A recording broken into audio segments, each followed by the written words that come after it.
All right, good morning, council's interested parties. We're back on the record of the matter of the state of Georgia versus Khalif Adams et al. In 22 SC 183572. I want to take roll. Mr. Stillwell, Mr. Botts, and Mr. Sharp. Good morning, gentlemen. All right, Mr. Williams, Mr. Steele, Mr. Adams, and Mr. Renard. Good morning. All right, Mr. Kendrick and Mr. Weinstein. Good morning. All right, Mr. Huey and Mr. Matthews Sr., good morning. All right, Mr. Nichols and Mr. Harvey and Ms. Westmoreland, good morning. Mr. Ryan and Ms. T. Williams, good morning. All right. Mr. Brown, Mr. Smith, Mr. Yahelski, Mr. Atkins, and ladies, Ms. Love and Ms. Hilton, good morning. Good morning.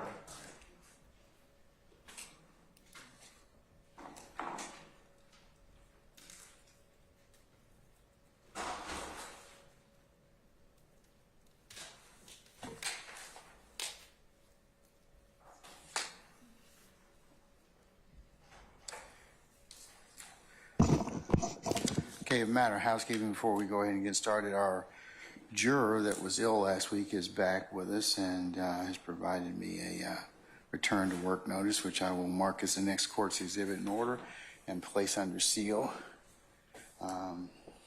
consistent with what I indicated to you all last week. You're welcome to come and look at it if you like, but that's kind of consistent with what I told you. All right.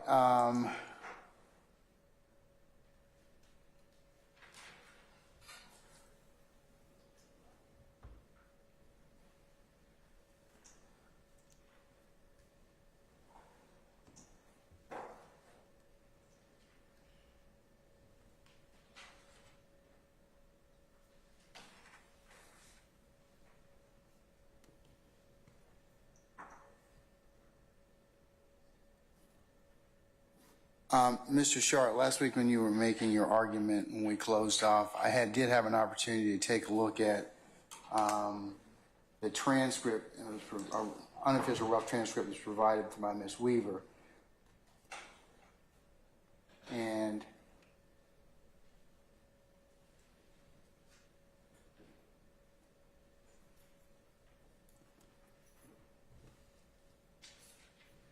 I'll include that as the next court's exhibit in order as well.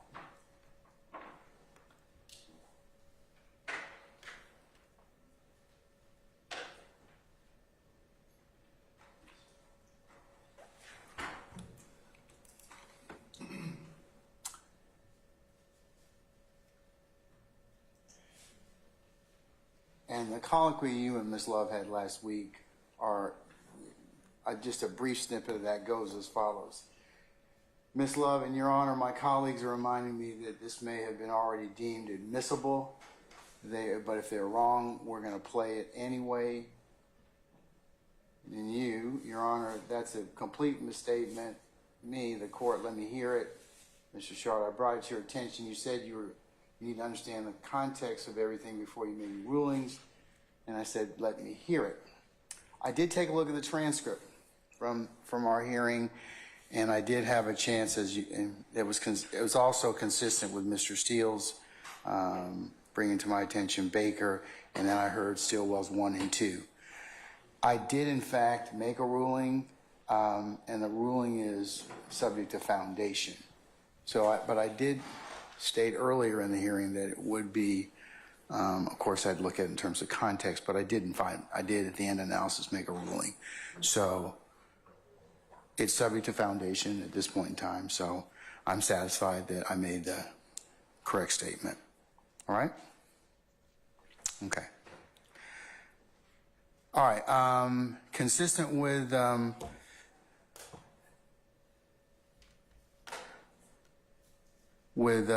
last week, the state did send out the 2 recordings. When are we going to get to those, ladies and gentlemen from the state? Your Honor, I don't believe that we will reach that today. Okay. It will probably be Tuesday or Wednesday, actually. All right. So we got a little more time. Hey, were all the defense counsel able to listen to it listen to those jail calls that the state was going to play this week, the ones that we were trying to listen to Friday? Is there anybody who was not able to open it? Okay, hearing none, I'm going to assume that you all had an opportunity to listen to it. We can take up any issues relative to that later. But unless there's anything else,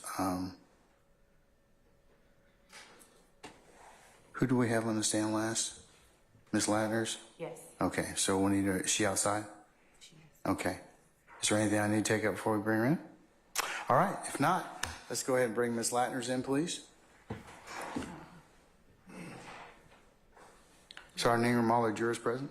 Yes, sir. Okay.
Your Honor, we'll go.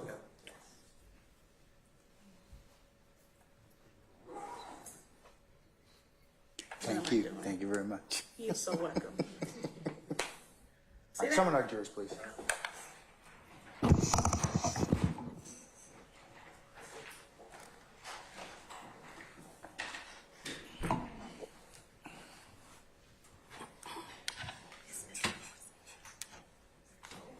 Yeah, I was going to Texas for a minute. So.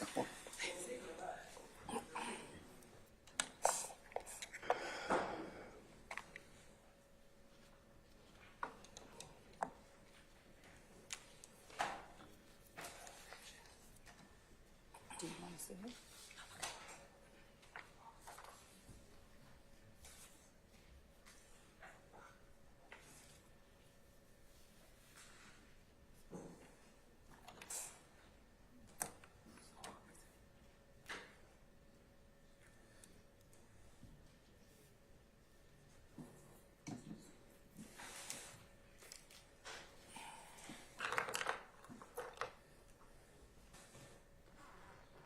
I'm gonna have to show you how to do this. How to listen to these on your face. That's all.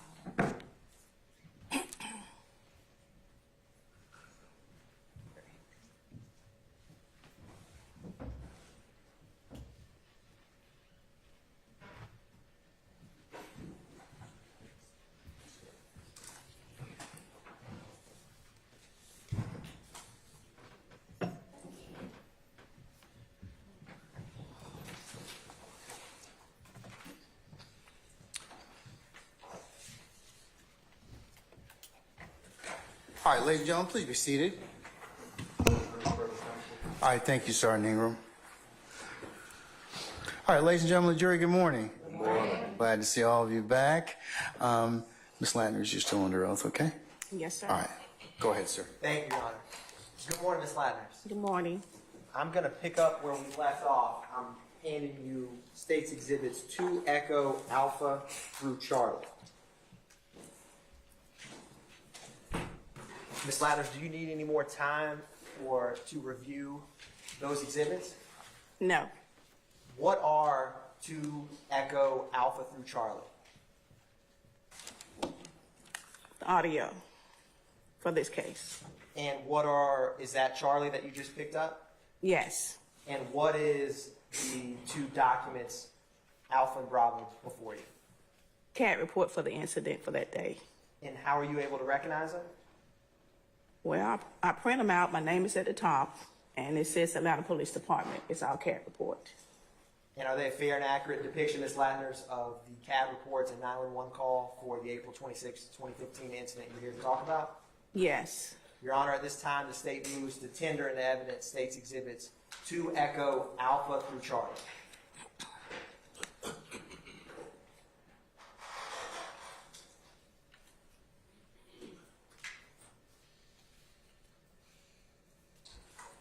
All right, any further objection to states 2 Echo Alpha through 2 Echo Charlie?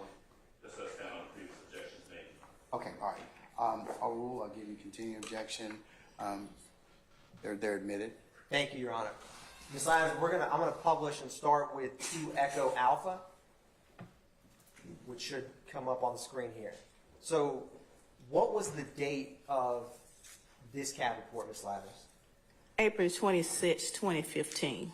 And can you describe what the call type and description is for this CAD report? Information for officer. What is a 39 information for officer? The person just wanted to get information on an incident that happened. And so is this generated from an officer themselves or a citizen? It could be a citizen or it can be an officer. Now, what was the location for this info for officer? 3376 Peachtree Road, Northeast Atlanta. What was the zone and beat for that location? The zone is zone 2. The beat is 208 speed.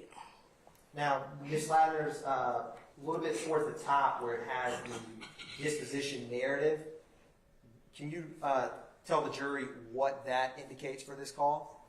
It advised 9 to Cobb County. What does that mean? That means the officer handed the information over to Cobb County. Now, could that ever occur if the jurisdiction of a crime is in a different county? Yes. Now, what time was this call received? 03:24 a.m. hours. And what time were officers dispatched? 03:24. And does it say, what time did they arrive? 03:27 a.m. hours. Now, Ms. Latners, I want to talk about, if you turn to page 2, the CAD narrative, do you see that? Yes. You see the third remark from the top? The time is 3:24 and 40 milliseconds. Yes. Can you read that and explain what that means? The unit advises dispatcher shots fired at a bus. Little Wayne supposedly on the bus. And what is the follow-up right beneath that, also at 3:24 and 40 seconds? At the Marion Hotel, units are out with the bus. And at the very bottom, when it has M type 25 to 39, what is the 25? 25 is a shot fired. And what does that mean when it goes from 25 to 39? The unit advises dispatcher change from shots fired to 39, which is information. Now, Ms. Latners, I'm going to publish and talk with you about 2 Echo Bravo. Is this the same date, April 26, 2015? Yes. Now, for this, is this a 911 call or info for officers? What generated this call? It's a 911 call. Is it the same location and zone beat that you just described? Yes. What time was this call made? 03:24 a.m. hours.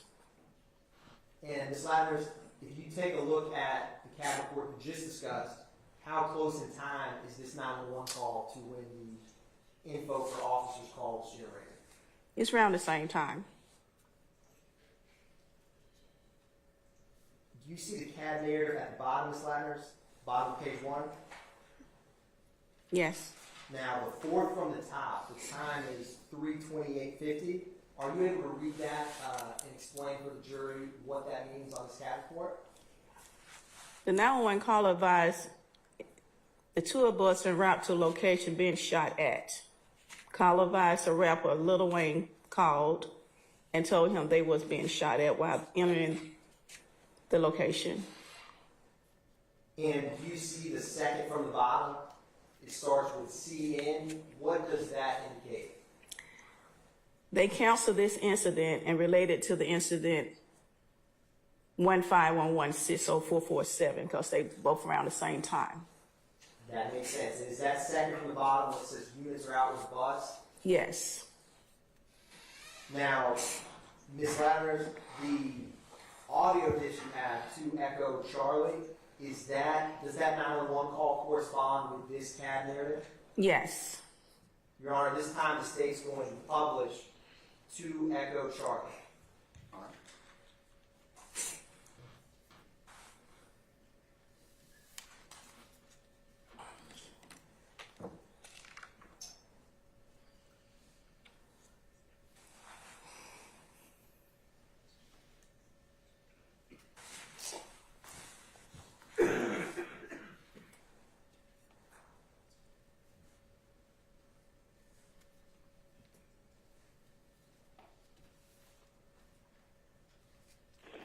Atlanta 911, this is operator 6580. What's the address of the emergency? Yes, ma'am. We need some officers at the Mandarin Oriental right now. What's the address? Because we have What's the address?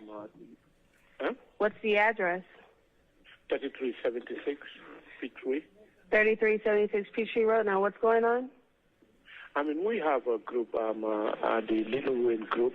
You know, they are coming to the hotel. They said that they have some people who are pulling them and shooting at them. So now they are just about to come and park in our hotel right now. So they need some police around. They said somebody's been shooting at them? Yes, that's what they said. Okay, are they black, white, or Hispanic? Huh? Are they black, white, or Hispanic? Yes, I mean, looks like black people. They are with Little Wayne, the rapper. They're with Lil Wayne, the rapper? Yeah, the group, yeah, his group members. Okay, how many are there?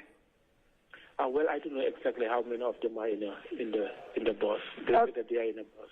Are they they're in their bus? Yes, they are in a bus, but they are on the way coming to the hotel. They said that they have these guys following them, so they are coming to park in the hotel. They have somebody following them? Did they give a description of who's following them? No, they did not. Okay, what's your name, sir? My name is Ismaila. Spell that.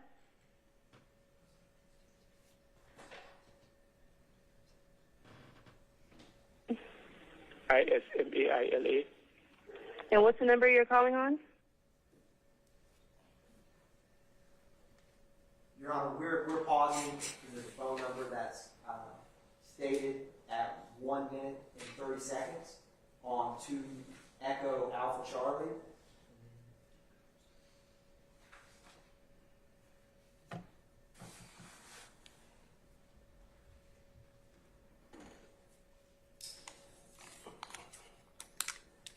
Five zero zero.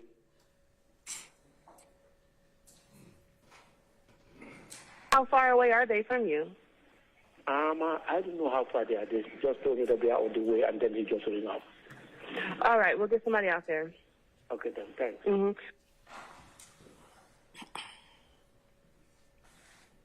Thank you. And Your Honor, just for the record, we resumed it back at 1 minute and 37 seconds.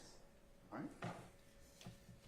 Ms. Ladders, when we had just discussed a couple minutes ago on 2 Echo Alpha, that CAD report, under the CAD narrative, when the call changed from a 25 shots fired to a 39 info, do you remember that, Ms. Ladders? Yes. What was the time that the call type changed?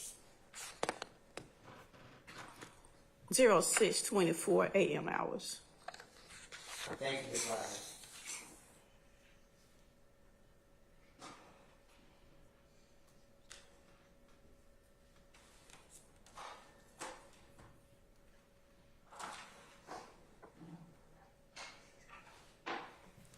No further questions by the state, Your Honor. Cross. Mr. Adams, go ahead.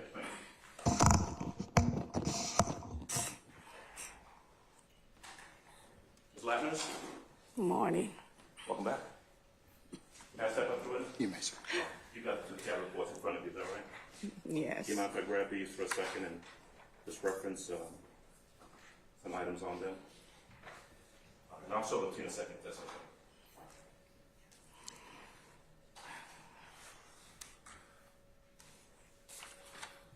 All right. So, to kind of, if I can sum up what I heard you testify to, there is a 911 call that comes in at about 3:24 in the morning of April the 26th. Is that right? Correct. Okay. The CAD reports make reference to the calls, and there are 2 calls. Is that correct? Correct. All right.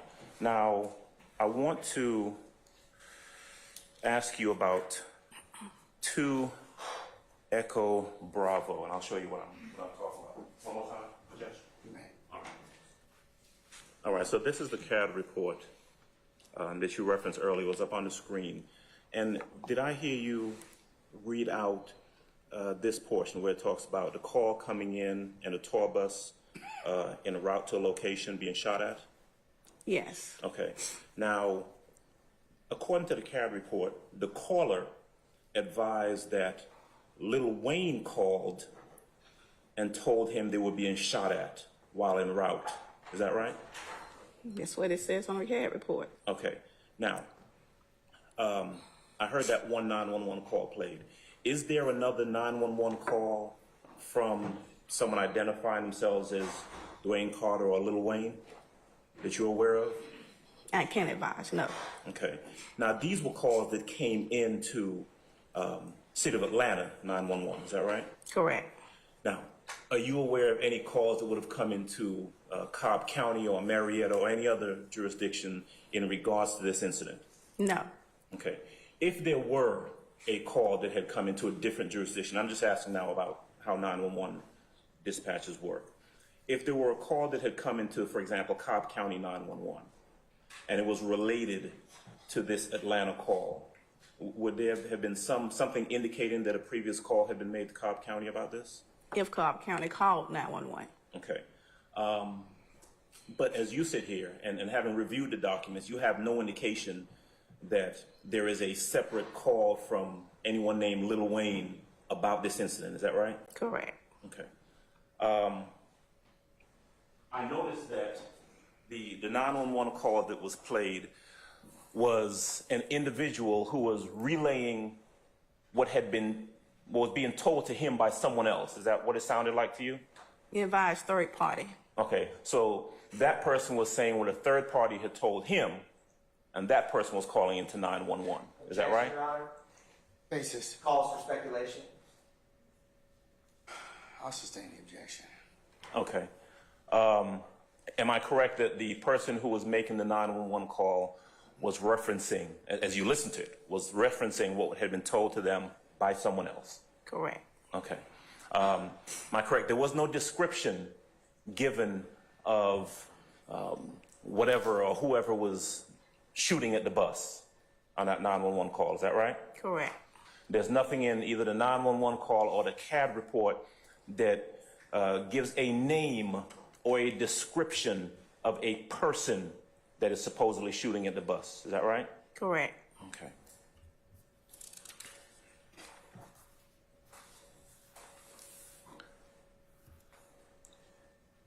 I didn't hear I couldn't make out the name of that person who was calling. Were you able to make out that name by listening to that 911 call? He spelled his name. Okay. I didn't make out the spelling either. Is it in the CAD report? Yes, it is. Okay, what is the name in the CAD report? How is it spelled, please? ISMALIA. ISMALIA. Yes. Okay. All right. And if I'm correct, and then please tell me if I'm right or wrong, the first CAD report makes reference to a call that came in from a location on Peachtree Road. Actually, both of them came in from Peachtree Road. Is that right? First call came in when an officer pulled out with his dispatcher. Okay. And the second one? It was a 911 call. Okay. When the incident is actually taking place? Yes. Or what the caller said about what happened during the incident. Is that right? Correct. Okay.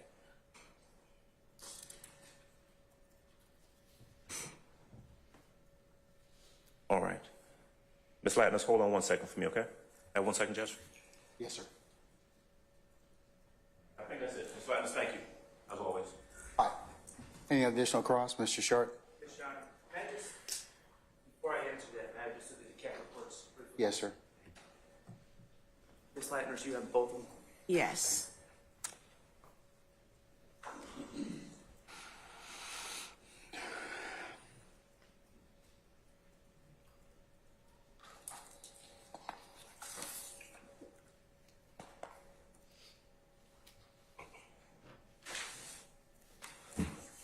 I have no further question. I have no question. Okay.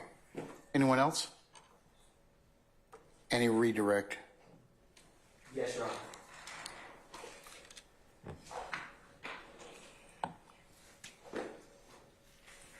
Ms. Lammers, when we were discussing just a minute ago with defense counsel about if Cobb County had called 911, it could be routed, can you explain that? What did you mean by that? If something happened in Cobb County and they noticed persons en route to Atlanta, Cobb County would either transfer the 911 call over to us, or someone from Cobb County would call the supervisor that's in Atlanta and advise them the incident was going on. And if they do not know that they're en route to Atlanta, do you know what would happen in that circumstance? We won't get a call from. Thank you, Ms. Lammers. No further questions, Your Honor. Anything further, Mr. Adams or Mr. Short? No. Anyone else? All right. May Ms. Latners be permanently, temporarily excused as a witness. Temporarily excuse, Your Honor. Sorry, Ms. Latners. All right. Okay. Madam, I'm going to temporarily excuse you as a witness. Please don't discuss your testimony with anybody except the attorneys in this case. All right.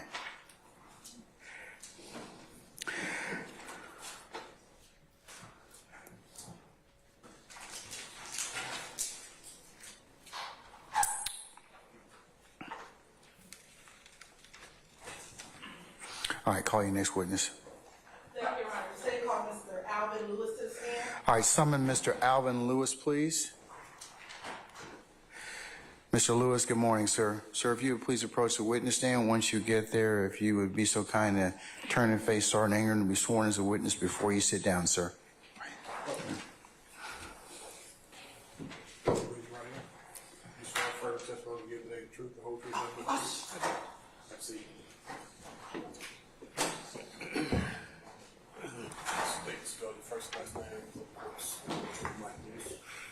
Alvin Lewis, Alvin Lewis.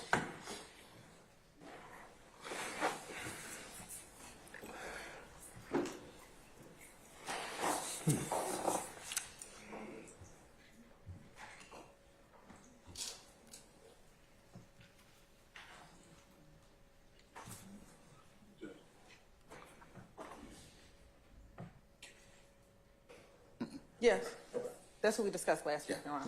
No.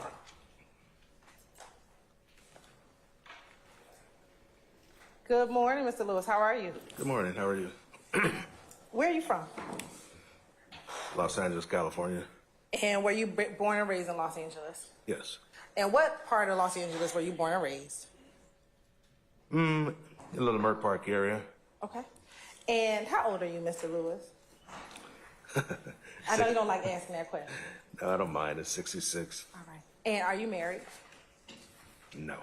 Do you have any children? Yes. How many? 2. And how old are your children? Objection, Your Honor, relevance. Overrule, sir. 30 and 40-ish. 40. All right. You don't really remember. That's okay. And any grandkids? Yes. How many? Just one. Overrule, sir. Just one. I can't hear you. I can't hear you. Mr. Harvey's asking for the witness to be speaking the microphone. Sure. I heard it, Mr. Harvey. I relayed your message. Okay. All right, sir. And do you work? No, I'm retired, actually. I just filed for retirement. Okay. And where did you retire from?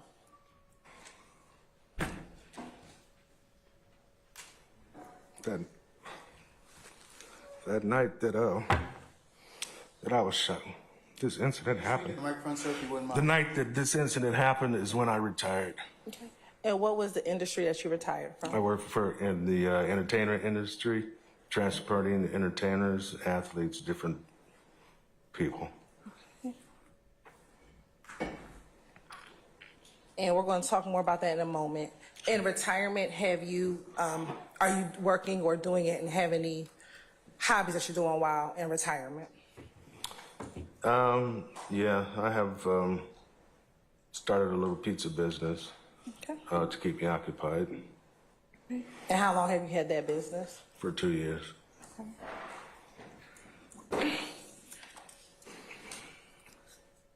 Now, you just talked about the night that this happened. You retired from being a tour bus operator.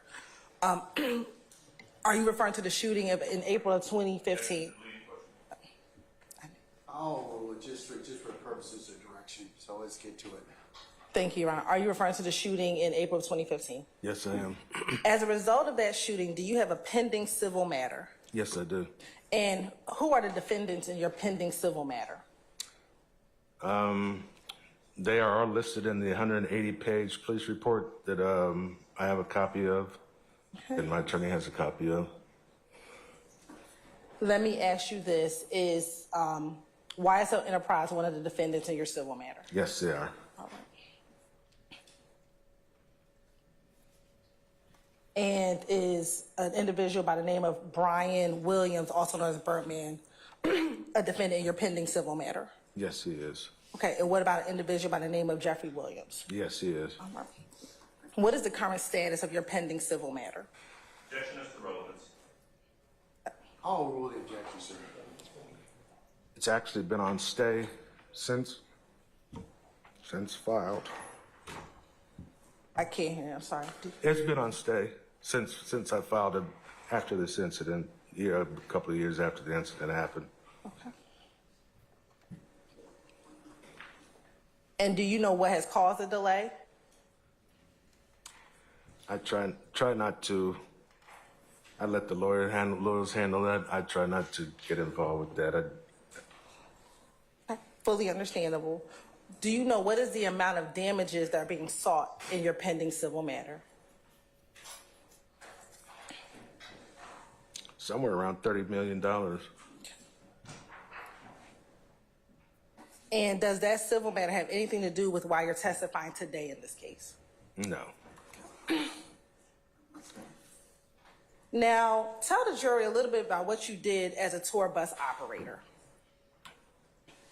It was our duty to maintain the bus, maintain the safety of passengers, and get from point A to point B as safely as possible, and on time. You know, we had a responsibility for their lives and for their safety. And you said that you retired. How long were you working prior to you having to retire? 25 years. 25 years in the bus business.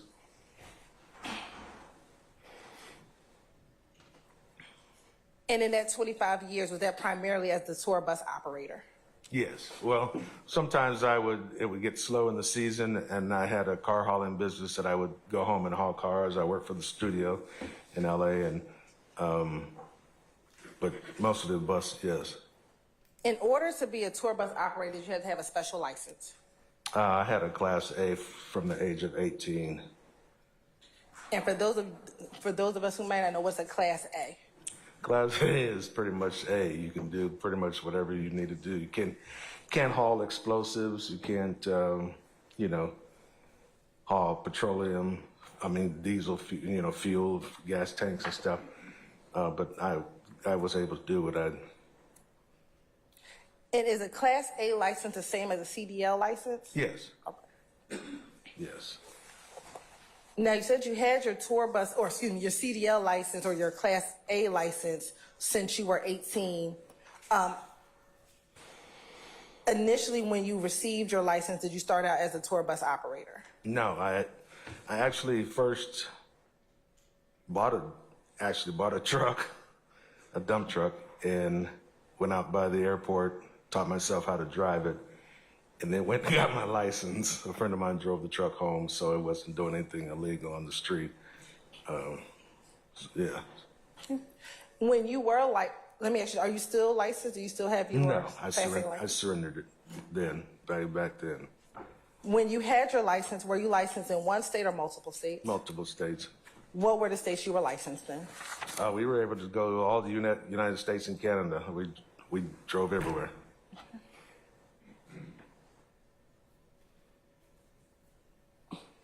And I knew you drove everywhere, but who issued you your license? California did. Were you issued a license in any other state? I was issued one in Florida because I was working so much in and out of Florida that I didn't have a chance to get back to California to get my license renewed. So I just got it renewed in Florida for a short time. And then when I got back to California, I went back to license in California. Okay. How did you get into the field of tour bus operations? I was asked to actually to do a tour. I had a Subway sandwich at the time, and I had foot surgery, and a friend of mine was a partner in the tour bus business, and he asked me to do one tour, and I went out and did it, and I liked it, so I ended up selling the Subway sandwich and went on the road. And I'm sorry, what are you saying about the sandwich? Yeah, Subway sandwich. You were selling sandwiches, I had a Subway sandwich business, just, like the eatery Subway? yeah. I got you. Yeah, Okay. yes. Now, over the course of your 25 years as a tour bus operator, how many companies did you work for? 2. What was the first company that you worked for? Florida Coach of America, Entertainment Coaches of America. Did it have another name as well? Florida Coach, just Florida Coach, yeah. How long did you work for Entertainment Coach or Florida Custom Coach? I worked for them for 20 years, for 20 years. And do you remember the years that you worked for that company? No, I don't recall I don't recall. It's from 1990. I know I sold the Subway in the early 90s and went on the road for 20 years. So, Would that be roughly then about 2010? yeah, because, you're right. Yes. And just to be clear, is Florida Custom Coach and Entertainment Coach the same company? Yes. And did they have a name change at some point during that 20 years? Yes. All right. And where is that company located or headquartered? In Florida, Okay. Do you know where in Florida? Leesburg. And did Florida Custom Coach, am I saying it correctly? Yes. Did they have a certain type of clientele? Most of the entertainers, music entertainers, they had some athletes, Yeah.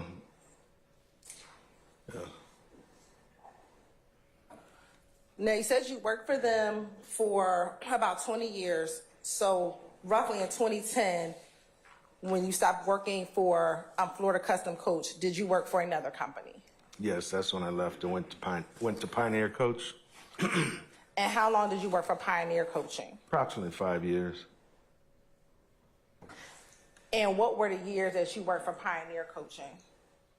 From 2010 to 2015. And where's Pioneer Coaching headquartered? Madison, Tennessee.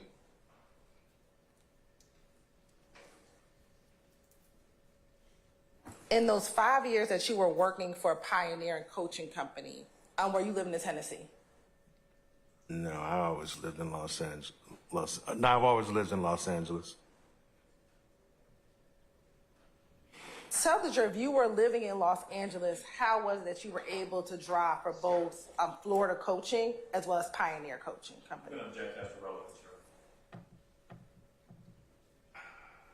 I'm gonna sustain the objection. Kind of speed up. Now, we spoke about Florida custom coach. The Pioneer Coach specialized in a specific type of clientele. Pioneer, you asked? Yes. Yes, they had pretty much just entertainers as well. They did a lot of country because it was out of Nashville, so they did a lot of country. All the country groups in Nashville, they would deal with a lot of those. So yes. Did they deal with any other type of clientele outside of the country artists out of Nashville? Yeah, they did. Yes. What were some of the other types of genres or other artists? They dealt with some R&B and some rap. They didn't. I don't think they liked doing it, but they the money was there, so they did it. But yeah. Over the course of 25 years, how many tours have you driven for? I tried counting. I think I've got over 100 different tours at least. And can you tell the jurors some of the tours that you've driven over the course of your 25 years? No, I'm going to object again on relevant. Your Honor, it'll be very relevant as Let's hurry this. it up, okay? I'm about to sustain the objection, okay? Let's hurry up. Now, with Pioneer, did they have a fleet of buses? Yes. How many different types of buses did they have in the fleet? They had two different types. They had a star bus, and then they had a. They build buses. So whatever the client wants, they build it for their client's needs. Can you describe for the jury the design of the buses that you would drive for Pioneer? Mine was a star bus, which had 6 bunks in it, and a king-size bed in the back. Usually have a shower, and just a nice area, kitchenette, and full refrigerator. And on some of the tours that you did, would the artists have additional items that they would carry? Yes, I had one of the clients had, I was pulling a car behind, and one of the clients I've had a trailer with all their little toys, and one client had a washer and dryer. She didn't like the sheets. Overrule, sir. She didn't like the, she didn't like the sheets in the hotel room, so she'd wash them before we go up in the room. I mean, excuse me, they would, not me. So when you had those specialized items, how would those items be carried? In the trailer, behind the bus.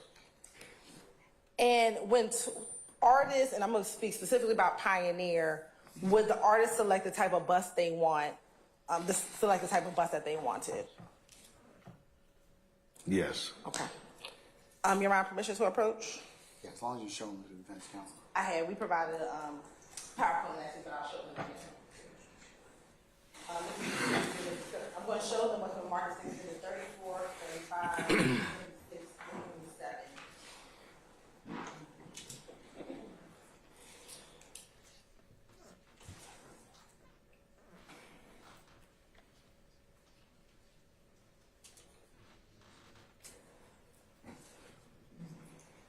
No, these are just demonstratives for right now. You have permission to approach? You may. I'm going to show you what's been marked as State Exhibit 34 through 37E. I want you to take a look at those and tell me if 34 through 37E are demonstratives of the types of bus that you would drive when working for Pioneer Coaching.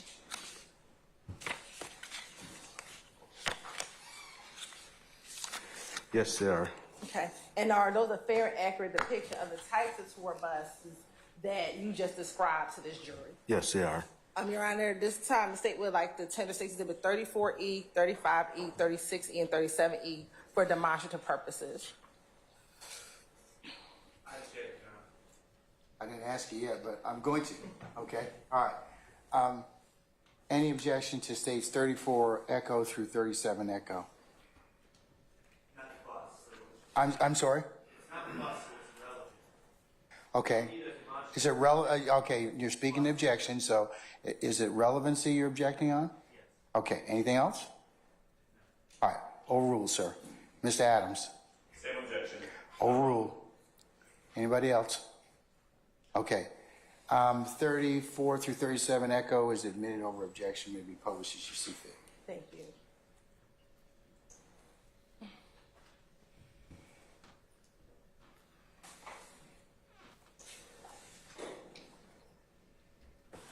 Now, looking at first Exhibit 34E, can you briefly just describe for the jury, overall, we're just going to focus on the first bus that's in this route of buses.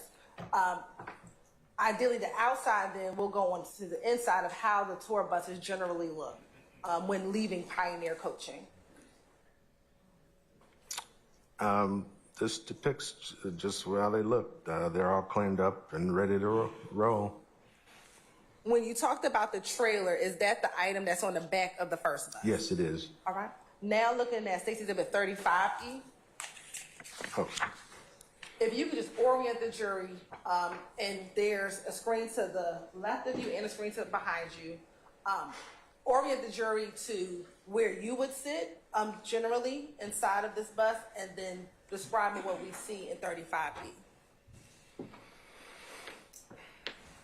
you want me to point it? Yeah, so we can do one of two things. If you touch the left side of here. Oh. Uh-oh.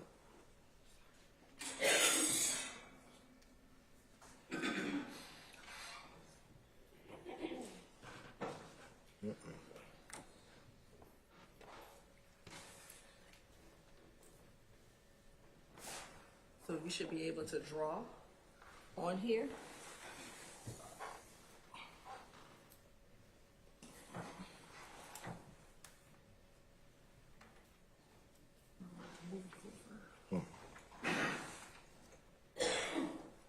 It's all right. We'll just deal with it as we can.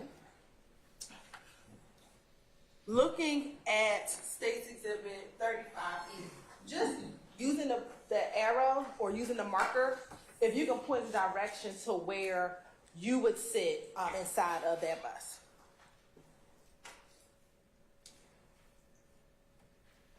I would sit in this area right behind that little wall there.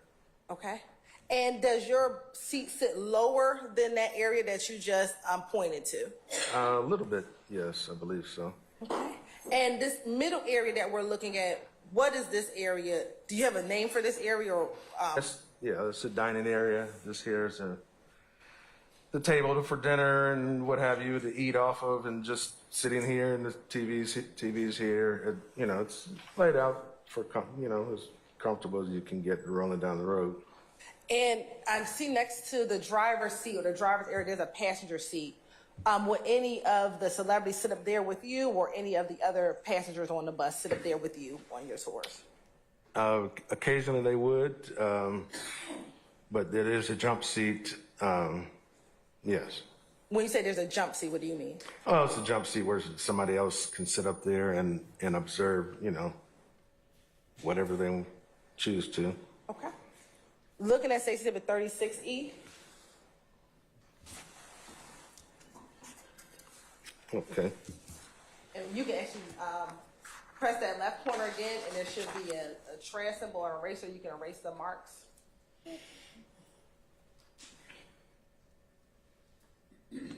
I'm not a computer person, so I don't know.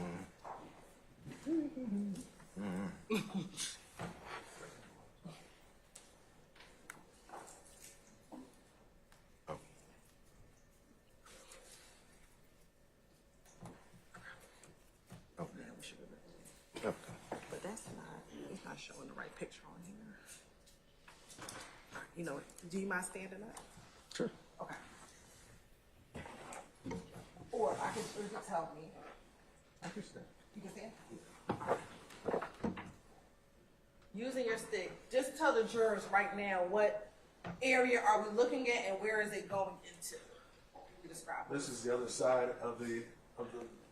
And can y'all hear him? I guess they can. This is the other side of the bus from the dining area. This is a kitchenette here. This is the full refrigerator here. bathroom on this side, the 2 bunks, or the 6 bunks on this side here. As you get to the back, it's usually a master bedroom back here, or whomever can carry. I'm sorry, For whoever is, the entertainer, the artist, whoever is on the bus. And when you said there's 6, is there 3 on the left side and 3 bunks on the right side? Yes, it is. Okay.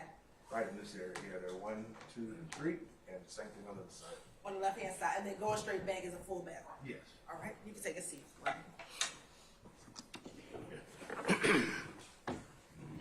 And then last would be 37E.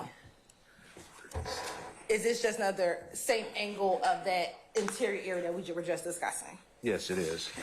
Now, when you worked for Pioneer Coaching, were you employed directly by Pioneer or were you an independent contractor? We were listed as an independent contractor. We were getting paid by the individual artists. So, yes. Now, tell the jury how that worked. Would the artist contact you as a driver, or will they contact Pioneer, or was there a combination of both? It was a combination of both. Sometimes it would be my artist that I'm dealing with, and I would bring it to the table and say, hey, we got a deal. And sometimes it was just come into the office. Okay. And in working for Pioneer, were you assigned to specific tours? Is that a no? Yeah, I was. Mostly, some of the other guys didn't want to do some of the other tours, so I ended up doing most of the raps and the R&Bs and, a lot of the other different tours, so. Now, did you have any input on what tours you worked? If I brought the tour to the table, yes. If it was just a tour to go on, no. And explain to me what you mean. If you brought the tour to the table. Well, if it was an artist that I've dealt with before, and they contacted me and said they want, some buses, and I would contact Pioneer and ask if they had the buses, and we'd put the deal together. If it was something that just came out of the office, then it was just, another day at the office working. You just handle the tour. Okay. So if it was a case that came out of the office, would Pioneer contact you and say, hey, we have this tour, we're assigning you to this specific tour? Yes. Now, would the artist reach out to you directly, or would their management or someone else on behalf of the artist reach out to you? It was a combination. I had some artists that I would talk to directly that I've worked with over a period of time, and then a lot of times it was just management or production. And when you say or production, what do you mean? Well, a production company that's doing a tour would call and say, hey, we got this tour, and can you get buses from Pioneer? And I would say, check it out, and yeah. So we just make the deals happen. Focus on your time with Pioneer. When you were assigned a tour, generally how long was the tour?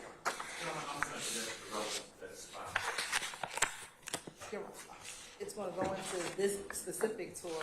Let's hurry up and get to that, okay? So I'm going to sustain the objection.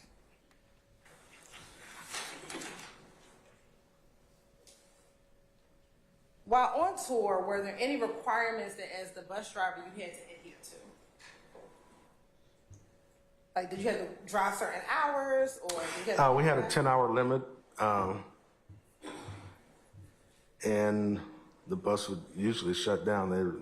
They're designed now that they will shut down within 10 hours. And did you have a certain amount of sleep you would have to get as a driver? Yes. How much hours of sleep did you have to get? 8 hours off or 10 hours off. 10 hours. You have to have at least 10 hours sleep time before you make another trip. And when you had to get your rest or sleep, would you sleep on a bus or somewhere else? Somewhere else. Where would you sleep? At a hotel. Why didn't you sleep on the bus? Why did I? Did not. Because there's a lot of activity going on in the buses, and we need to get undisturbed time to ourselves to get our rest.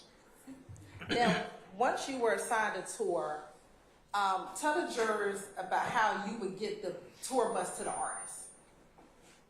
would the artist come to Tennessee, or would you have to get the bus and take it to the artist? We'd pick it up from Tennessee. It only depends on where the bus is. We would go fly in and get the bus and go meet up with the artist wherever they are.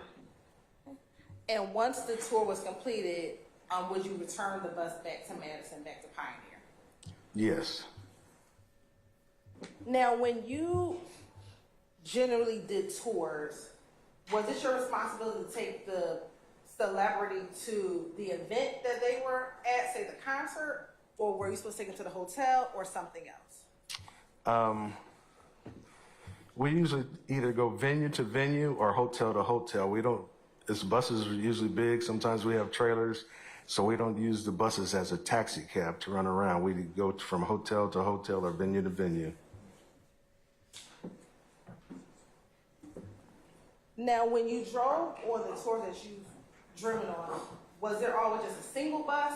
Did you have multiple buses, or did it depend on the artist and the tour? Depends on the artist and the tour. I've did tours, we've had 25 or 30 buses on it. Yeah. And for the tours that you conducted, when there are multiple buses, would the celebrities primarily be on the bus that you were driving or on the other bus, or did it vary? I would usually have because I had a star bus, so I would usually have the actual entertainer, star, whatever, and I would drive them, yes.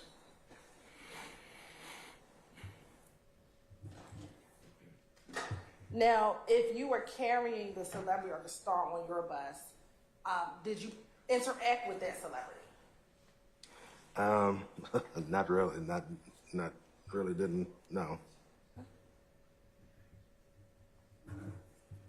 In addition to the star, on some of the tours that you've driven, would there be other individuals on that star bus outside of the celebrity? Yeah, quite a bit. Yeah.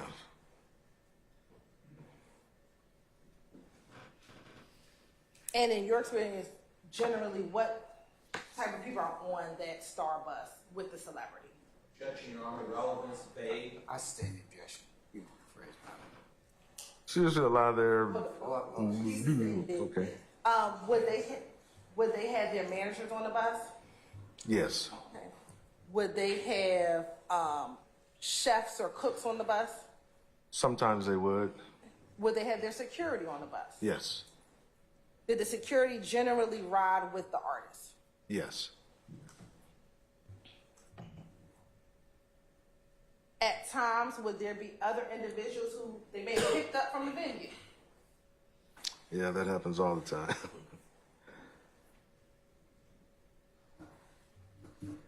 When there are people who may not have come with the celebrity, do you do a roll call of who's on the bus? No, because I don't monitor their guests. Because you don't what? I don't monitor their guests, no. My thing is to make sure that everything is safe and there's not too many people on the bus, and I can do my job in a professional manner. Now, I want to direct your attention to April 25th and to April 26th of 2015. Do you recall that time period? Yes, I do. Were you driving for Pioneer Coaching during that time? Yes, I was. Yes, I was. Do you need a moment? No, I'm cool. And did you have a driving assignment with Pioneer Coaching during this time? Yes, I did. What was your assignment? I was doing some shows with Lil Wayne, and that was my assignment at the time. And what type of bus did you have for that tour? I had a Prevost, a 45-foot Prevost, just what's in this picture here without the trailer. So would that be the same considered star bus that you've been talking Yes, it is. And prior to April 25th of 2015, had you driven that type of bus before? Yes. Now, Do you recall, this was on April 25th of 2015, how long you had been on tour with Lil Wayne? It was approximately about a month, and we were winding down. I think we had last couple of shows left, so it's been about a month. Prior to starting that month-long tour, do you recall if you picked up the bus in Tennessee? Yes, I did. And once you picked up the bus in Tennessee, where did you have to go to actually get Lil Wayne? If I recall, I went to Miami to pick him up. Yes. And as a part of this tour, were you the only bus, or was there another bus? There was another bus. And this other bus, were they with you the entire tour? Yes, they were. Yes. What kind of bus was the other bus that was with you on this tour? It was a same kind of 45-foot Prevost. Was it a Star bus as well? His was a studio bus. Yeah, his was a studio bus because Wayne would jump off and go back onto the Star bus and do some work. And as we were, moving from city to city, he would be able to do some work out of the Star bus. I mean, out of the studio bus that was the other bus. Then he'd get back on my bus. Now, was the studio bus a bus that was a part of the Pioneer coaching fleet? No, it was owned by a particular individual, somebody else. No.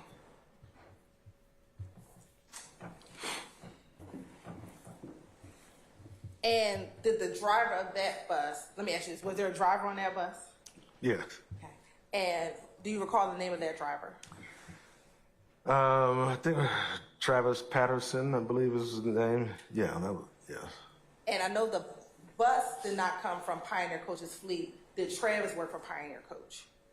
Did Travis work for Pioneer Coach? No, he worked for. He owned his own buses, I believe.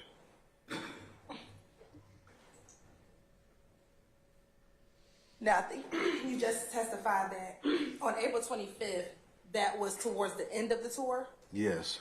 Okay. So is it safe to say, were you on the tour for about 3 weeks or so prior to this April 25th date? Yes.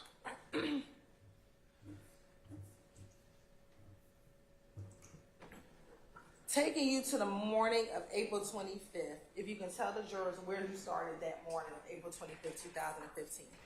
Started off in Miami, drove from Miami to straight to Atlanta.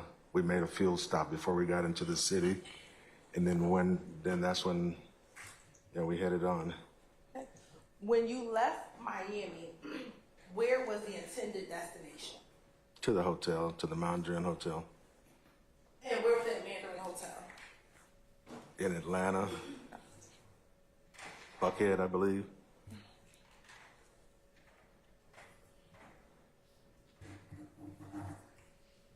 Now, initially, was it on your job for this particular night to get from Miami to the Mandarin Hotel? Yes.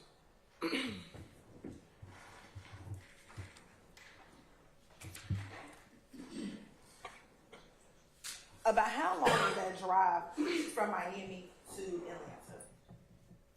If I recall, it was about 9.5 hours, so it was pretty crucial that I went straight to the hotel because, time was ticking, so to speak. Did you make it to the hotel? Well, when you first got to Atlanta, did you make it to the hotel? No, I believe I got a text message saying that we needed to go straight to the compound, to the club where he was performing because we were behind on time. And did you go directly to the compound once you initially made it to Atlanta? Yes. And when you left Miami, who was on your bus? It's Wayne and a guy that I believe it was a chef he was, and a couple other people. how many people were on the bus do you recall? About 4, 5. Do you recall if he had security?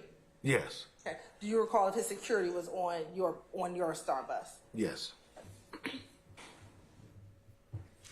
When you left Miami, do you know if there was anybody besides the driver on the studio bus? That I don't recall. I don't recall that. When you left Miami, can you describe to the jury what if any move there was of any of the individuals on the bus? Did anyone have any issues or concern driving to Atlanta? Objection to any hearsay. I sustain this a form of a question. You can rephrase that. Sure. Did you observe anyone having any concerns about coming to Atlanta? No, not at all.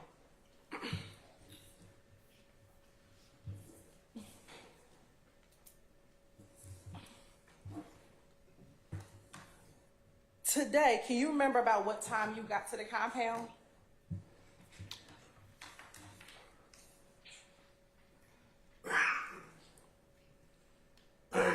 I don't recall the time. I know it was probably 10, 11 o'clock p.m. Around, you said around 11 o'clock? 10, 11 o'clock p.m., I believe. Okay. Now, once you got to the compound, did you immediately drop Lil Wayne off at the venue? No, we parked a little ways. We parked, and no, he didn't get off immediately. No. And do you recall where you parked? There's a street that's next to the compound that we both Travis and myself backed down that street and parked there. Okay. I'm going to show you what's already been admitted. It says Exhibit 27E and 30E.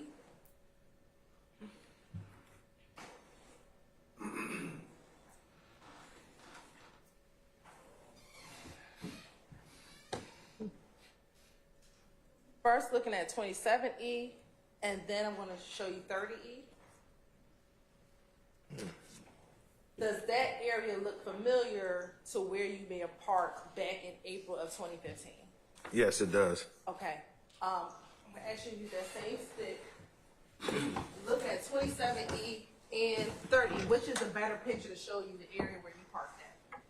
This one. Okay? If you can just show the jurors, where did you and Travis park your buses? We both lined up right along here.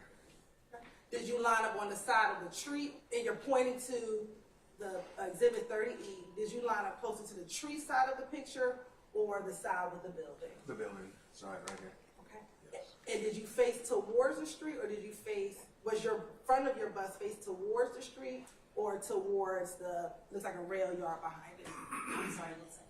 Rail yard?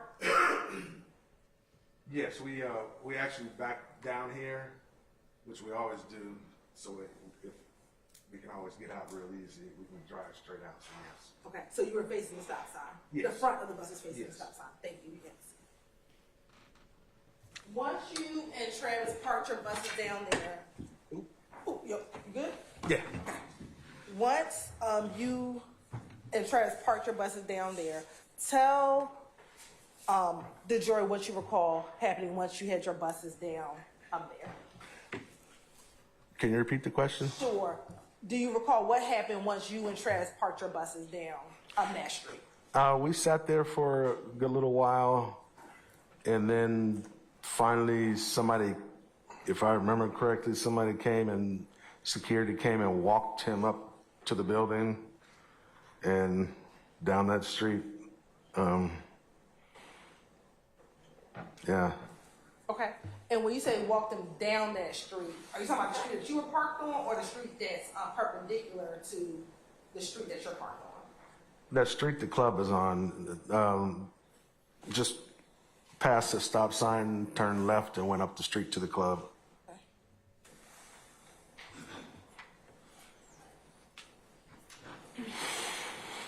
Okay. And once they got Lil Wayne off of that bus, what do you recall happening next? We sat there for a good little while, and then Somebody came up and told me to move up right next to the building, move my bus up there. So that's what I did. I pulled up right next to the building and parked. What about Travis? Did Travis' bus move or only your bus? I was the only one. He had the studio bus, so I guess they were utilizing my bus, because Wayne was on there. So they used just myself. About how long were you out there before you were asked to move your bus to closer to the venue doors? It had to been a good little hour and a half or so. Now that night out in this area, can you describe, was it crowded? Was it not crowded? If you could describe to the jury, what was the crowd like out there that night? There was a lot of people just out in the street, just a lot going on.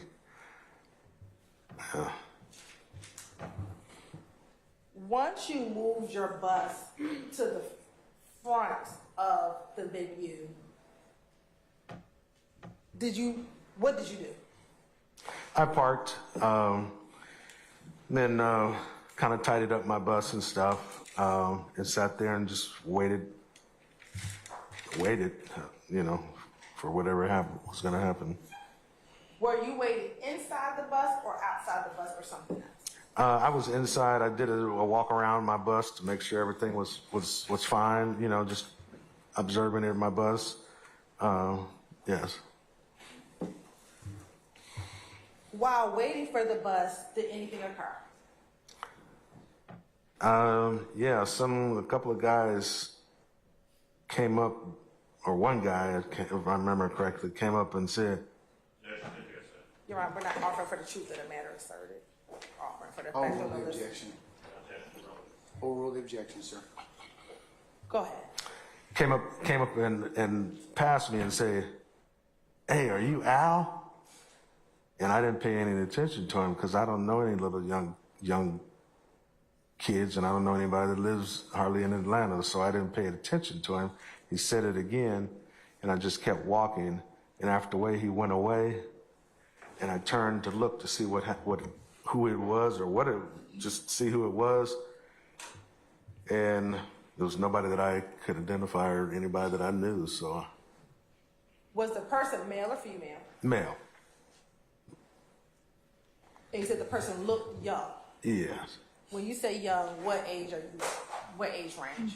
20ish, 30, 20. No, I don't know, no more than 30. Once you ignored this individual because you didn't know anyone, did anything else occur? I saw them, one or both of them walking around the back of the bus, and I don't know what they were doing. I was focused on other things, so I don't know what they were doing. And you said one of them or both of them. Is this the same person who called your name Al or some other individual? Yes. So you saw the person who called Al and someone else walking around your bus? Yes.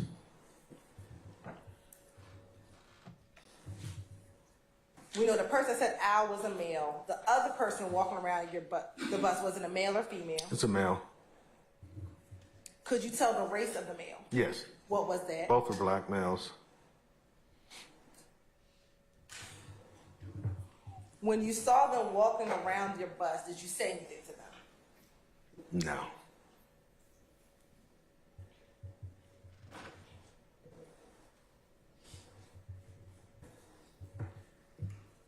How long, let me ask you, excuse me, from the time the person called you Al to watching them walk around your bus, about how much time passed between him asking for Al and the individual walking around the bus?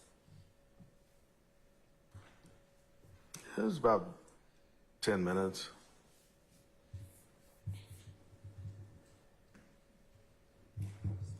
Outside of those two males, did you see anyone else? Yeah, there's a lot of people out there. It was too much.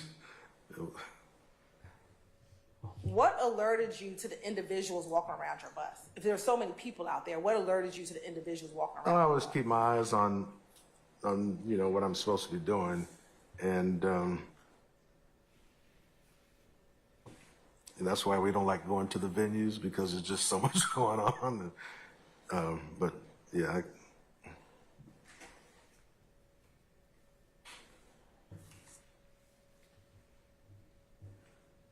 And generally, the person calling you Al, do most people call you Al? people in the business do, but people that know me from way back don't call me Al. They call me by my name, but so that's why I really didn't pay attention to it. If they called me by my real name, I would have paid attention. But yeah. After you see both the two individuals walk around the bus, what, if anything, happens next? They went away, and I got on the bus and just sat there and waited.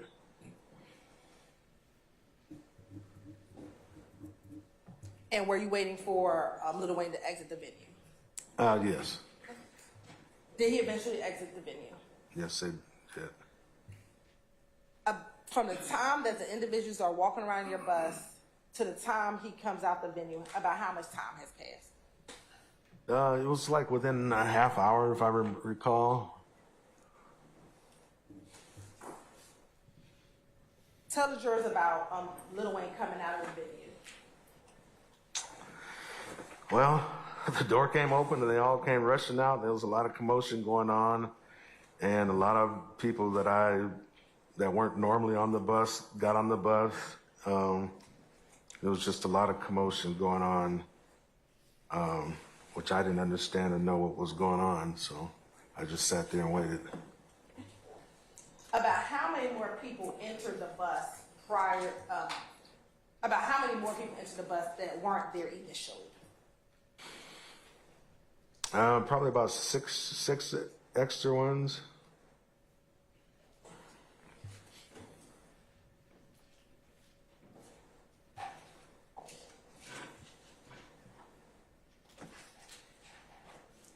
Now, once they got on the bus, what, if anything, happens next? Once Wayne got on, I sat there for a while. Wow. And because I didn't know which direction we were headed, so I was waiting to hear what they were going to tell me what we were going to do.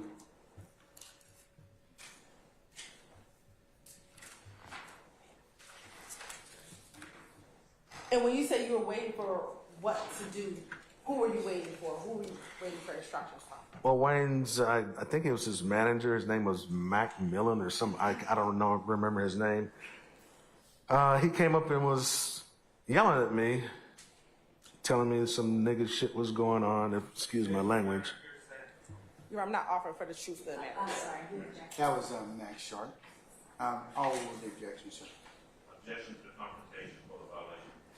You're right, I'm still not offering for the truth of the matter. Overruled, sir. Go ahead.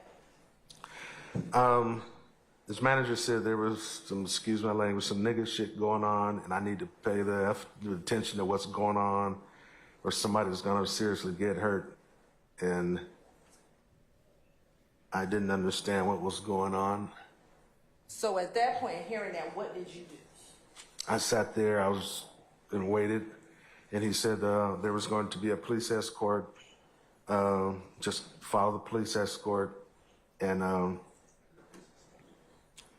we'll leave. Okay.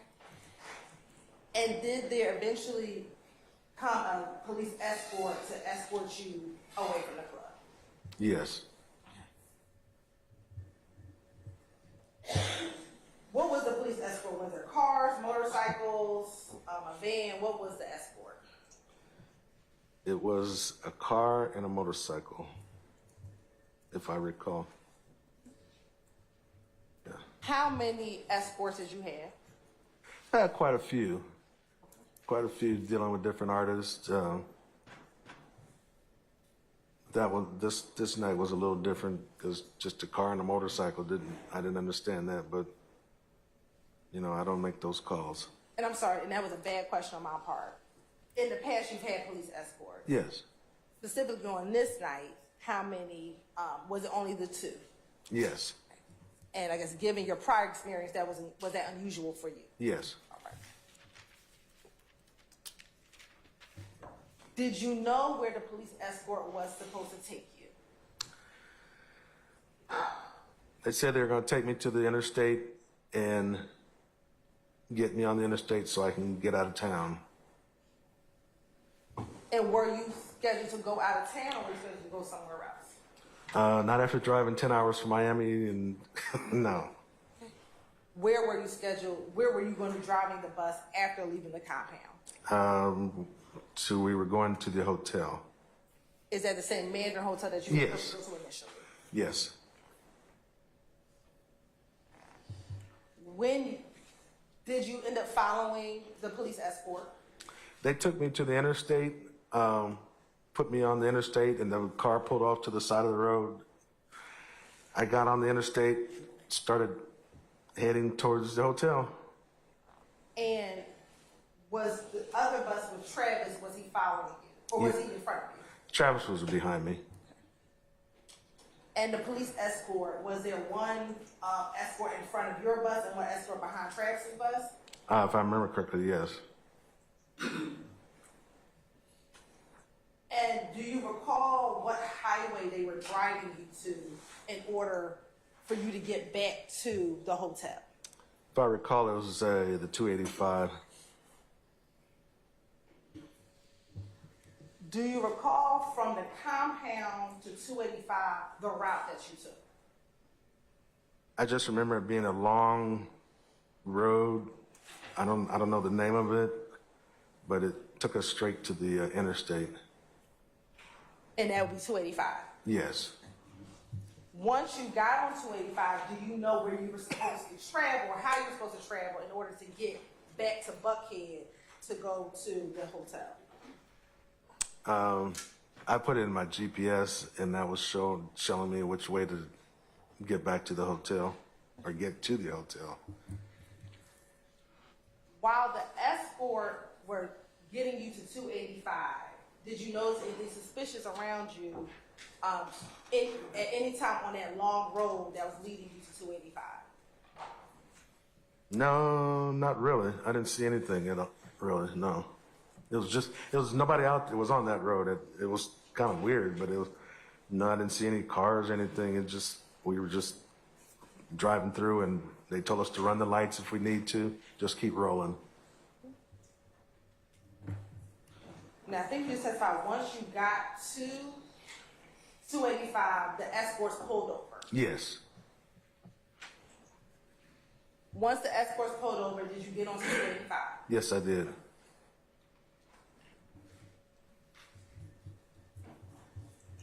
Tell the jurors what happened once you got onto 285.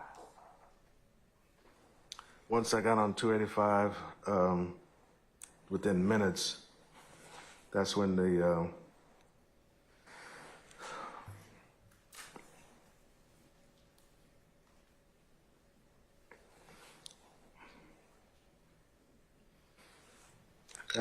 that's when that car came along and started shooting at the bus. Now, as you're driving, are you able to discern where the shots are coming from? Is it coming from the front of the bus, the back of the bus, or somewhere else? They started at the back of the bus. They shot my engine, shot my radiator, and just started shooting all down the side of the bus.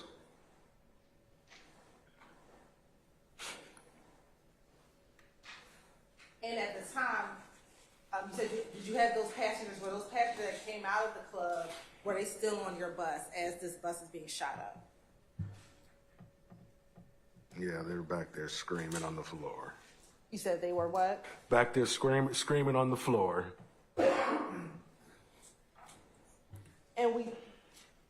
And we talked about kind of how the setup of the bus was. You had the king room in the back, and you have the living room area kind of towards the middle of the bus.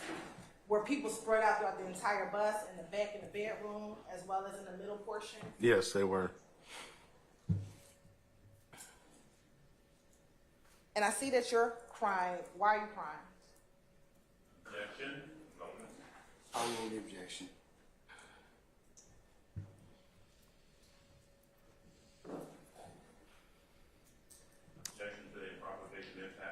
I sustain the objection.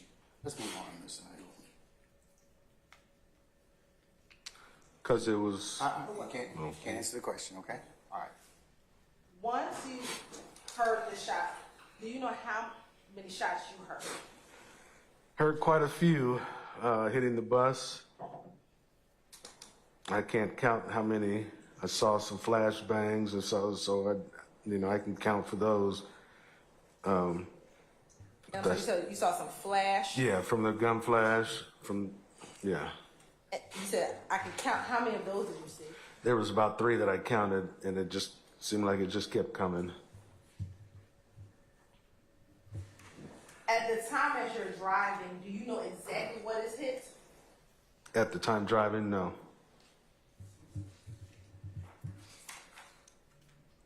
At the time as you're driving, you hear the gunshots hitting your car. Do you know if Travis's bus has been shot?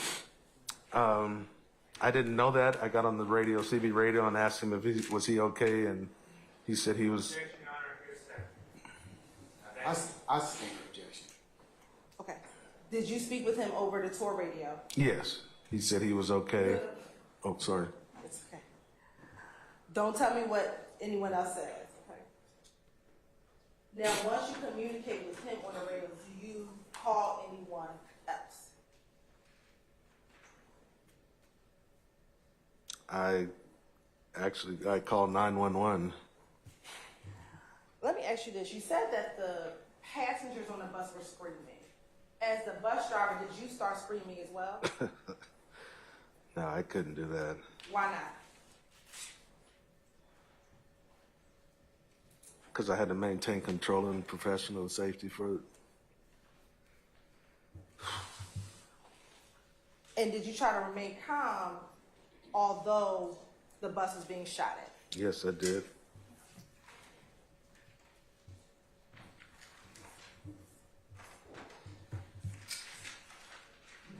Now, were you able to see any vehicles or the individuals who were shooting at the bus? I saw the first first vehicle that passed by, which to me it looked like I said it was a sports car. Thought it was a Corvette. It was just Okay. What color was that car that you saw pass by? white in color. Did you see any other vehicles with that white vehicle? If I recall, there was a white truck that was following that vehicle. And when you saw these vehicles, the white, what you thought was a Corvette, and the white truck, were they on the driver's side of the bus or the passenger side of the bus? They were on the driver's side.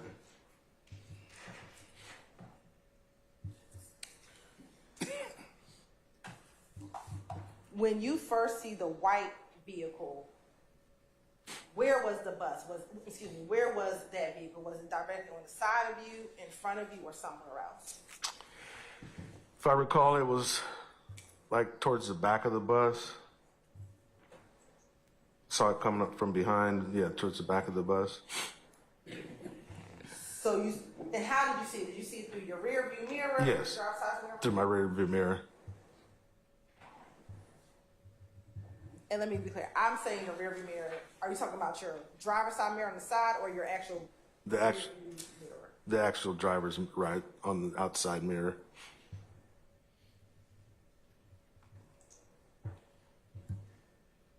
As you see the white car come up the side of your bus, can you tell if it was going slow, going fast, or something else?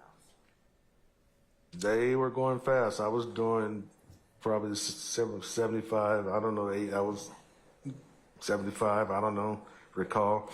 So they had to then come up. They passed me quickly, so they had to been doing they were getting it in too. As the white car is zooming past you, are you able to see them shooting or see someone in that car shooting into the bus? I just saw the flash, the gun flash. I didn't see it.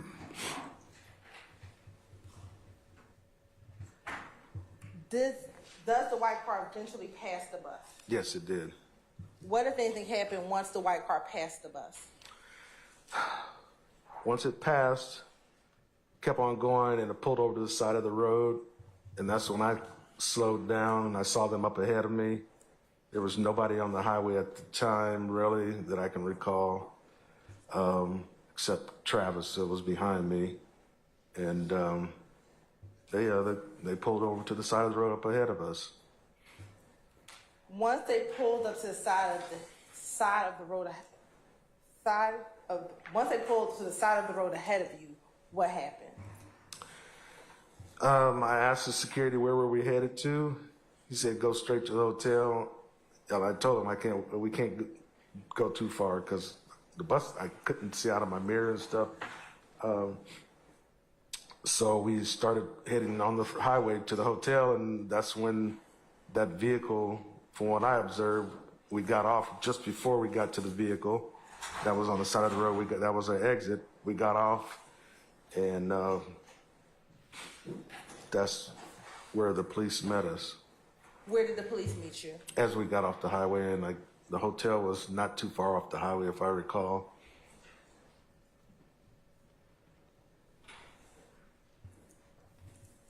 Once the white car drove past you and before it went to the side of the road, did you see any more shooting from that vehicle? No, they did all the shooting when they passed me.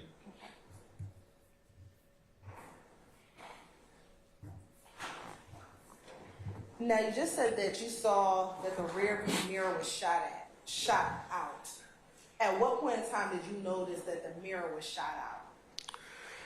When the police met us there at the hotel, and I went to back down next to the hotel, that's when I couldn't back down. Well, somebody had to help me because I noticed that the mirror had been shot out.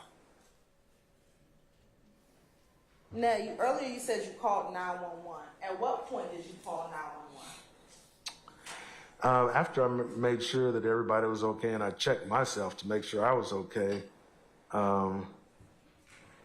and checked with Travis to make sure they were okay, and that's when we went on to the hotel.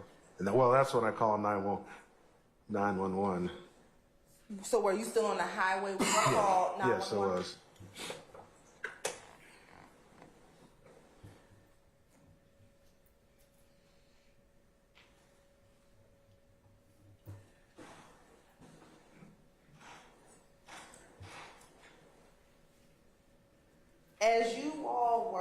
As the car was being shot at, did anyone from the inside of your bus try to shoot at the individuals who were shooting at you all? No.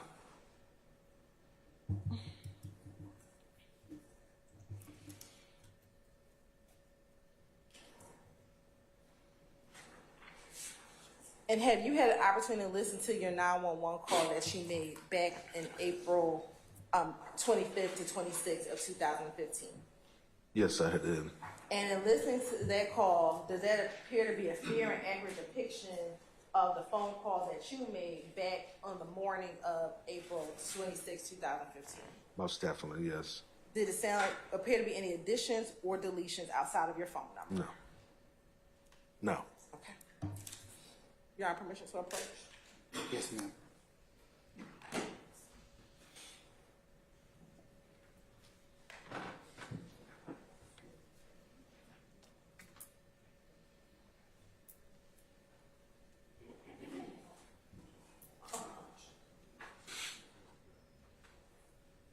Permission to approach? You may.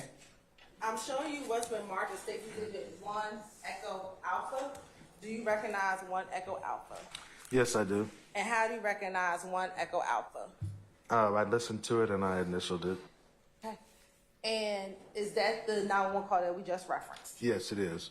Your Honor, this time of state we would like to tender State Exhibit 1 Echo Alpha into evidence. Any objection to states 1 Echo Alpha? Faces.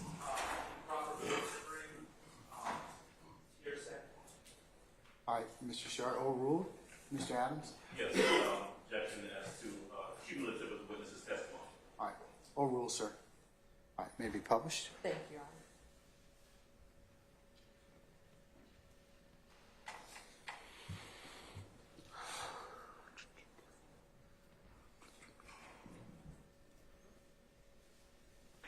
Cobb County 911, what's the location of the emergency? Yeah, we're at exit 19. We had shots fired at a tour bus that we were driving. Okay, what interstate are you on?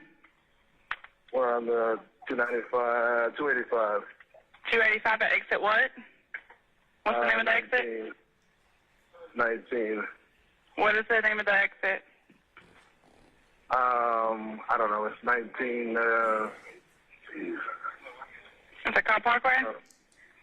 No, and we're right at the 75 in the Cobb Parkway. Okay. Are you northbound, southbound? We are.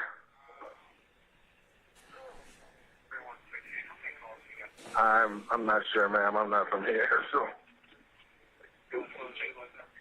Okay, is there any way that you can see any street signs to know which direction of travel you're going, which way you're headed towards?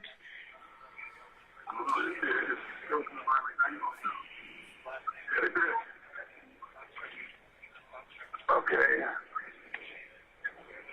We're white as a vet. What color was the color making of the vehicle? It's a white Corvette. Do you have a tag? No. Can't get a tag. They on 285. They had it for like 275 just now. White Corvette though.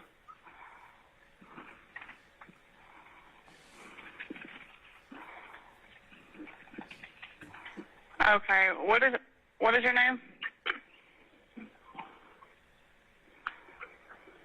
What is your name, sir? Al Lewis. What's the callback number for you? You want the other one? Sir, what is your callback number? Okay, can you describe what exit you're coming up on now? It would give me a better direction of travel where you're going.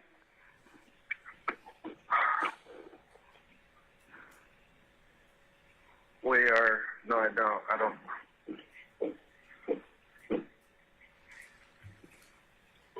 I'm not. Did you see who was in the vehicle? Yeah, it was. I think it was the white car. It was coming up next to me. Okay, I have a white Corvette. Did you see who was driving it? Who was in the vehicle? No, I don't. No, I don't, ma'am. We're at North Side.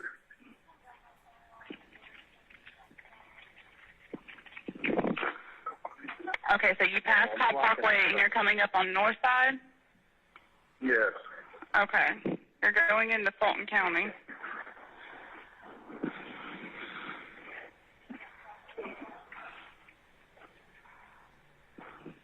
Okay, so you're coming up on North Side, correct? I'm sorry? You're coming up on North Side?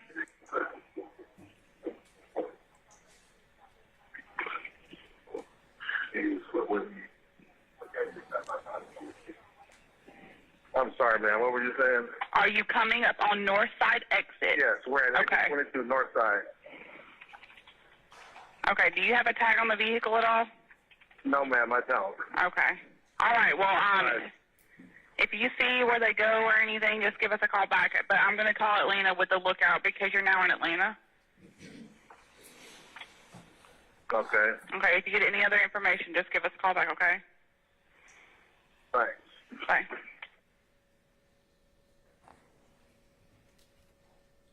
Now, Mr. Lewis, in listening to that call, how would you describe your demeanor on that call? Objection speaks for itself. I'll rule the objection.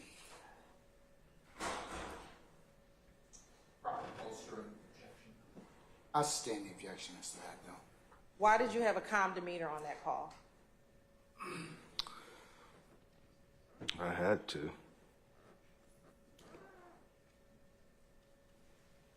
You said you had to? And is that based upon what you talked about earlier? It's just to make sure. Somebody had to be in control of the situation, or it could have really been a heck of a lot worse. At the time in which you were on the phone with 911, Did you realize how much damage had been done to the vehicle? No, I didn't.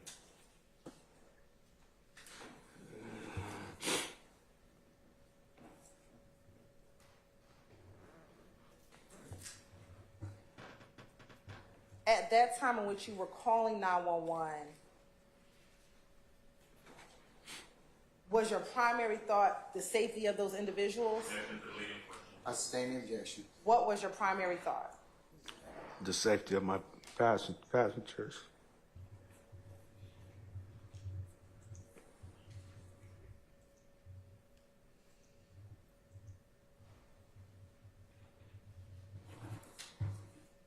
Did you eventually make it to the hotel? Yes, we did. Between 285 and the hotel, did you make any other stops? No, we went directly to the Mandarin Hotel. At this juncture, do you remember what highway did you get on to go to the Mandarin Hotel from where you were on 285? I believe it's 400, if I recall.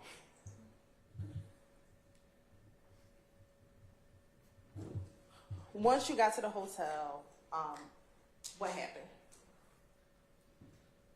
We parked, and that's when the officers met us. That's when I looked at the bus and saw how it was shot up, and saw how close the last bullet came to taking my life. And where was that particular bullet that you're referencing? Where was it? Shot Did you see a bullet hole or did you see a bullet? Saw the bullet hole and shot the back of my mirror, the rearview mirror that I look out of, that I sit right there in the window at. I can't hear you. It shot. The last one shot at the back of my mirror, where I sit in the driver's seat.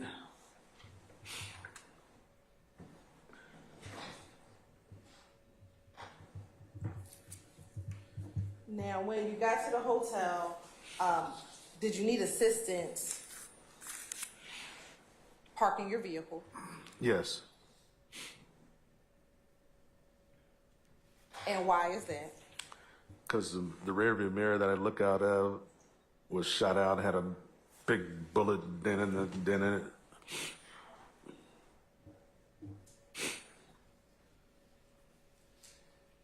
And I believe you said the police were there once you got to the hotel. Yes, they were.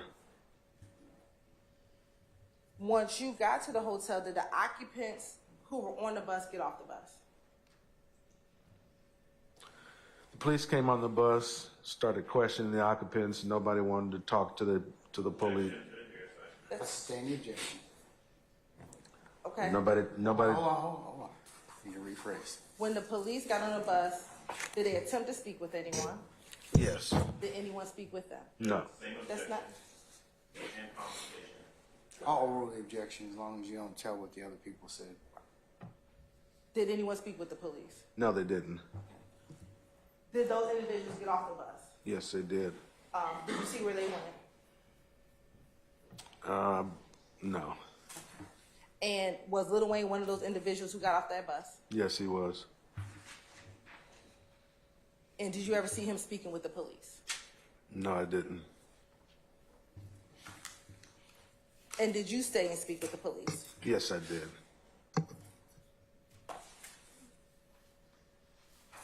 Now, we talked about you looking at your driver's side mirror.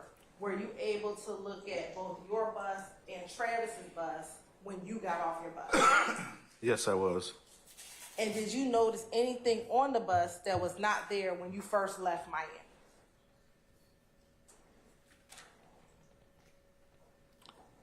On the outside or the inside? First, let's talk about the outside of your bus. Did you notice things that were not there when your bus departed Miami? Yes, I noticed a bunch of gunshots on the side of my bus. Okay. And what about Travis's bus? Yes. What about on the inside of your bus? Did you notice anything that was not there prior to you leaving Miami? Yes, I did. What was that? Where the gunshots had penetrated through the bus and They were in the bus. And have you had the opportunity to look at the pictures of your bus and Travis's bus from the night of, or the morning of April 26, 2015? Yes, I have.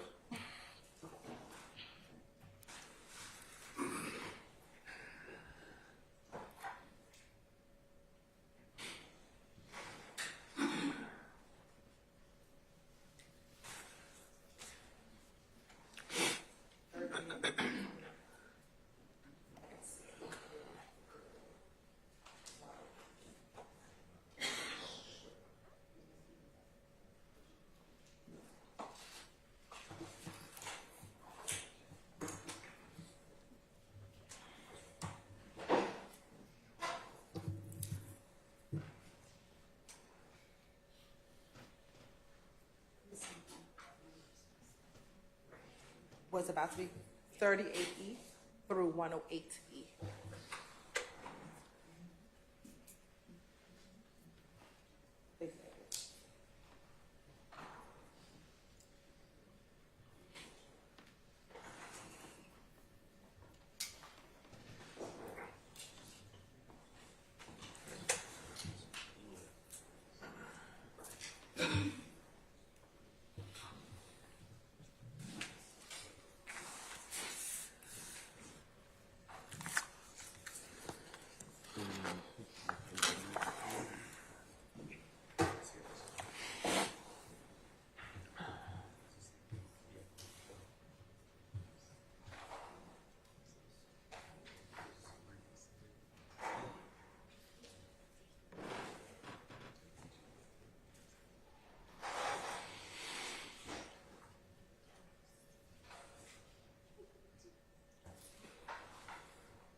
I got you.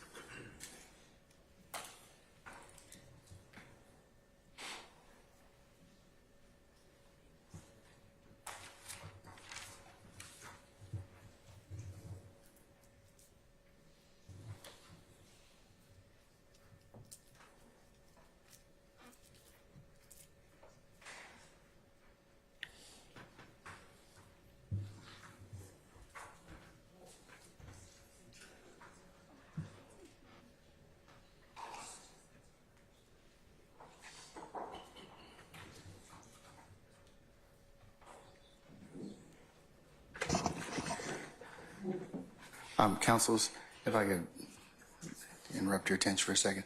I have a good authority. We need a comfort break, so why don't we take 15 minutes, okay? You can finish looking at that. Yes, sir. All right, ladies and gentlemen, we're going to be in recess for 15 minutes, all right? All rise.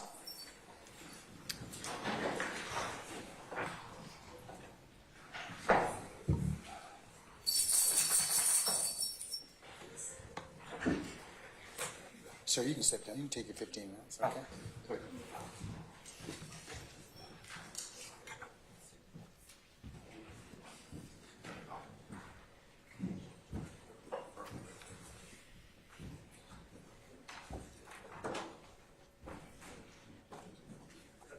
All right, ladies and gentlemen, you may be seated. We're in recess.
Excuse when he gets there. That's okay. I don't want to interrupt him. As long as it's okay with your client. He's shaking in affirmance. Yes, sir. Okay. All right. Okay. All right. And Your Honor, one more thing before we start. Madam. Upon agreement, the state is the one Yeah. States Exhibit 1 Echo Alpha, which is the 911 call that we played, Yes, is a sir. Yes, ma'am. redacted version that took out Mr. Lewis's phone number. The state, by agreement, we would like to introduce for the record States Exhibit 1 Echo Bravo, which is the full recording with the phone number. All right. And of course, not waiving our previous Right. objections, Judge. We have no objection to that, but we maintain our previous. All right. I'll note your similar objections, and I'll admit it for the purpose of the record.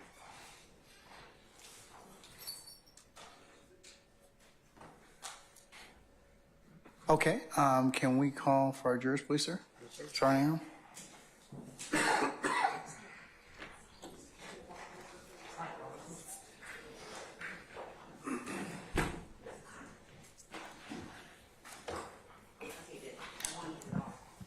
That takes something else.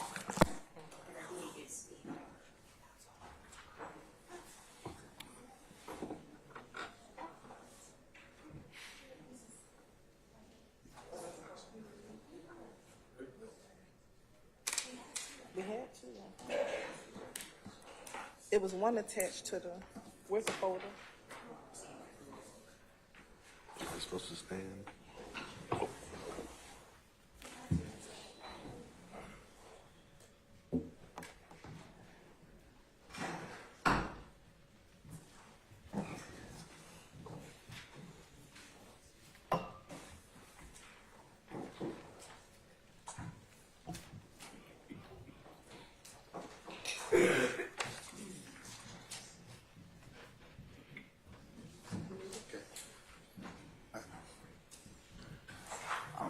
Make a note of it.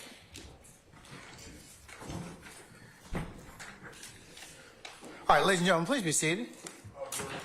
All right, thank you, Sergeant Ingram.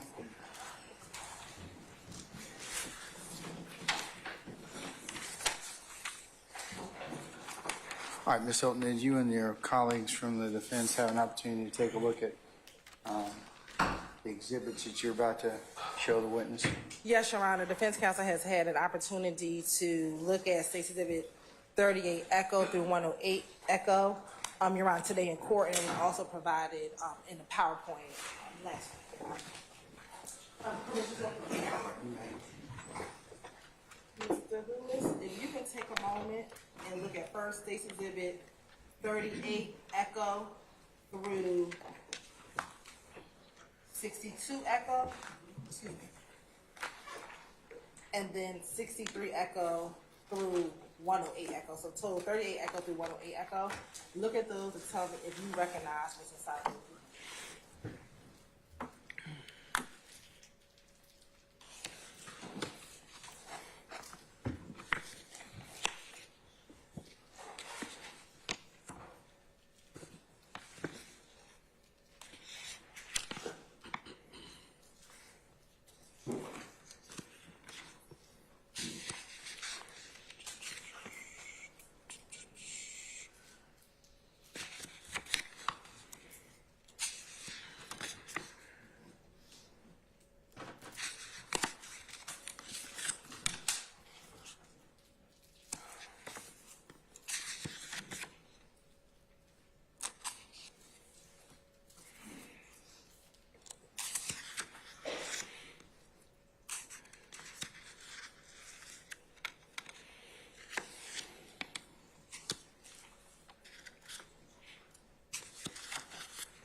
Now, looking at, have you had the opportunity to look at them all?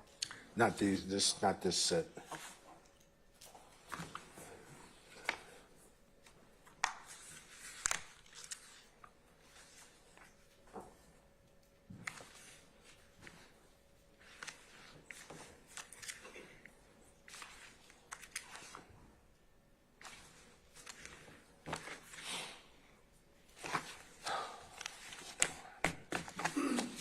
Now, looking at State's Exhibit 38 Echo through 108 Echo, do you recognize what's contained in those exhibits? Yes, I do. And how do you recognize what's contained in State's Exhibit 38 Echo through 108 Echo? That's my bus.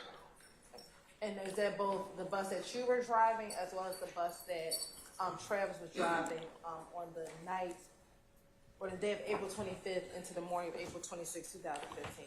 Yes, it was both. It was myself and Travis's bus as well. And do those pictures fairly and accurately depict the images of the bus as you saw them back on the morning of April 26, 2015? Yes, they do. Your Honor, at this time, state would like the tender State's Exhibit 38 Echo to 108 Echo into evidence. Any objections to states 38 Echo through 108 Echo? No, sir. All right, hearing none, they are admitted and may be published as you see fit. Okay. First, we're going to start with State's Exhibit 38 Echo.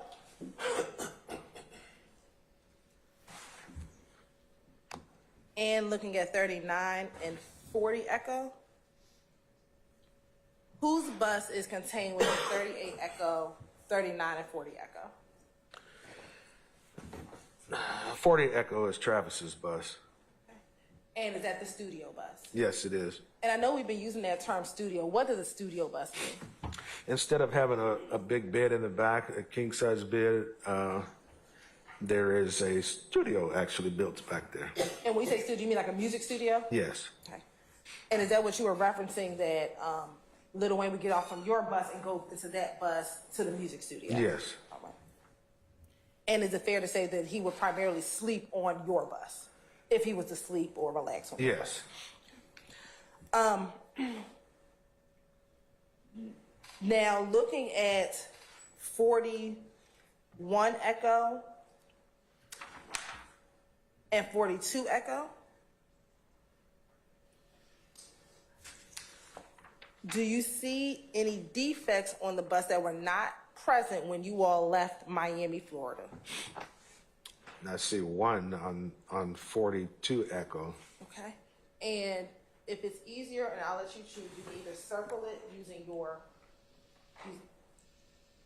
using the computer screen. Right. Okay. Now let's go to 43 Echo. Do you see what do you see in 43 Echo?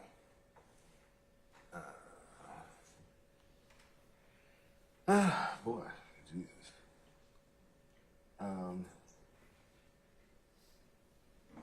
Right here. Right here. And in 43 Echo, were those, strike that. Why did you circle those two areas of 43 Echo, which for the record are two defects in that picture? Those appear to be gunshots to me. Okay. And were those two defects there in the bus when you all left Miami? No. Okay. And did you notice it once you got back to the Mandarin Hotel? Yes, we did. I did. All right. And looking at now 44 Echo, is that a close-up of that top bullet hole that we saw in 43 Echo? Yes. Okay. Now I would like for us to go to 45 Echo.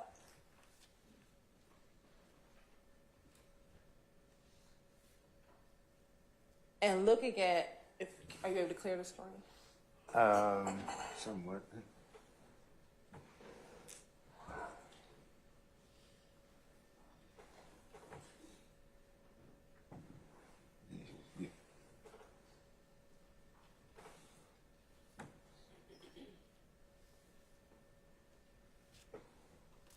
Oh, there we go. Oh, Now, I want to go back to 41 Echo. Excuse me, I'm sorry, 43 Echo, I apologize. Now, looking at 43 Echo and 45 Echo,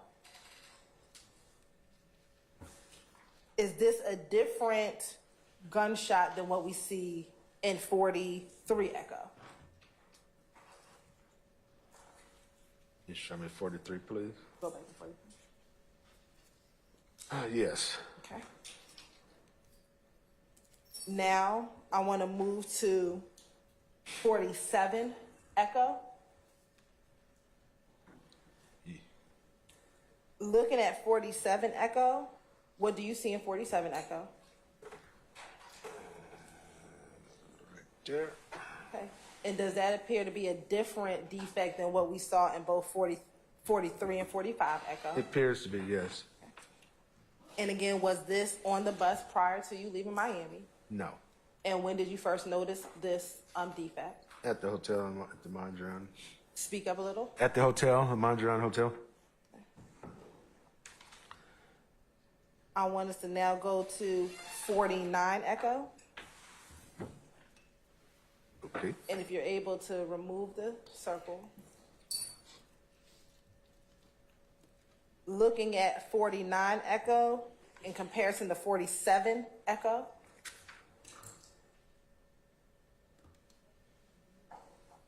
And now going back to 49 Echo.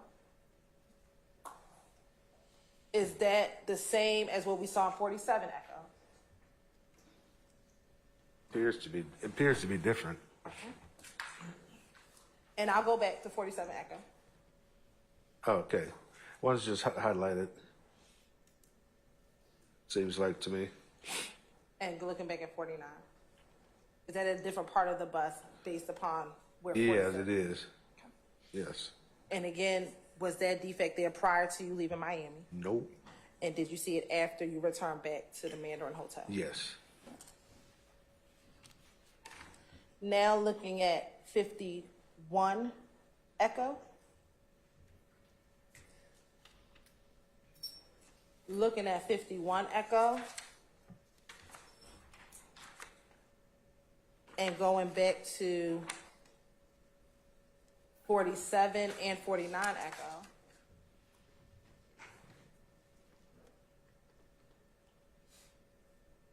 I think it was 49. And now to 51. Can you tell if that's the same as the other two? No, that we saw? they're different. That's different. Is that in a different part of the bus? Same part. This is in the Bay Area, the bays where they store the luggage, and the other one's right in the sidewall. And the same question, was that there prior to you leaving Miami? No, they weren't. And did you see it after you returned to the Mandarin Hotel? Yes, we did.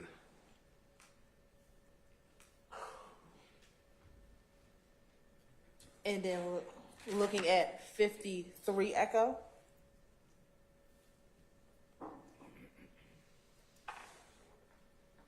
Do you see a defect in 53 Echo? Yes, I do.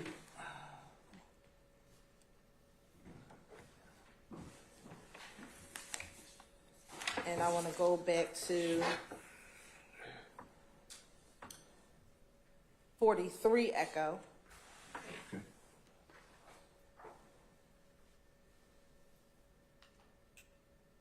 Does that appear to be a different location than these two? Yes, it does.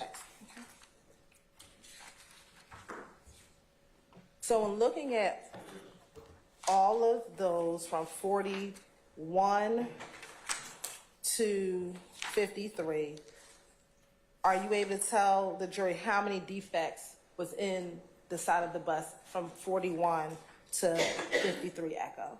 And if we need to, we can go back and count. Quite a few. I didn't actually count them, but there's quite a few of them on. Let's go back to 41. So, sorry, my eyes is bad. 43. And I got my glasses on. Okay. 3, How many are there? 2, And then looking at 45. 1. So is that 3 right now? Your Honor, I'm going to object to leading Basis? and foundation. Um, And ask answer. I'll overrule the objection, and but I'll sustain it as to leading. So How many is that right there? 3. I mean 1. I'm sorry. So Total what- of 3. Going to 47. How many do you see there? Just 1. Okay. So how many are we at now? 4. Looking at 49 Echo. 2, 5, 6. All right. Looking at 51 Echo. 1, 7. And looking at 53 Echo. 1, 8.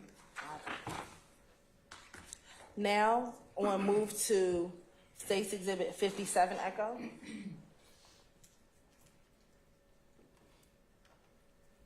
And let me ask you this while we're looking at 57 Echo. At the time, do you know how many people were on the studio bus at the time outside of Travis? No, I don't. I'm not sure. Do you know Travis was on there by himself? No, he had a few people on board. I just don't know the head count. Okay. Looking at State's Exhibit 57 Echo, and I'm going to also look at 58, 59, 60, 61, and 62. What part of the bus is that area that we're looking at between 57 and 62 Echo? It's the Bay Area where they stored luggage. And looking back on State's Exhibit, actually for real this time, 41.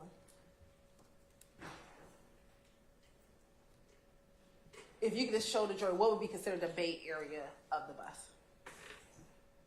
The Bay Area runs these 3 doors right, well, actually on this one there'll be 2 doors. This bay here is a generator bay, so you don't use that bay, so it's just these the two forward bays. And so when we're looking at those exhibits 57 through 63, that's inside of those areas. Those 3.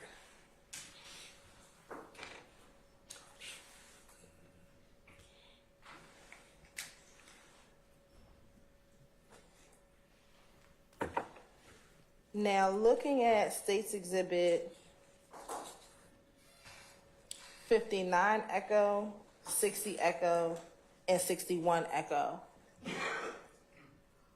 do you know what that item is that's being depicted? Looks like a gunshot to me. It looks like a gunshot to you? Yes. Okay. All right. Now I want to go to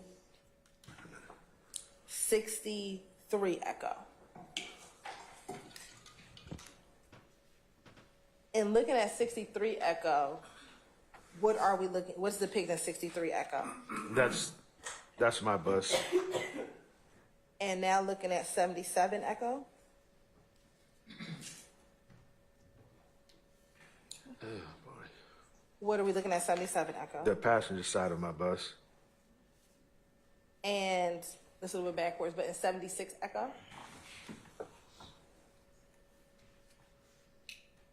Is that the same passenger side of your bus from a different angle? Yes, it is. Now I want to show you what's been marked as 66 Echo and 67 Echo.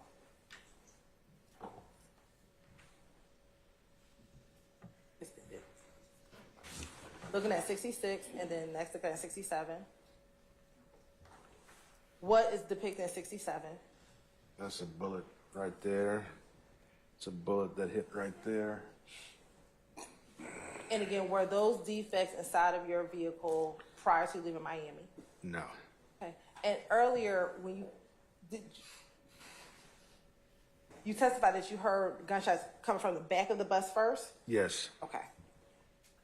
Now let's go to 68 Echo.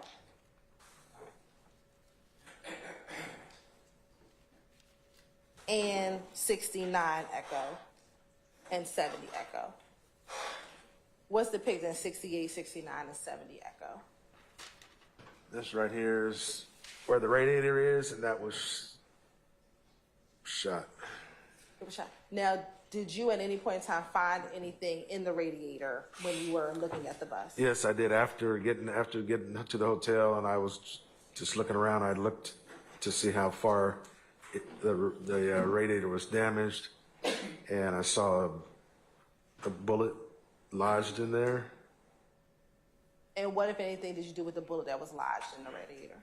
I called, and either Racy or Dennis came in, I believe. I met Dennis, Detective Dennis, and gave it to him.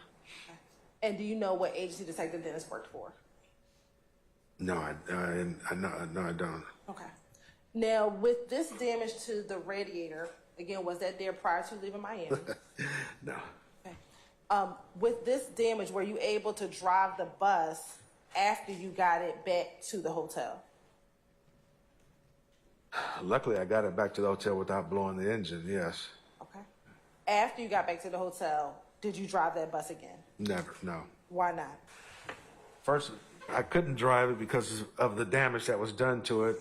And mentally and physically, I couldn't drive it, and the Pioneer called and had it towed away, towed back to the yard. Okay.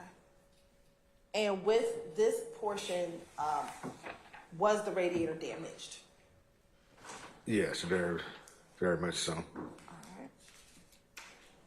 Moving to State's Exhibit 77, Echo.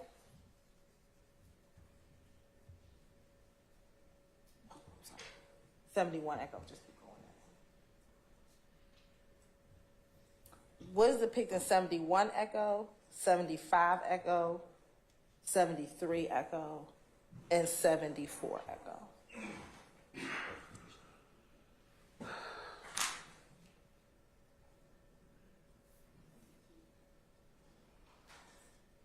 It's 74. 71, 72, 73, and 74.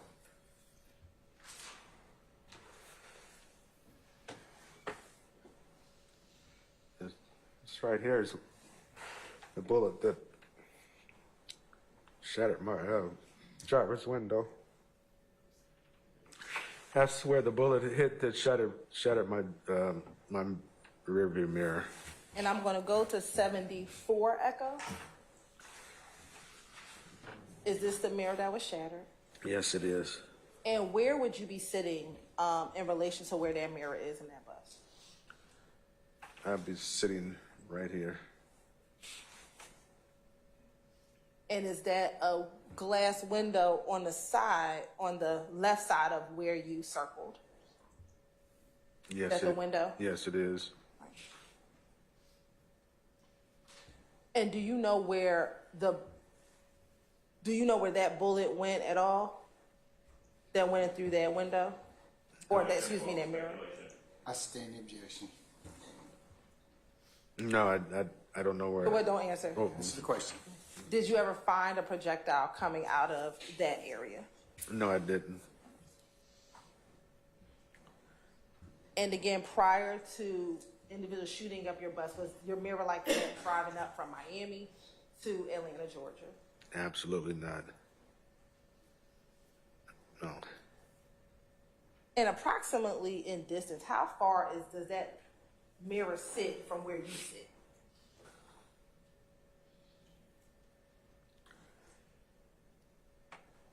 I can reach out and touch it, so I would say, reach out and grab it. I would say it was, 2 feet?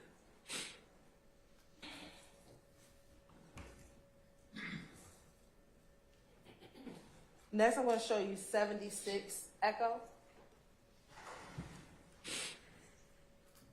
And 78 Echo, I apologize. And 79 Echo. Yes, thank you. Looking at 78 Echo and 79 Echo, if you describe it for the jury, what are we seeing in both 78 Echo and 79 Echo? 78 Echo is the entryway to the bus.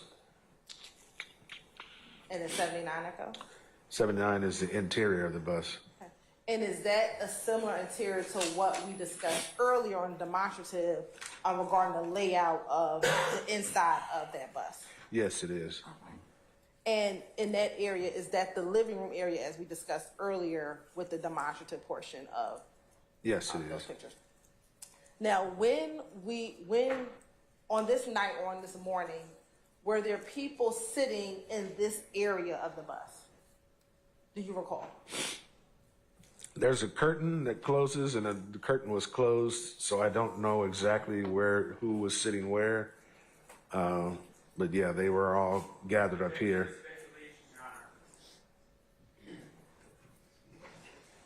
I heard your objection. I'm going to sustain the objection. Just rephrase that. From where you were sitting, from where you're sitting on the bus, can you hear people behind you? Yes. And can you hear people who are in the distance, all the way in the back of the bus, all the way up to the front of the bus? It's air pressure. The buses are usually air pressure, to where you can't really hear too much back there. Okay. Now, looking at State's Exhibit 88 Echo,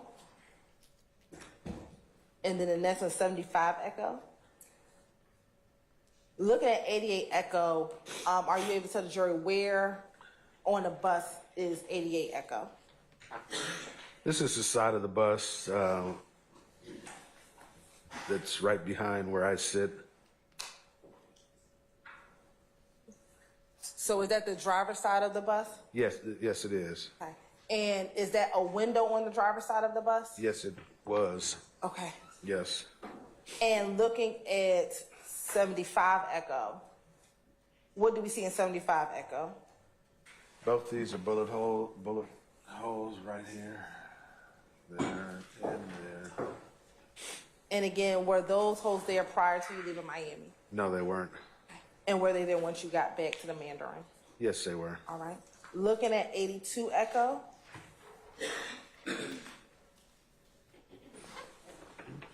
And looking at 83 Echo. What are we looking at 82 and 83 Echo? More bullet holes. Okay. Is that in the inside of the same glass we were just looking at? Yes. And now looking at 80 Echo and 81 Echo.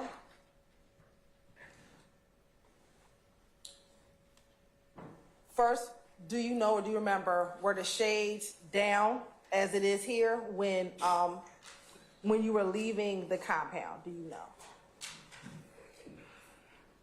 That I don't recall. I don't recall that. Okay. Looking at 81 Echo. What do we see in 81 Echo?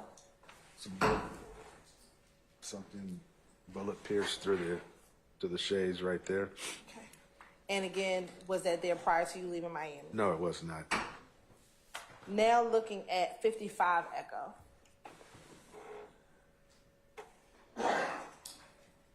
Sorry, it's slide 55. 84 Echo, I apologize. Looking at 84 Echo and looking at 85 Echo.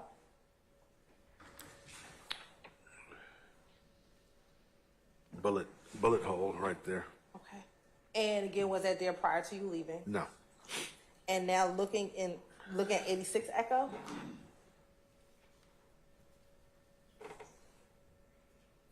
Big old bullet hole right there. Are you able to tell if that's the inside of the door that we were just looking at? Yes, it is. All right. And looking at 87 Echo.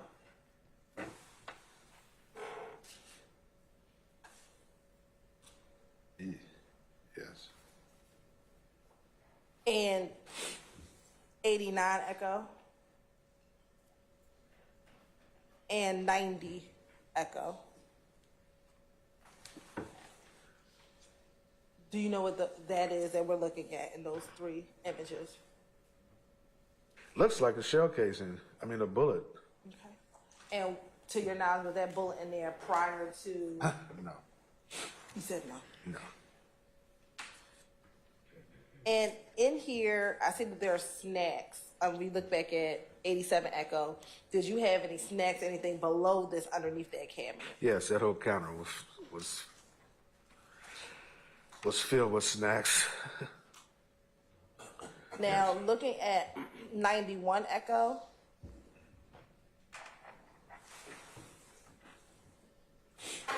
And I want to look at 92 Echo. Going back to 91, what area are we looking at in 91 Echo? That's the kitchen. This is a refrigerator. This is the bathroom right here. And these are the bunks right back here on both sides. And is that similar to the bunks that we were talking about earlier in the other photo? Yes. All right. Exactly. And just flipping through very quickly, 92 through 97 Echo. Yes.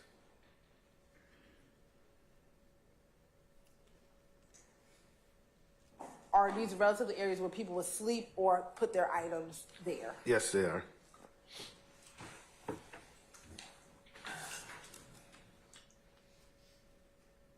Now looking at 100 Echo, 101 Echo, and 102 Echo. Do you notice anything in those three images? Yeah, right here. It's right here and right there. Appears to be pierced by a bullet. And as I've asked before, was there anything you noticed prior to you picking up Lil Wayne and prior to this shooting? No. You had those defects? No, they weren't. No, not at all. And then just going very quickly through 103 through 108.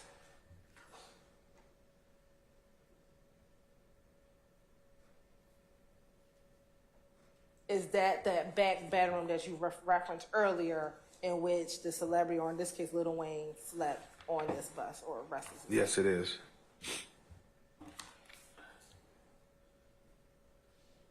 Now, we talked about the bullet or the projectile that you found in the radiator that you gave the dentist. There was also the one that we saw inside that cabinet. Were there any other projectiles found inside of this bus?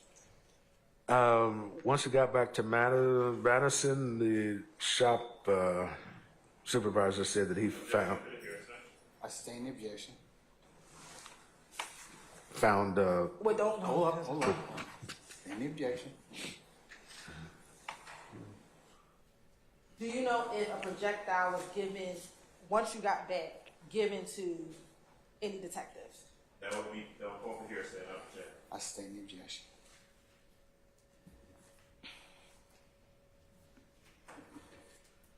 Now, on April 26th, did you speak with police? Yes, I did. Okay. And did you tell them what you basically told the jurors here today? Yes, I did. Outside of calling 911 that night, did you make any other calls that evening? I talked to a coworker, and then I talked to my daughter. Now, we talked about earlier, you did not drive the bus back to Tennessee. How did the bus get back to Tennessee? They had towed it back to Tennessee.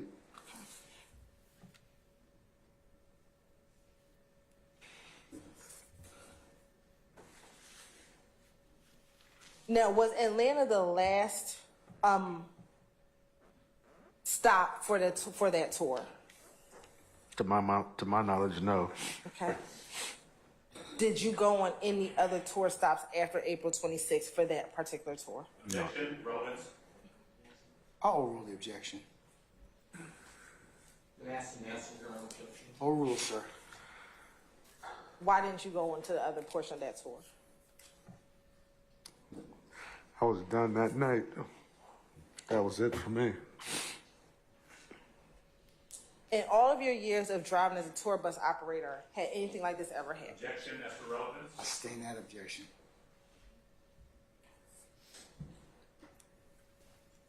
Prior to going on tour, were you aware of any conflicts between Lil Wayne and anyone else prior to you getting on this tour? No. Relevance and call for hearsay. I sustain the objection. just a few follow-up questions. When the police escort were escorting you to 285, were the sirens on or off? If you can recall. That I don't recall. Do you remember if the lights were on or off? Yes, they definitely were. Lights were definitely on? Yes. Okay.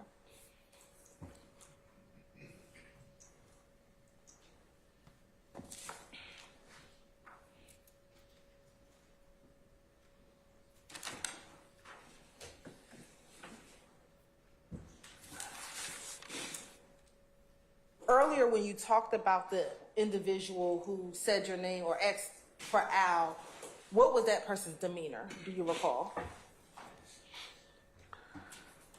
I didn't pay too much attention to it. They were kind of aggressively asking, and I just ignored it. Okay.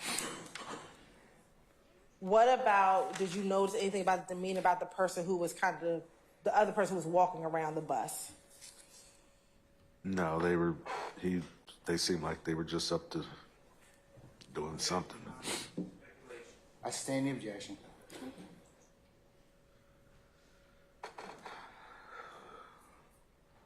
When you said that Lil Wayne and individuals rushed out of the compound onto your bus, did any of them appear to be angry? Yeah, the manager was quite angry about something and pretty much cussing me out. I mean, we've been out on tour before and never had any situation like that. Outside of the manager, any of the individuals who got on the bus? No. Okay. No.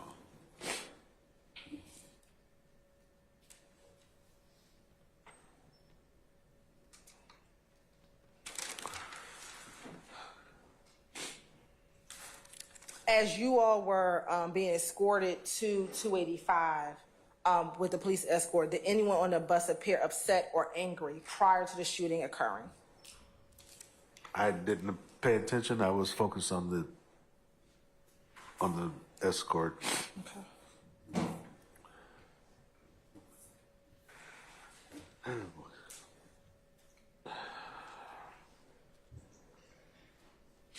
When the white car drove past you on 285 and it pulled over on the side, if you can remember, how far was your bus, from where that car pulled over on the side? About how many car lengths between where your bus was and when they pulled over to the side? I recall it wasn't a car length. It was about a half a mile or so. They kept on and went on up, and I saw where they were going, okay. And I saw them pull over.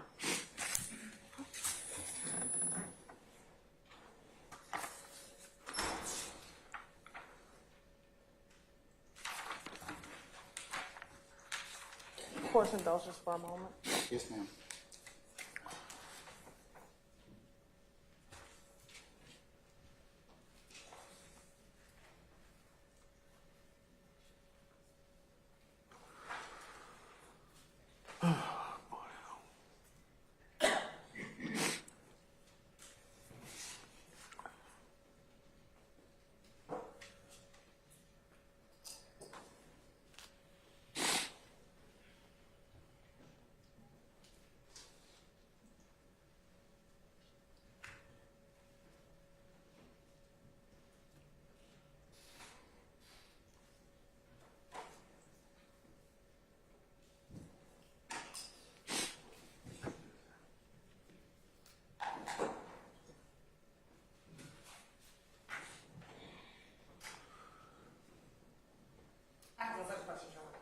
Cross.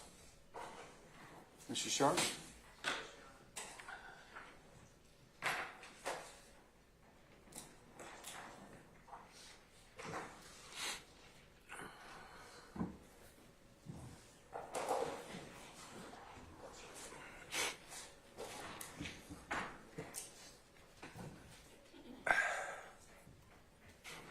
Mr. Lewis. Yes. Good afternoon, sir. Good afternoon. My name is Max Shard. I represent Shannon Stillwell. Okay? Okay. Just going to ask you a few questions. The bus that you were driving, Lil Wayne's security was on that bus, correct? Yes. And that man's name is James Mulvey, correct? I know him as Jim. That's what I know him as. You know him as Jim? Yes. Okay. On direct, you testified that you were the only person who spoke to police that night. Jim, in fact, spoke to police that night as well, correct? I believe so. I'm not sure. Okay. I can't say yes or no. Okay.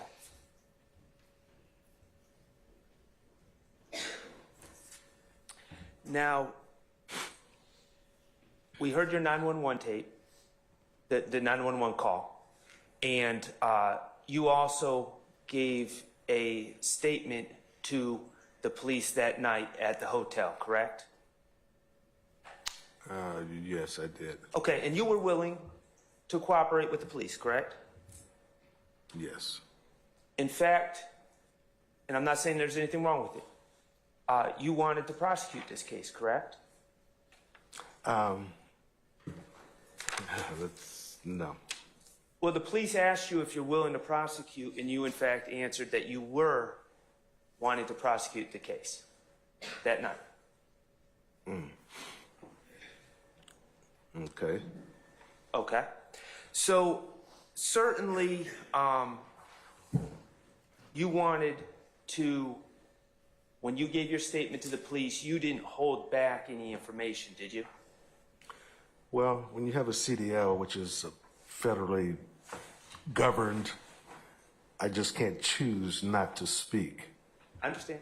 So I did what I'm supposed to do. I understand. And you wanted to give the police as many details as possible about what you had seen. Well, I had a job that I had to maintain, and if I didn't cooperate, I'm sure my company, Pioneer, would have probably told me, because they had insurance, I'm sure, if I didn't cooperate and say... Your Honor, cause for speculation. I'll sustain the objection. Okay, well, I don't want to get too far off field. Okay. All I'm asking is, when you gave your statement to the police, you wanted to give them accurate details about what you had observed. That's my job, yes. Okay, and you weren't seeking to leave anything out, correct? No. Okay. And so I want to talk to you about what you've testified here today. You, as I understand it, you're driving the bus. You hear what you perceive as gunshots, correct? Correct. Okay. And you are on the front, in the driver's seat of the bus, front left of the bus, correct? Correct. Okay. And after hearing gunshots, you saw two cars speed past the bus on the left. Correct. Okay. And eventually these cars ended up pulling over on the right side of the road past the exit that you were getting off of. Correct. Okay. And when I say you wanted to give all the details, you could. When I say two cars, there were only two cars that sped past you on the left, correct? To my knowledge, yes. Okay. And one of those cars, you've testified, was a white sports car, correct? I testified it was a Corvette. Okay, we were going to get to that. White Corvette. And you actually said that you saw flashes coming out of that car, correct? Correct. Okay. And the second car behind the white Corvette, I want to talk to you about that car. That was a white truck, correct? Yes. Okay. And that's what you've always said, a white truck, correct? That's what I remember at 85 miles an hour, yes. Okay.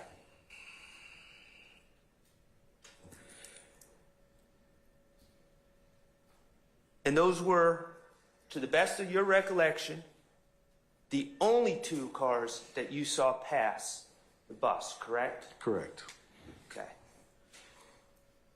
In all of your statements, you have never or you did not see, let me just start with this. You did not see a blue SUV that night, did you? I don't recall that. Okay. You do not recall seeing a blue SUV. I don't recall that. And you certainly did not see a blue SUV passing the bus at the time of the gunshots, correct? I don't recall that. Okay.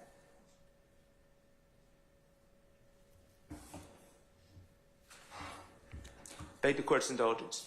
Yes, sir.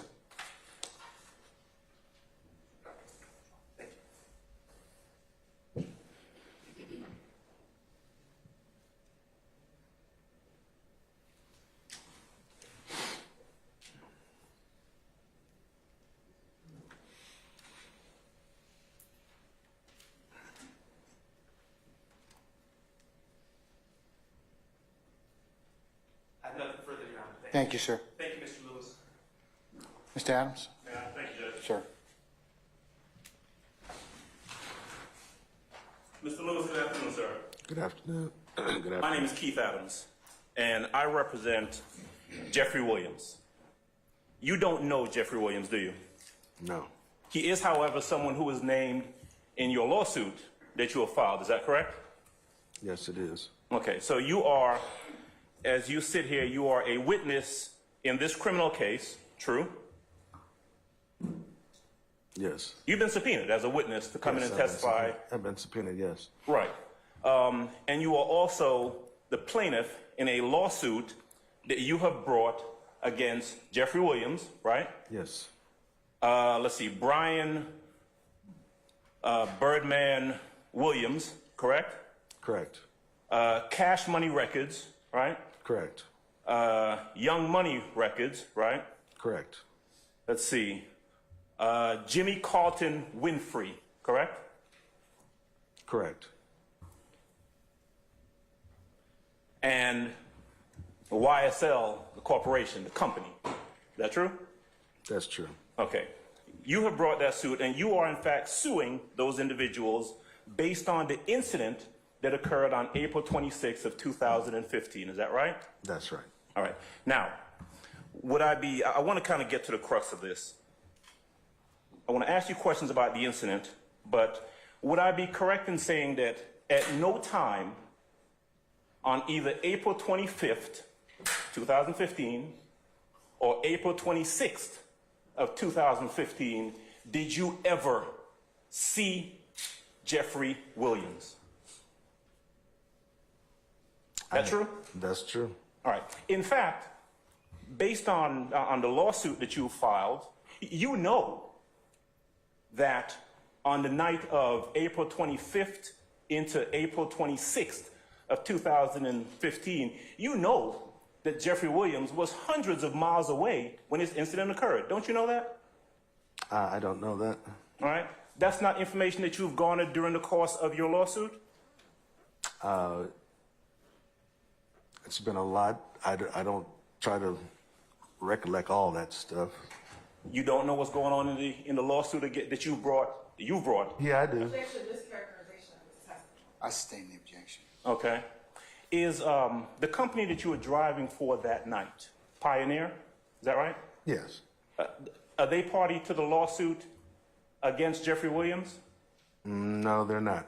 Okay, it's just you, right? Yes. And that is a $30 million lawsuit that you have brought against someone that you didn't even see that night. True? True. Matter of fact, Brian Birdman Williams, didn't see him that night either, did you? No. Okay. If I heard you correctly, you were not able to describe to the police or any detective or anyone any description of anyone who did any shooting on the night of the 25th going into the 26th. Is that true? That's correct. You didn't see anyone, did you? That's correct. In fact, when you were when you testified earlier about this person who walked up to you and asked for Al, you remember that? Yes. You didn't give a description, or you weren't asked to give a description of that person to the police at any point, were you? No. clear something up for me. You said it was odd that the person came and asked for Al, right? Right. Your name is Al, isn't it? Yes. Okay.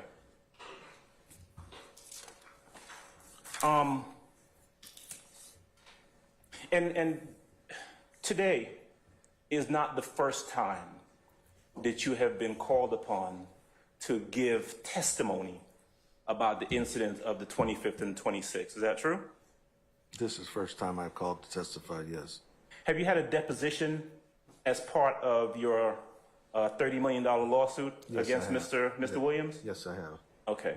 And in that deposition, you were asked questions by attorneys, correct? Correct. And you were asked to recount the incidents or the incident on the 25th going into the 26th. Is that true? Yes. All right. And you were able to recount and give them as many details as you could remember from that night. As I remember, yes. All right. Now, this is 2015, or the incident is 2015. So we're talking about 9 years. About 9 years ago. Yes. Is that true? And it's fair to say that it's a very traumatic incident, right? Very much so. So much so, I mean, obviously, I've noticed that you've been upset, and you were crying on, you were upset, I understand, as you've been testifying about this. Isn't that right? Yes, it is. All right. Now, the 911 call that we heard a little bit earlier, true to say, that was you on that 911 call, right? Yes. And you were able to hold it together. You were very calm when you were making that 911 call, true? True. You were able to give whatever details you gave during that 911 call very calmly while the bus was being shot at, right? Yes. Okay. And I heard, you tell me if you heard the same thing, on the 911 call, when you were given the description about this white car and a white truck, there was someone in the background who was kind of telling you, yeah, it was a white car or something like that. Do you remember hearing that? Yes. Okay. Who was that person that was talking to you at that time? Probably was Jim. Probably? He was the one next to me. There was like 12 people on the bus, so I'm not sure who was the one behind me in my ear, but it probably was Jim, which was next to me. That would be James Mulvey, right? I don't know his name. I know him from Jim. I don't know his full name. Okay, Jim, though, is the person that we've described as the security guy, right? Yes. He is Lil Wayne's security person. Yes. Okay, now, so we hear who you think is Jim talking to you, giving a description of a car, right? Yes. Okay, now, and we heard your 911 call. What about Dwayne Carter, Lil Wayne? Where was he when this was going on? Objection made when what was going on. All right. I sustain the objection. You can rephrase, sir. I will, thank you. When the shooting was going on or when you were making that 911 call, where was Lil Wayne? He was somewhere on the bus. The curtain was drawn. I can't look behind myself and dodge bullets. So that was not my concern at the time. My concern was to make sure that the bus was safe so everybody would be safe. Do you know whether or not he called 911 at any time while this incident was taking place? Do you know? That Wayne did? Yes, sir. I don't know that. Okay. Let me jump back a little bit, okay? Because I heard you say that you drove from Miami to Atlanta on the night of the 25th, or the day of the 25th, true? Yes. Okay. So you drive to Atlanta, and instead of going to the Mandarin Hotel, because you guys had been on the road for 9.5 hours and it was almost time to be at the club, you went directly to the club? Yes. Okay. You parked the vehicle. Mr. Carter, Lil Wayne, gets off, and he ends up going inside of the club, the compound, right? Yes. Okay. You are out there for a while. I think you said an hour to an hour and a half. Did I get that correct? Yeah, a few hours, yes. Okay.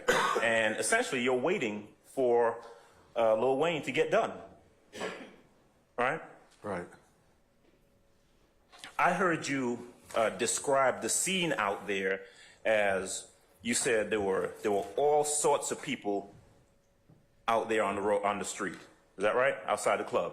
Yes. It was pretty crowded. Yes. There were a lot of people. All right? Right. And at some point, you got out and you kind of did a walk around at the bus before Lil Wayne came back to the bus. Is that right? That's right. Now, as you do that walk around, that's when this guy comes up to you and asks about Al. Is that correct? Yes. All right.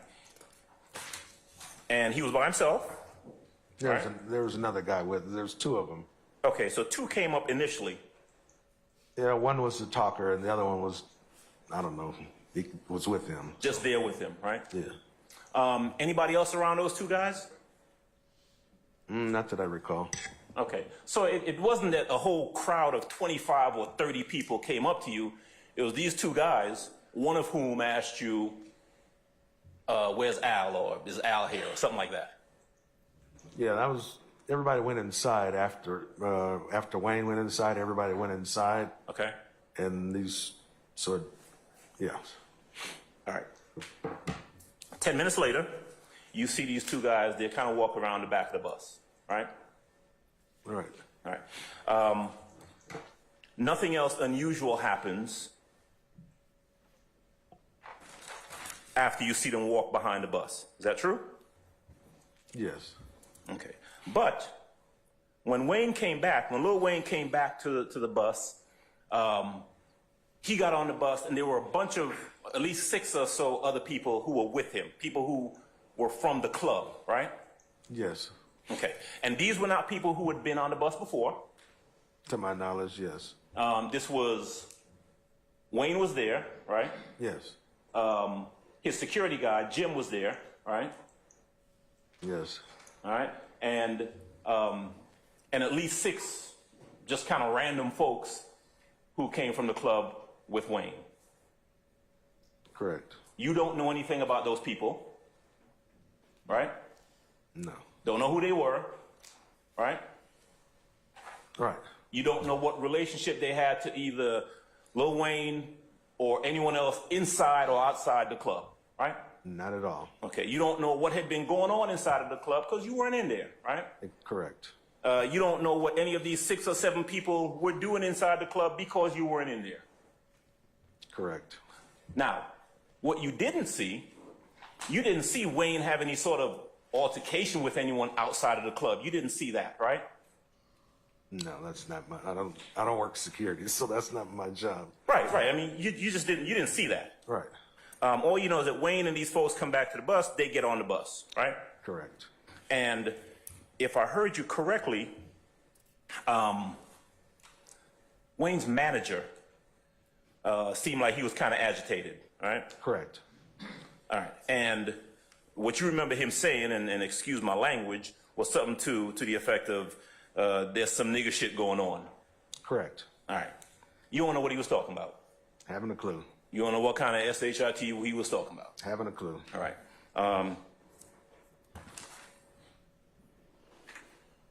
But these folks are on the bus, and then there is a police escort that takes you all to 285, correct? Correct. All right.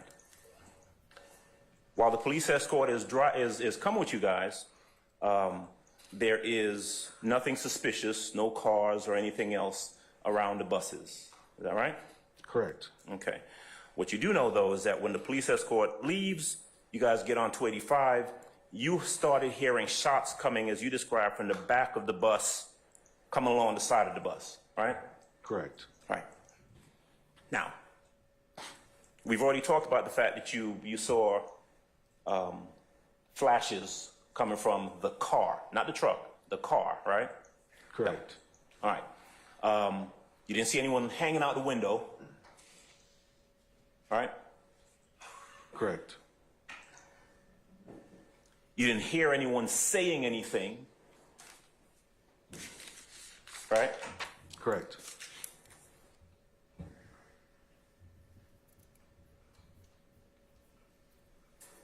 But you could tell that someone was shooting at the bus, right? Correct. Because you could hear it. Correct.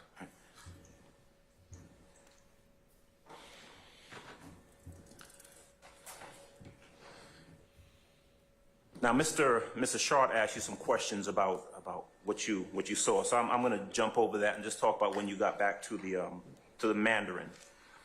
And actually, let me make sure I clear something up, because I heard you say that the cars pulled ahead of you and pulled to the side of the road ahead of the bus. Is that right? Correct. Did they both pull to the side of the road? Both of these two white vehicles? I remember seeing one. I wasn't counting, but I remember seeing one at least. Okay, so you saw two vehicles, but in terms of, if we're talking about what you saw pulled ahead on the side of the road, we're talking about one car, one white car, right? To my recollection, yes. And that was a sports car, not the truck, right? Right. All right. And you noticed that, and then you all got off that exit right before that vehicle, correct? Correct. There was no one shooting from inside of the bus. Is that right? No.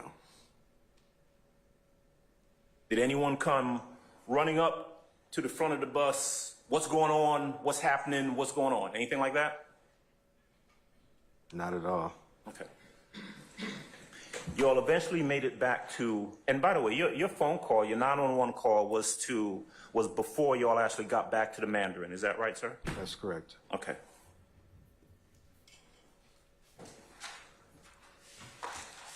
And then, as you told Mr. Short a little bit earlier, when you get back to the Mandarin Hotel, the police were there and you had an opportunity to talk to them. Correct. Tell me, where did Lil Wayne, I presume he got off the bus when you all got back to the Mandarin, right? Correct. Where did he go? Haven't a clue. What about Jim Mulvey? Where did he go? Haven't a clue. What about the 6 or 7 or so people who were on the bus, who would have been on the bus when the shooting occurred and potentially been able to describe something to the police? Where did they go? Haven't a clue. Okay.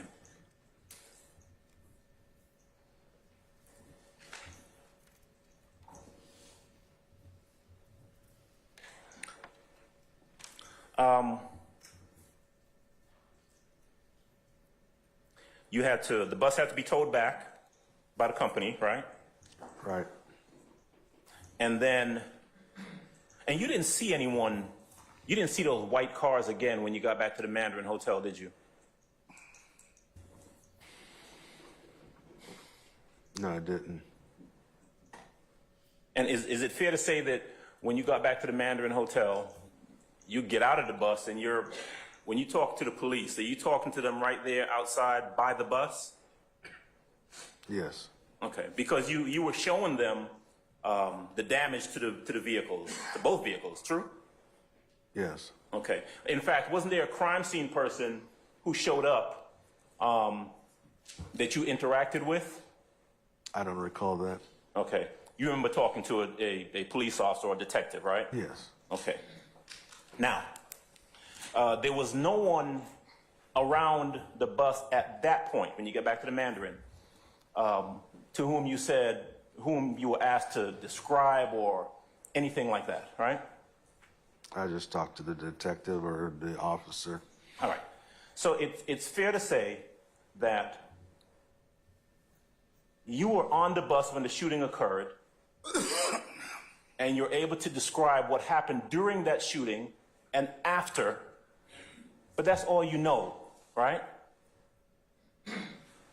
That's all I was involved with, yes. Right. And so in terms of who did that shooting, right? Who was shooting at that bus? You don't know, do you? From the 180-page police report, it identified who did the shooting. I'm asking you what you know, sir, because you were the witness, right?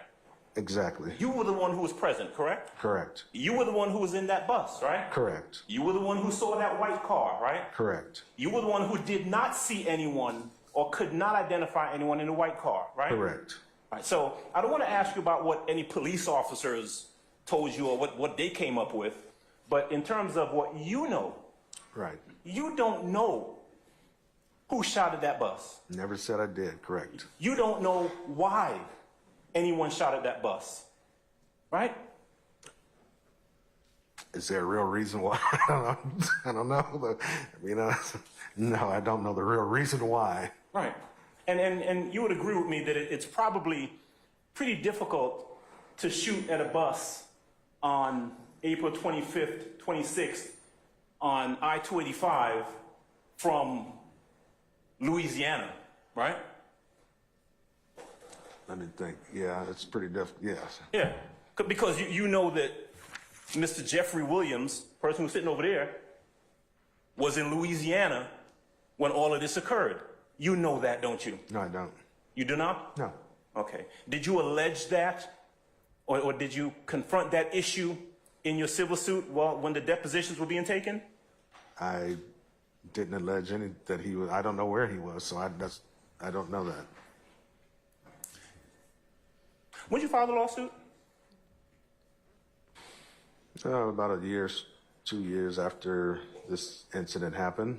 Okay, so 2015 is the incident, and about 2017 or so is when you filed the civil lawsuit and started receiving information and discovery in that lawsuit, right? Correct. Okay. Give me 1 second, Mr. Lewis. Judge, can I have a second, please? Yes, sir.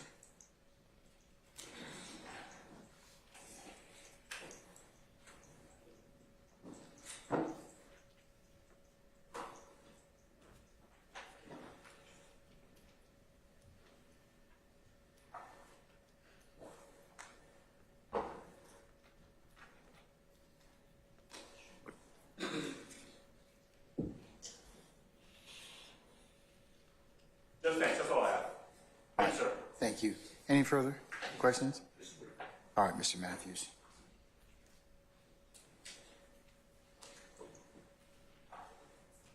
Mr. Lewis, good afternoon, sir. Good afternoon. Just have a few questions for you. On April 25th and 26th, 2015, you were actually working for Pioneer, the bus company, correct? Yes, I was. And you were, at the time of this incident, you were acting and working within the scope of your employment, correct? Correct. You were on duty, essentially, correct? Correct. Did you file a workers' compensation claim in connection with this case?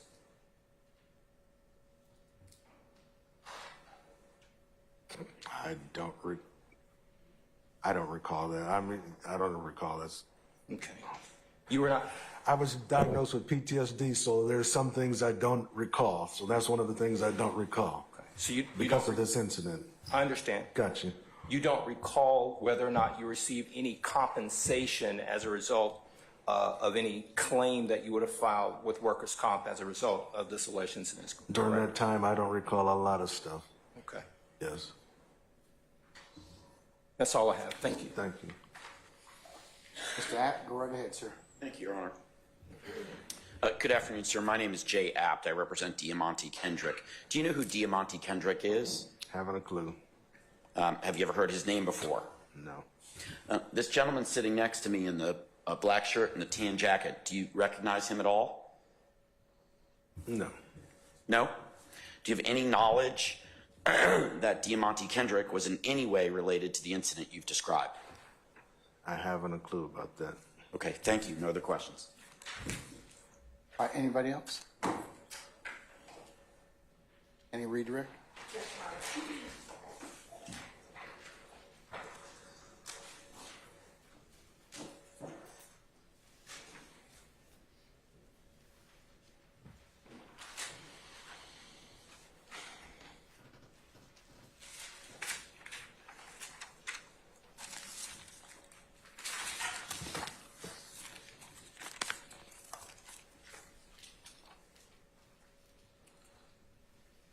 On cross, Mr. Shard asked you a few questions as to why, about whether or not you wanted to prosecute. Do you recall him asking you that? That was the first gentleman. Yes. That, and you talked about having to do that because of your CDL license. Tell the jury, what were some of the requirements to maintain your CDL license and why you had to report this to the police? Well, from what I know is that, it's a commercial license and you just can't pick and choose not to talk to the police. They pull you over, you cooperate with them, and that's what I've been taught and trained to do. So that's what I did, and my company requires that, that we cooperate with authorities, in case of a report or something has to be taken. It's just, I don't pick and choose to do that. Something that was required as my job. And you were also asked by Mr. Shard on cross-examination, again, about wanting to prosecute. When you were speaking to the police about what had just occurred to you, were you shaken up at the time? Very much so. What was actually going through your mind as you were talking to police and recounting what had just happened to you? Your Honor, It's been asked and answered though, so let's move on.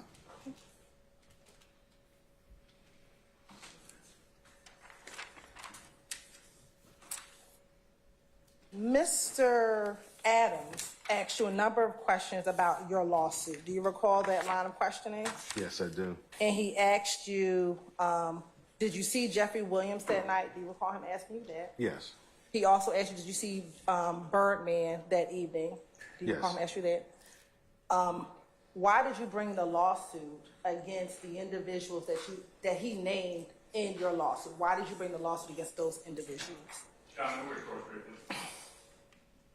Yes, sir.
Please supplement.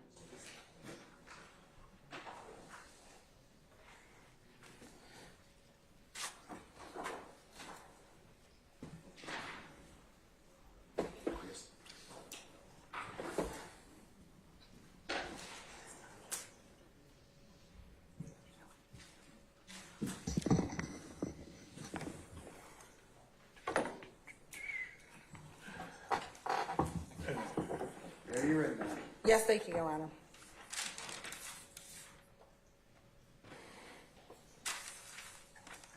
Does the lawsuit that you have filed have anything to do with your testimony here today? No.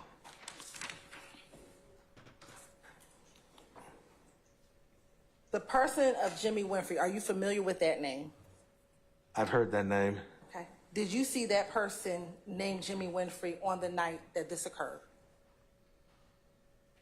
I don't know. No. Okay. Did you hear of that individual prior to this incident happening to you? No.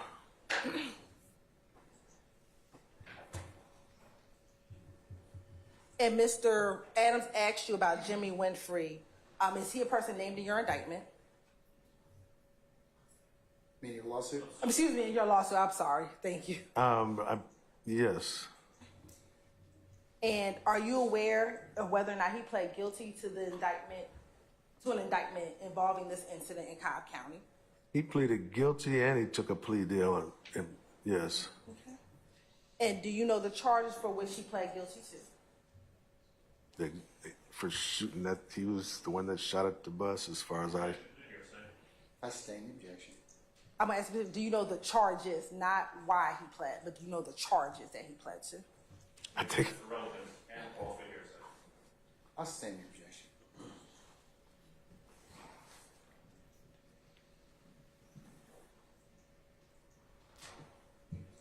Mr. Adams kept mentioning the $30 million lawsuit. Does that amount of money make you whole after what you went through on the night that this occurred? I sustain the objection. Your Honor, that's a bias question, and it goes. Well, it's still improper as to the way you asked it, or the way what it gets at. Already asked him. You were asked about individuals on the bus and whether or not any of them ever talked to police. Did you ever see any of the individuals, once they got off the bus, come back out and speak with police? I don't recall. Okay. You were asked specifically about Lil Wayne. Did you ever see him, once he got off the bus, ever come back out and speak to police? Objection, ask the answer. I sustain the objection.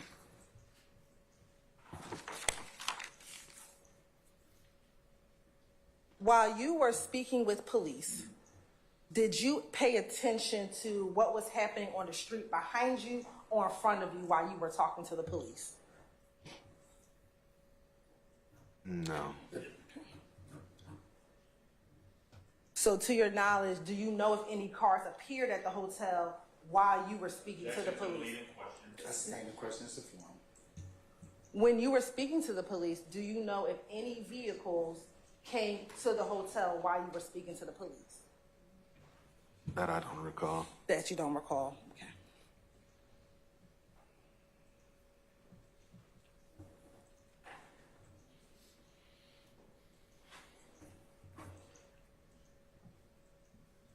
You were asked by Mr. Adams if anyone from the back of the bus came to the front of the bus to kind of speak with you as the shots were being fired. Do you recall that line of questioning? Yes.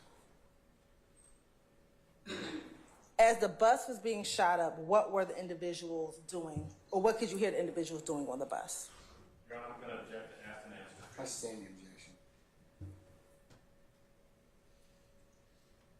And lastly, when you all were driving up 285, was Travis behind you as you all entered onto 285, or was he next to you or somewhere else? He was behind me. He was behind you. And did he stay behind you the entire time from 285 to 400? far as yes.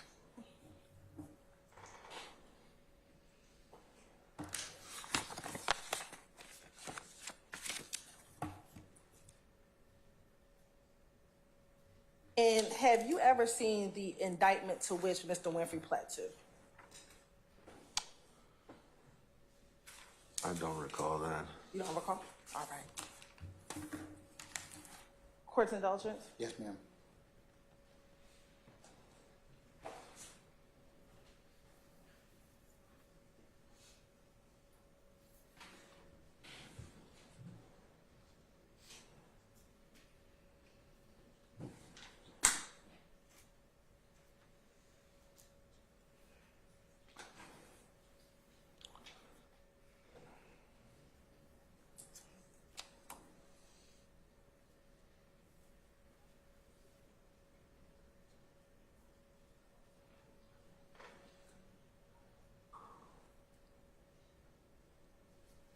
And my last question for you, Mr. Lewis. On that night, prior to the bus being shot up, did you see anyone on your bus brandish a handgun at all towards anyone at the club compound or anywhere else? And that's all on the night of April 26th? No. No? Thank you. That's no further questions. Anything further, Mr. Adams? No, sir. No. Mr. Shard, anything further? No, thank you, Your Honor. Mr. Matthews, anything further? No, Your Honor. Any other counsel?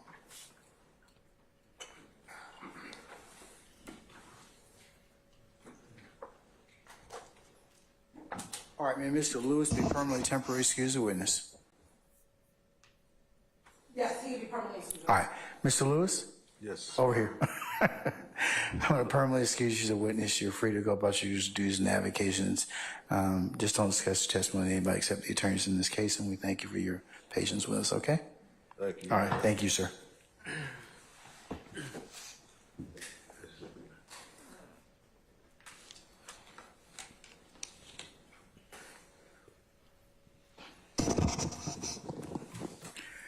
All right, ladies and gentlemen, how about some lunch? All right, excellent. Okay, we're going to go ahead and take lunch at this point in time. It's a little about almost 5 after 1. Why don't we be in recess until about 2:30? Okay, and then we'll go ahead and see where the rest of the afternoon leads us. All right? Okay. All right. All rise for our jurors.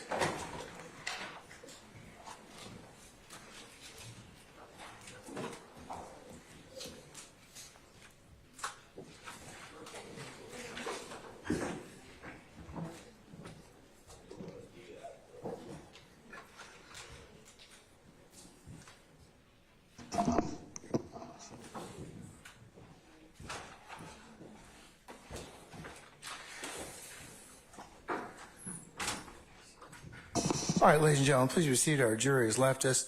Before we go to lunch, Mr. Apt and Mr. Where's Mr. Harvey? Huh? Mr. Harvey and State, I need to have a couple of just conversations with you, just so not relate to anything we're doing right here. So we're in recess. I'll see you all back at 2:30, okay? All right.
This is Detective Dennis. I assume that's who's coming next. Then I have a motion still on exhibits that have not been fulfilled, and I'm also objecting to him being qualified as an expert just to rehash what Detective Belknap testified to and Detective Dather, testified to. So I just wanted to alert you. Okay. Yes. Your Honor, so at this point, the purpose for Detective Dennis's testimony, we will obviously get into his background, but we will not be, he will be a fact witness at this time. Okay. All right. What about the exhibits that? We won't be using the ones that he has objections to. Okay. All right. All right. Well, that satisfies that inquiry for the time being. Sorry to let you down. We'll deal with it when they come up, sir. Mr. Short? Okay, all right. Your Honor, I've spoke to Ms. Love, and she indicated to me that the video of my client that was the subject of litigation, the game video in the car. Sure. Okay. It won't be coming in today. I would like to be heard regarding possible limiting instructions and the like before it gets to the point of that being admitted into evidence over my objection, of course. But I was told that wasn't happening today. I just wanted to put that on your radar. Okay, so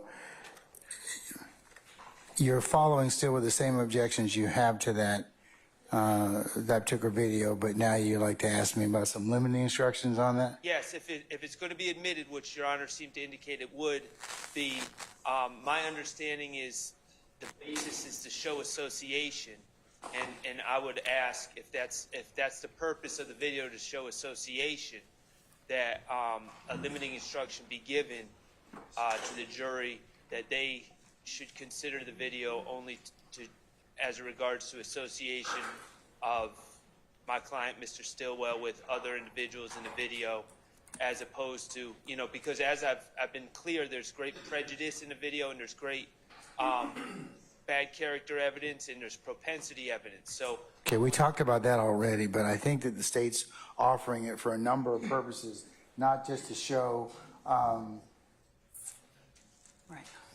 association, but they've got a few other things. So it might be better for me to deal with that as a jury charge, but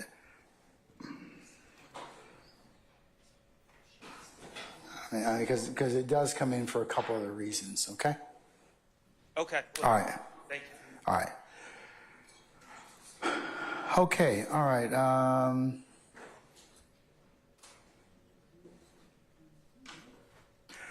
All right, Ms. Love, are you ready, ma'am? Yes, Your Honor. Okay, all right.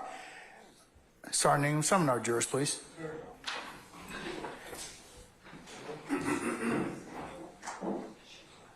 Okay. Who is Fulton County DA 9? That's the DNO. Who's number 9? Number 9 was Mr. Okay, all right, just want to make sure. I'm trying to pull double duty, just want to make sure. I'm Judge, and I'm SCDL, not the one that just came up with me.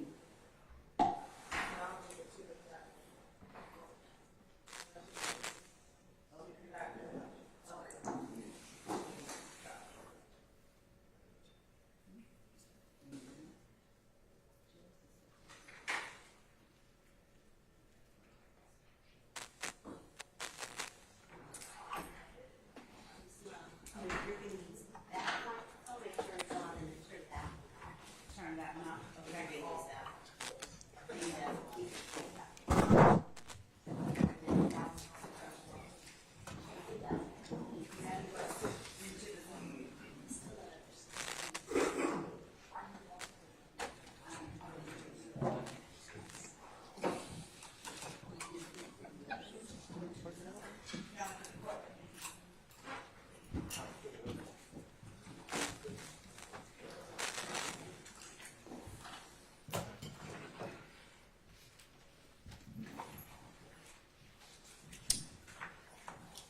All right, ladies and gentlemen, please be seated.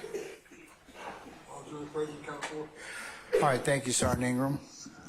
All right, State, call your next witness, please. State calls retired Detective Tyrone Dennis. All right, summon Detective Dennis, please.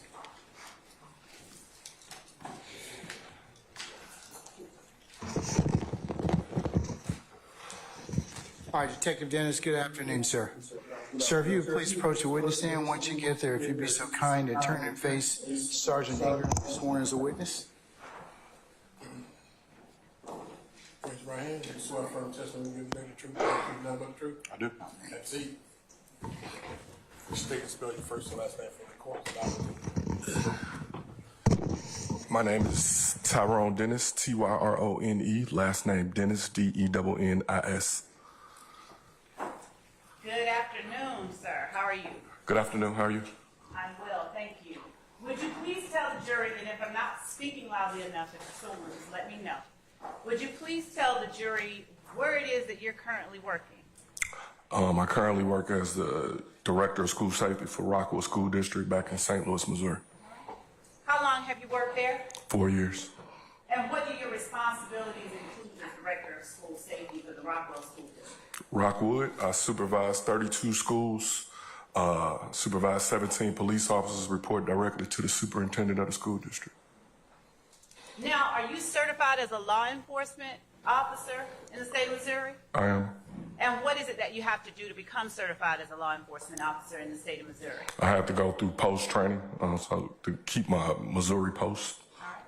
And is the post training required for Missouri the same as the Peace Officer Standards and Training Council required for law enforcement officers in Georgia? Yes. All right. Do you work in any extra law enforcement capacity within the community? I do. I have a nonprofit by the name of Clippers and Cops. I've been volunteering and mentoring for 20 years. I've been doing Clippers and Cops since March of 2018. Would you tell the jury what Clippers and Cops is? Background. I'll rule the objection, I should say. Please tell the jury what it is. I created Clippers and Cops in order to create empathy between law enforcement and the community. When I would go get my hair cut, we would have some of the best conversations. And so I decided to grab not only law enforcement, but people from the community. And we basically meet once a month, every third Thursday of the month since 2018.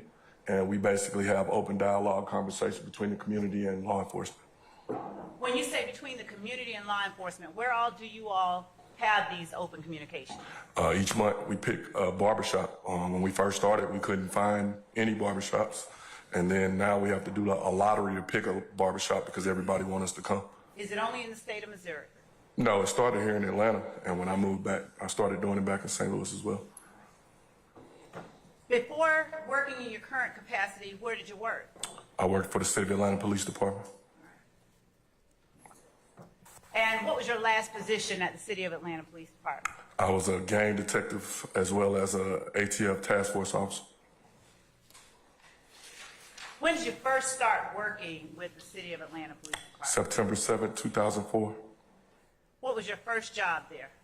I was a recruit for 4 months. I went to the academy in December, graduated April of 2005. My first assignment was Zone 5, downtown. My assignment was the Boulevard, Old Fourth Ward area. And when you say your assignment was the Zone 5 Boulevard, Old Fourth Ward area, what was your official title? I was a patrol officer. And what did you do as a patrol officer? Answer 911 calls. How long did you keep that position with APD? 6.5 years. After 6.5 years, where did you start working within APD? I went to Apex for 6 weeks. I then made detective and was assigned to the Zone 6 Criminal Investigations Division for about 1.5 years. Tell the jury what Apex is. Apex was the new unit they created after disbanding of Red Dog. And I went over as in an investigative capacity.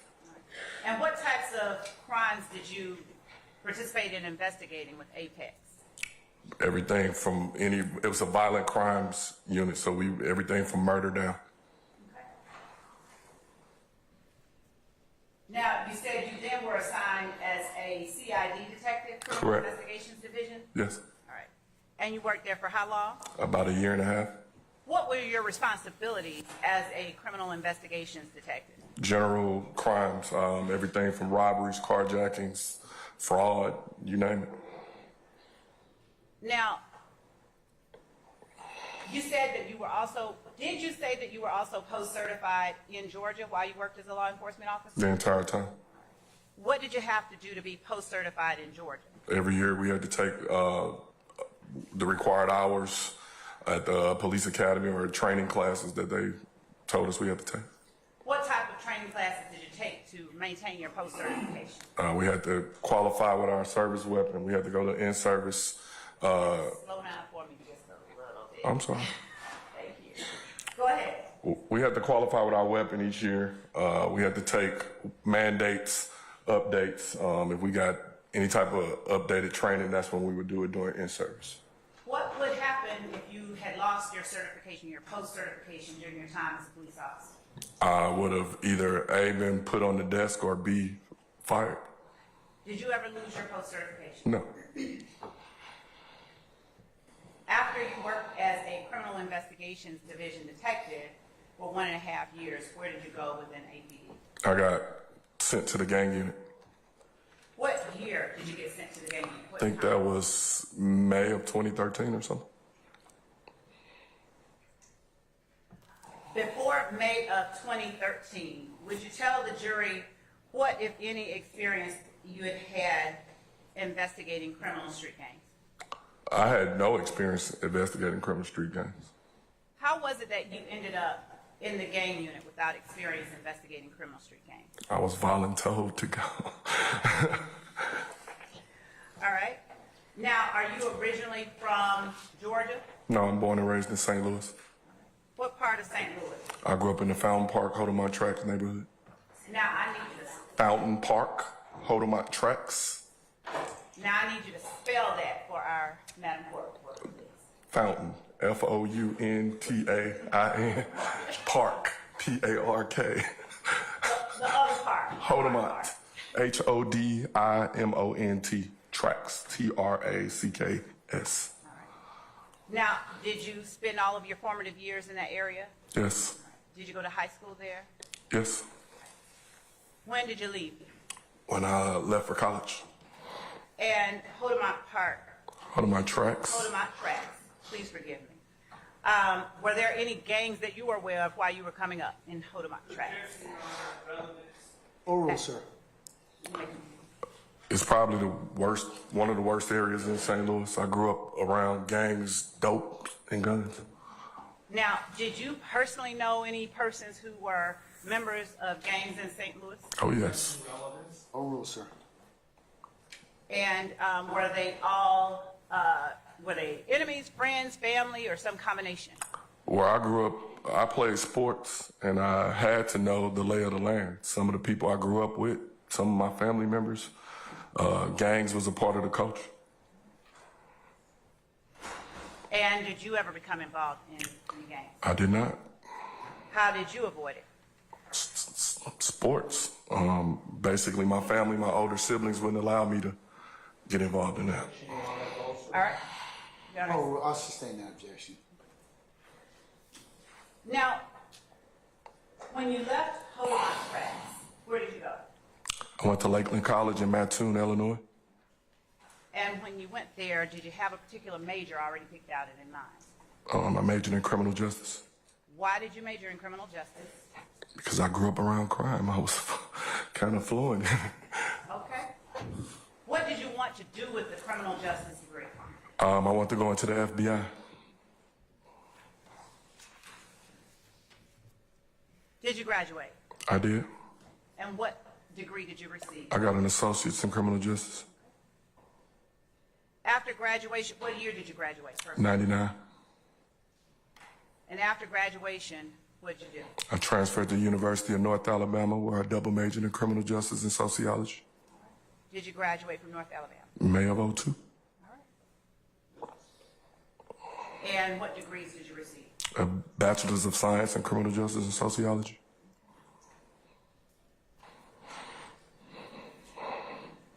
What was your first job out of college? I went to play professional basketball in Columbia, South America. And how long did you do that? Off and on for 2 years. And what did you do after you finished playing professional basketball? I joined the Atlanta Police Department. Did you know anyone in Atlanta? I did not. Well, my roommate from college did. So what brought you to the Atlanta Police Department? I went to a recruiting fair in downtown St. Louis in May of '02 before I went to play ball. Did you know what position you wanted to hold with the Atlanta Police Department when you first joined? Not really.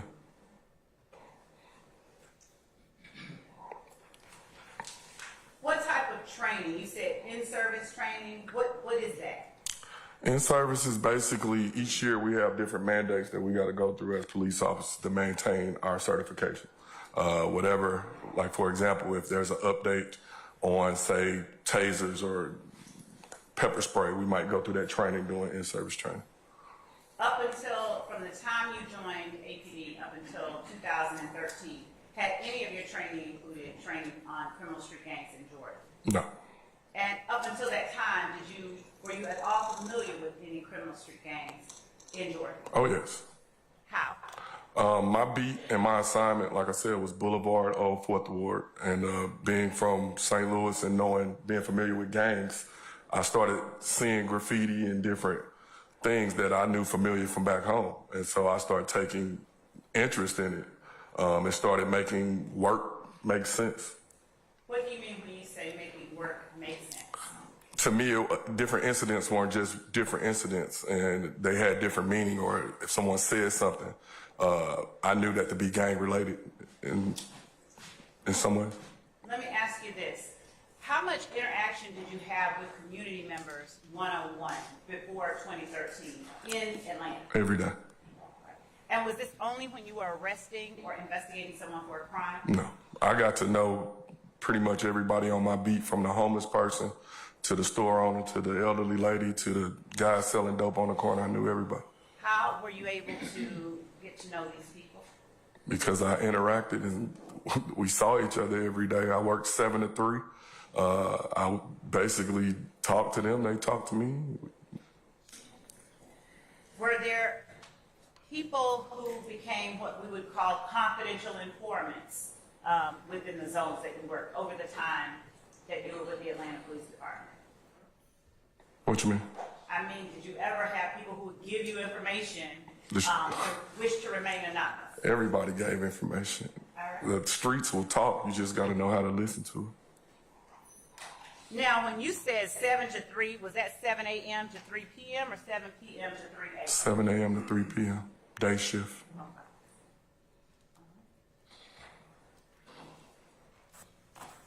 At some point, did you seek formal training in the area of criminal street gangs in Georgia? I started taking gang training once I joined the gang unit. When you joined the gang unit, were you partnered with anyone, or did you work or investigate your cases by yourself? Initially, when I first got to the unit, I was upset. I wanted to go to homicide, and they sent me to gangs. And once I got to gangs, Detective Lakia Gaither, she sat right in front of me, and we had a lot in common. So we pretty much became partners. When you say you all became partners, how did you receive the cases that you investigated in the gang unit? Were you assigned to a case or what? It depends. If someone was more familiar with an incident or a situation, they would take it, or the supervisor or even the chief would come by and tell us to take a case. So in 2013, what month did you say it was that you joined the gang? So in May of 2013, how did you begin your time with the gang unit? What did you do to acclimate yourself to that unit? I had to learn how. I was used to being a general investigator. As a gang detective, we wore regular clothes. As a general investigator, I wore a suit and tie. I had to learn everything that they did as gang detectives because it was somewhat different. But by me having experience in investigations, it actually helped me. Is a suit and tie not what you would call regular clothes? No, that's more formal. We wore jeans. We pretty much could wear whatever we want. We wore Jordans, T-shirts, True Religion, whatever we want. Okay. And was that any particular particular reason that you all chose to wear that type of a tie versus suit and tie? It's less intrusive. When you come with a suit and tie, most people think you're homicide, and they think that it's a little more serious. For us, we wear regular clothes. We could blend in, and we could move a little different. And what type of training did you seek to obtain when you first joined the gang? Every gang training that they offered, we pretty much tried to take it. All right. Tell the jury about some of that training. Gang awareness, intro to gangs. I pretty much took whatever guy off the top of my head. It's on my CV, I guess. Okay. Did you take more than 40 hours of formal gang training? Yes. Did you attend sessions with other law enforcement agencies outside of the city of Atlanta? Yes, we would have monthly meetings with other police departments, and we would information share. Sometimes we would help other jurisdictions more than they would help us because we were more familiar with more of the information than they were. During your time with the Atlanta Police Department, did you become familiar with a group calling itself Young Slime Life, or YSL? Yes. Do you recall when it was that you first learned about the group's existence? Probably as soon as I got there, I started hearing rumblings of it. Was that when you say as soon as I got there? To the gang unit. All right. Before getting to the gang unit in May 2013, had you interacted or met any persons who were claiming YSL? No.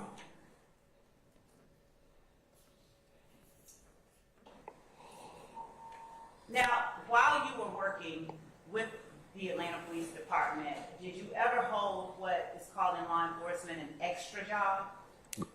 Since the day I walked in the door, that's how we pretty much made our living.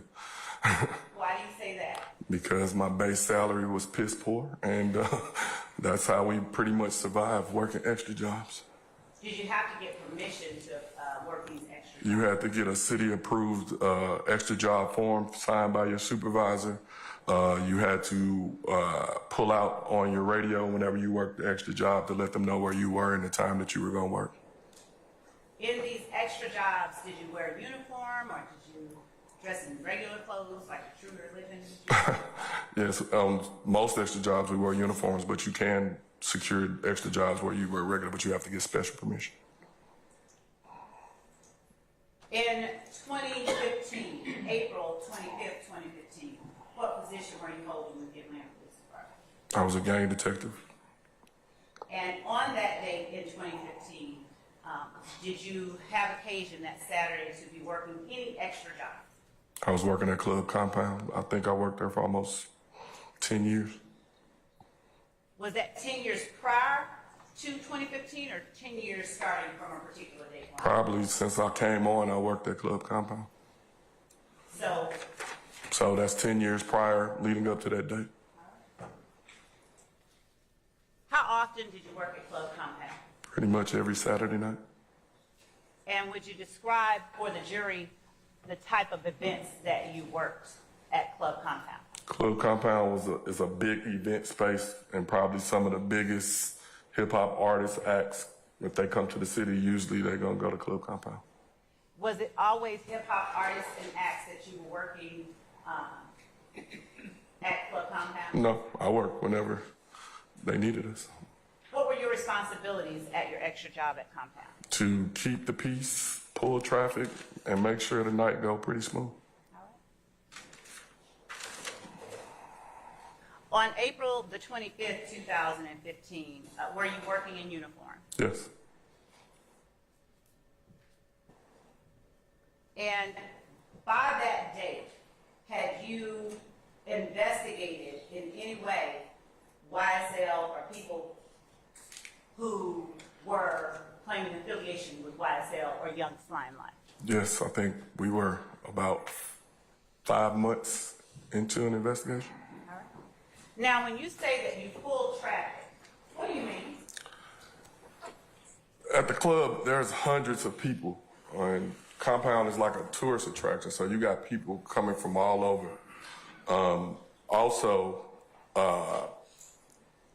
It's just a lot going on. And so the club owner would hire 10 to 15 officers to try to make sure everything went smooth. We would be positioned in different positions throughout the area to help pull traffic. We would have some officers in front of the club to try to keep the peace and keep people moving along, and just trying to make everything go smooth. Were the officers that worked alongside you during your extra job at Compound also Atlanta police officers, or were they from other jurisdictions? They were Atlanta police. And do you know approximately how many of you were assigned on any given night to work? On a night, like the night in question, it was about 15 of us. And where was it that you all were positioned around Club Compound? You might have had officers all the way from Howell Mill and Brady, coming all the way south up Brady, all the way to Marietta almost. Now I'm going to show you some exhibits, some that have been previously admitted and some that are now marked. We'll start with State's Exhibit 109. Heat, echo.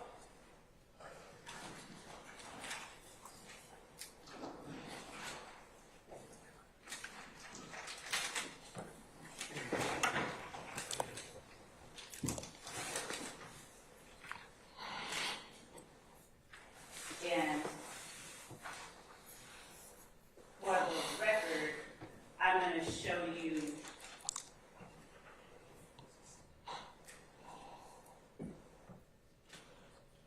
State's Exhibit 109 Echo, what's been previously admitted as 3 Echo.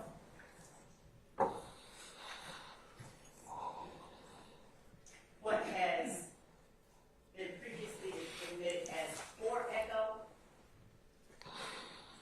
5 Echo, 6 Echo, 22 Echo, and 20 Echo.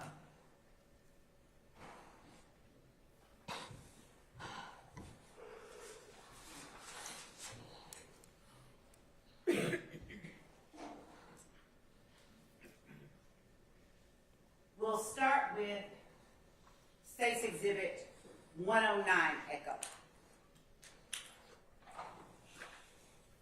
Would you look at the area depicted in State's Exhibit without? State's Exhibit 109 Echo. Do you recognize that area depicted in State's Exhibit 109 Echo? Yes. And is this a fair and accurate representation? And Your Honor, State's Exhibit 109 Echo is for demonstrative purposes. Is this a fair and accurate representation of the way that this area looked around the time that you are describing working that extra job at Compound? Yes. April 25th? Yes. And is this a accurate Google image depiction of that area? Yes. Your Honor, for demonstrative purposes, the state tender State's Exhibit 109 Echo. Gentlemen, lady, any objections to State's 109 Echo? No. All right. State's 109 Echo is admitted. You may publish as you see fit.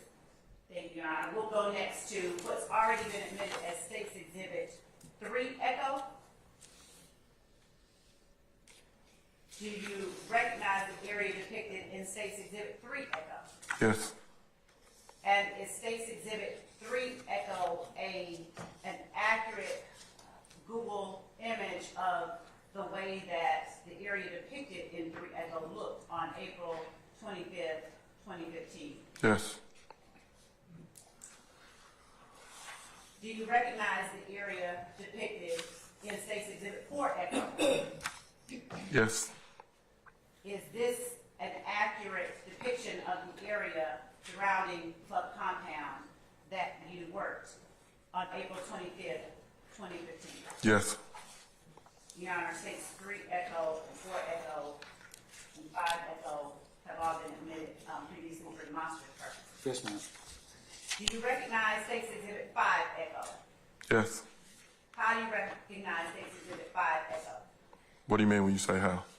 I mean, is it an accurate, have you seen this area before? Yes, this is looking southbound on Brady going towards Marietta Street. And is this an accurate Google image of the area that you were working at Club Compound on April 25th, 2015? Yes. Looking at State's Exhibit 6 Echo, the demonstrative that has already been admitted, do you recognize that area as well? Yes. Does that area accurately reflect where you were working on April 25th, 2015? Yes. Looking at State's Exhibit 22 Echo, do you recognize the area depicted in State's Exhibit 22 Echo? Yes, other than the bike lanes and all that, that wasn't there. All right. Does the area depicting Club Compound accurately reflect the way that you recall it looking? Yes. April 2015. And looking at State's 20 Echo, does that area accurately reflect the way you recall Club Compound looking on April 25th, 2015? Yes.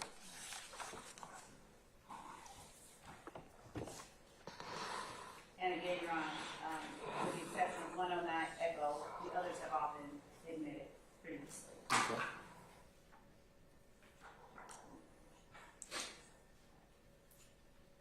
Your Honor, I'm now publishing State's Exhibit 109 Echo. All right, well, that's being done. Can you approach this for a moment? Yes, sir.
look at it and compare it and tell the jury whether that is an exact replica of 5E?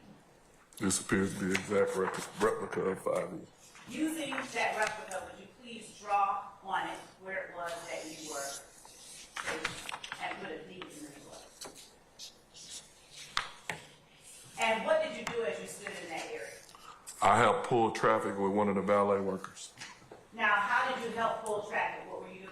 As people would pull up, they would tell them the price for parking, whether they wanted to pay it or not. If they were going to pay it, they would jump out the car, they would jump in their car, they would move it. I would help them keep pulling the traffic, keeping it moving.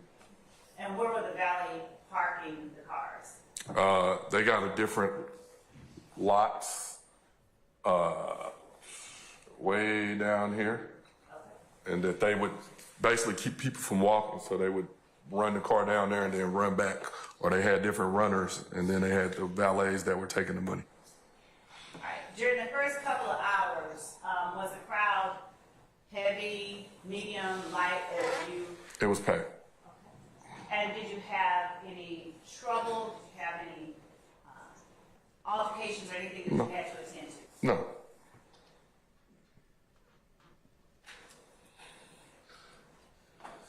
Was there anyone else working in that area generally with you that night? All of us was positioned up and down the street. And so we were probably not far from each other, but I don't know, 25, 30 feet away from each other or something like that. And were you all doing the same thing, directing traffic? Correct. Or so we had people that were traffic officers, and then we had some officers that were standing over in this area. That's, if you go to Exhibit 4E, if you look, that's the VIP entrance. So you would have officers standing there to help for people with tables and stuff like that, and to try to keep the traffic or keep the pedestrian traffic moving in that area also. Can you help me out, clear the screen, and demonstrate on the monitor where it was that you just described with a piece of paper before you? This is going to be the table entrance. This is where people tend to congregate and wait on their parties, who's getting the tables and stuff like that.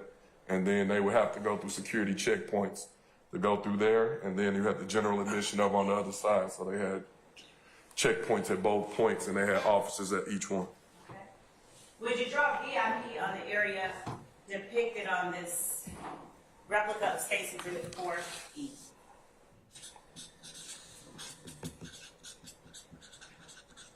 Right.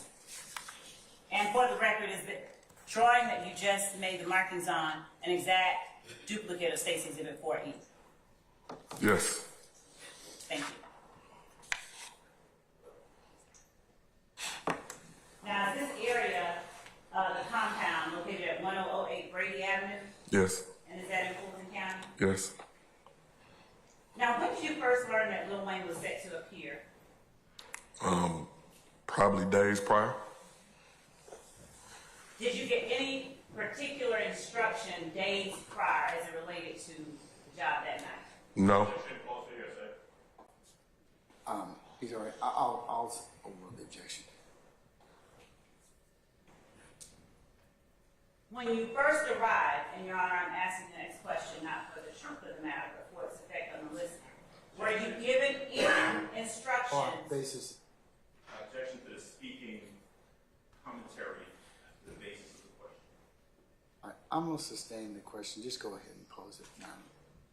When you arrived on April the 25th of 2015, were you given any particular instructions as it related to the Lil Wayne appearance at the compound? Offered not for truth, but for the effect on the listener. All right, overrule then. On both bases, Mr. Sharp as well as Mr. Adams. You can answer the question. Were you given any particular instructions? Yes, every night when we get there, they would give us instructions on what was going on or different stuff like that. This particular night, did you receive any particular instructions? Yes. What were they? That if any, based on the turmoil between... Not based on. I sustain the objection, Mr. Foreman. I don't need you to say based on anything. I just need to know what instruction you were given. If it... Objection, Your Honor. Oral, sir. Just the instruction that you were given. If anyone from YSL arrived at the club that night, they were not to be allowed inside the club. Now, did you convey to, and was this instruction given to you by the club owner? Yes, and the supervisor over us. And how did you, if at all, did you convey you would be able to follow these instructions? It wasn't, usually at the entrance, they deal with the people coming and going. Okay. I didn't work back there. I was out front, so I didn't really know how that was going to be conveyed or not. So, did anything happen that was unusual that caused you to have to become a little bit more engaged with the crowd than you normally do? Objection, Your Honor, vague. I sustain the question as a form. Did the club staff give you any specific names other than YSL to keep out? No, and I was familiar through our investigation. We were. Objection to this foundation, objection to the hearsay. Madam? He's talking about his own personal knowledge, not what somebody told him. I'll rule the objection. You may. At the date and time of this incident, we were almost 5 months into an investigation. The thing about myself, people. Before you go further, let me ask you this. Cool. Were you given any specific names to keep out other than YSL? Just young thugs people. Okay. At the time, did you know who Young Thug was? Objection. Cases. I'm going to like to approach that motion. All right.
Huh?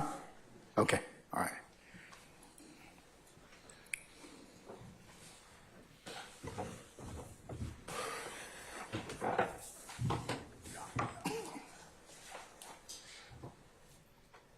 Retired Detective Dennis, on April the 25th of 2015, had you heard of Young Thug? Yes. All right. Did you recognize him on sight? Would you recognize him by sight? Yes.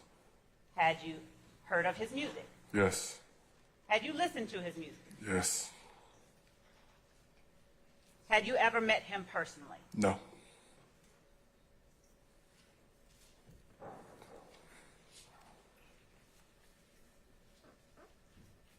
At some point during the night, did you see any persons who fit the description of those people you were told to keep out? Yes. Do you remember around what time it was? Late in the evening, 1:32. Do you remember what time the club closed? Club closed at about 3. Around 1:30 or 2. Could you tell the jury what the crowd had become like around the area of the compound? Was it still as thick as it was when it first opened? It's thicker. So now you got the people that are in, the ones that are coming out. You have the people that couldn't get in, and you have some that just are trying to hang out.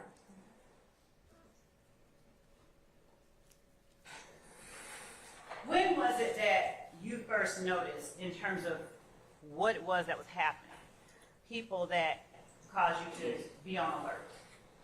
Well, I'm always on alert as a police officer, but with the background into everything that was going on, and while pulling traffic, a vehicle pulled up. And when the vehicle pulled up, anytime I deal with guys that I know from work, I call them by their government name. And so I called to them by their government name. Do you remember what kind of vehicle it was that pulled up? Not off the top. Do you remember who it was that you saw and recognized and called by their, as you put it, government name? Demekion Garlington and Shannon Stillwell. And do you recognize either of those persons as being in the courtroom today? I think Shannon Stillwell is Shannon Stillwell Jackson or whatever. Where is Shannon Stillwell located in the courtroom? What is he wearing by Marco? What is that, a gray sweater vest or something with dreads with glasses? And who is he seated next to on either side of the room? You described Mr. Sharp and the blonde-haired gentleman next to him. Mr. Bobby, give you the blonde hair. Hey, what? No disrespect, sir. I ain't trying to disrespect the hair. My bad. What I thought it was. Sorry. Would the record reflect that the witness has identified Mr. Stillwell? You mean Mr. Watts? No. Okay. Yes, it will reflect that he is identified. What color is his hair? Oh. Thank you. My bad. That's a compliment. That's great. So, Mr. Boss, thank you for that. When you, before I go any further,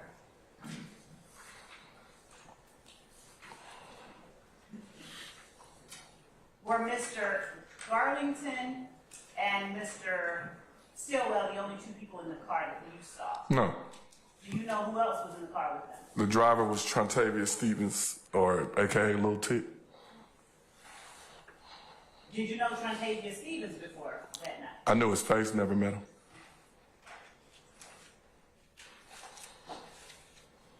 Do you recall whether they were the only car that you needed to pay attention to at the time that you noticed them? Was that the only car? No, it was a entourage of cars. It was several cars. And how do you know, how are you able to make that determination it's an entourage of cars as opposed to just individual cars? Because it seemed as if they were all following each other. I stand objections to form. Better yet, describe how the cars were traveling. They were all traveling southbound on Brady. If you go to Exhibit 5E,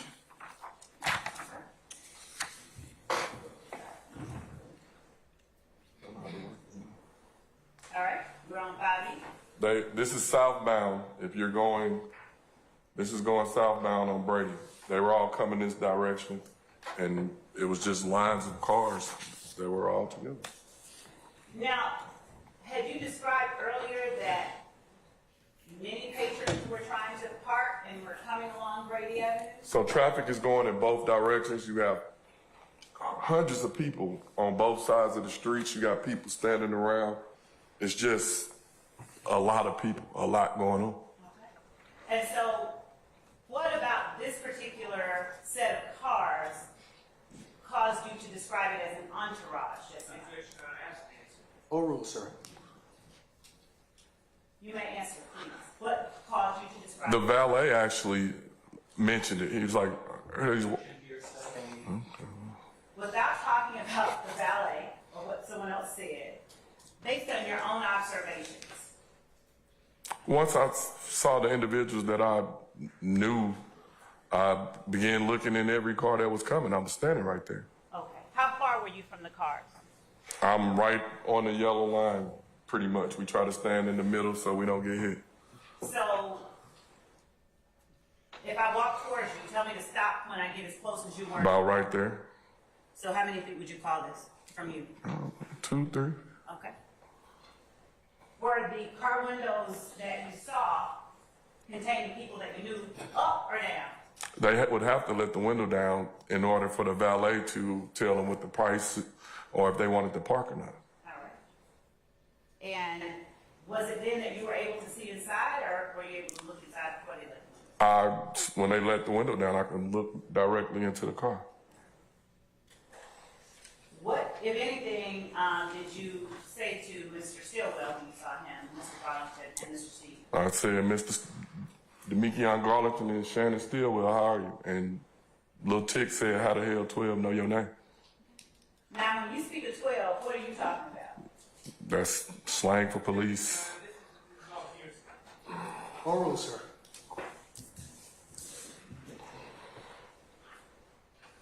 And did you say anything else? I did not. What happened after you called their names? They just looked. They didn't really say anything. Did you give any instructions? Have a good night. What happened next? I continued to pull traffic throughout the evening. Stood in the middle of the street pulling traffic.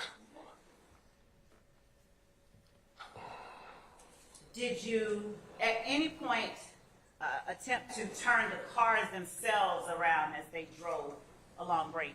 No, Why not? that wasn't the assignment. If we would have did that, we would have messed up the traffic's already bumper to bumper. If we would have did anything like that, we would have made it even worse. How many other vehicles did you see containing people that you recognized? I didn't necessarily see any that I recognized. You didn't see any people that you recognized or vehicles that you recognized? The vehicles that they were driving at that point, I'm walking down. Okay. So I'm not really, it's not like every car's pulling up and I'm looking in it trying to see who it is. Okay. At any point, did you see another person? Did you ever see a person that you knew as Pee Wee? Yes. At what point did you see the person you knew as Pee Wee? While still working traffic on my post, I was familiar with them.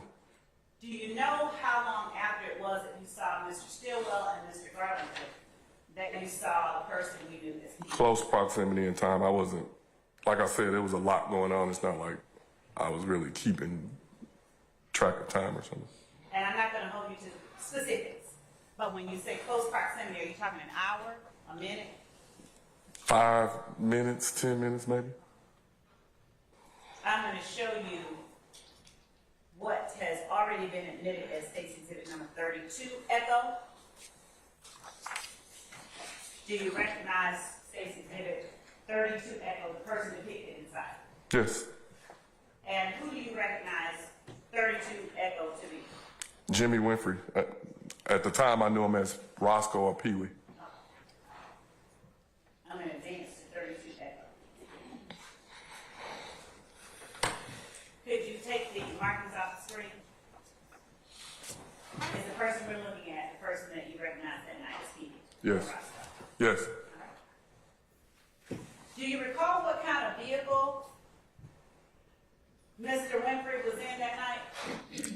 Later that night, I saw him he was in a white Camaro. Now, Camaros, are you familiar with those cars? I know cars a little bit. All right. Do you know what particular model of Camaro he was in? Not at that time. Later on, I learned what model.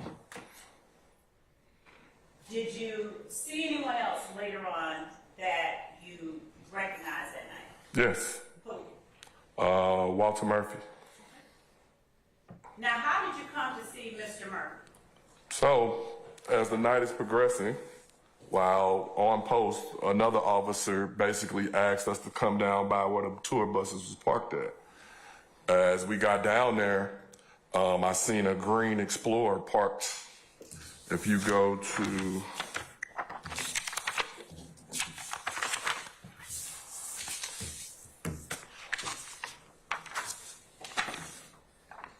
I don't think you got it up there.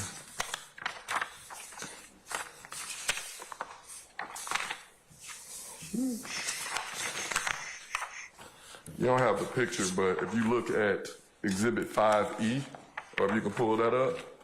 Okay, 5E. My marker down too. Don't worry about it. Yeah. Where's Okay, 5E. down here? That's where the buses were down, kind of there, and then there was a green Explorer parked on the street. Another officer basically said, "Hey, can y'all come down by the buses? Something about to happen." And so as we come down there, I see an individual take a gun out and put it on the tire of the green Explorer. Once he took the gun out, I basically took another individual and pushed him into him and grabbed the gun and pulled my service weapon. Upon pulling my service weapon, a female that was standing there said, "Why is this officer pulling this gun on me?" And I held the gun up and I was like, "Y'all need to get on." And everybody started scattering. The individual that put the gun on the tire, I didn't know him at that time. That was later to be determined to be Walter Murphy. When he literally took off running from us, and when he took off running, we start, just a picture is chaos. And so we're trying to pull traffic, we're trying to get everybody away, and we're trying to keep from getting hurt ourselves. As I'm standing there trying to help pull people and push where they needed to go, I see an individual that I recognize by the name of Quindarius Zachary. We call him Sick D. When he walked up, I basically said, "Hey D, you need to go home." He said, "Man, you don't know me." I said, "The last 4 of your social is this, your date of birth is this, your mom's maiden name is this." He said, "I'm gone." So once he left, I then went back to my post because they needed me to help pull traffic. When I walked back to my post, as I'm pulling traffic, Officer Finney is telling me to stop the white. I stand objection. Two things, Your Honor. It's effect on the listener and it's an instruction that you follow, so. What was Finney telling you to do? Stop the white Camaro. And did you attempt to stop the white Camaro? I did not. Why not? Because the car had hit the gas and I wasn't finna get hit. Was the white Camaro coming towards you or going away from you? The white Camaro was basically coming northbound on Brady towards Alvin. Would you draw an arrow showing the direction that the white Camaro was coming? And using the 5E duplicate that you have already marked on, would you please indicate where the green Explorer was? The green Explorer is the X down the street. Would you put GE next to it? And would you indicate where the tour buses were generally in relation to the green Explorer? And would you also draw that on the screen in front of you, the model?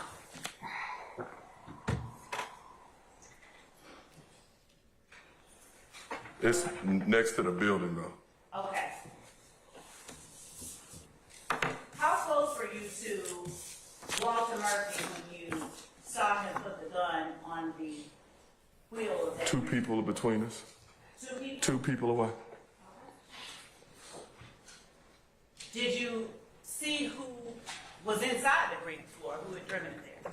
I saw who was standing outside of the Green Explorer. Who was standing outside the Green Explorer? One of Young Thug's sisters. I don't, either Dora or Dolly. I don't know them apart. How did you know that it was one of his sisters? From previous investigation. Now,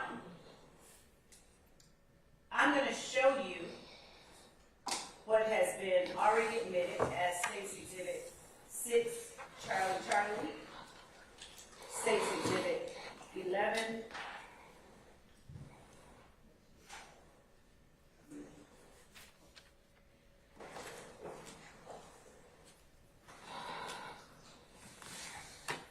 uniform, State's Exhibit 12, uniform, State's Exhibit 19, uniform,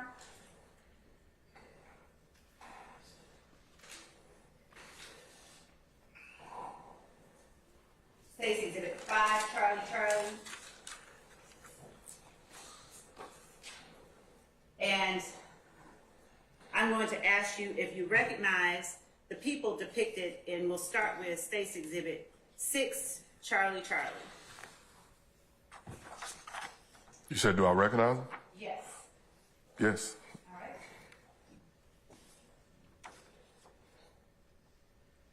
If you would clear the screen off, we're going to go to 6, Charlie.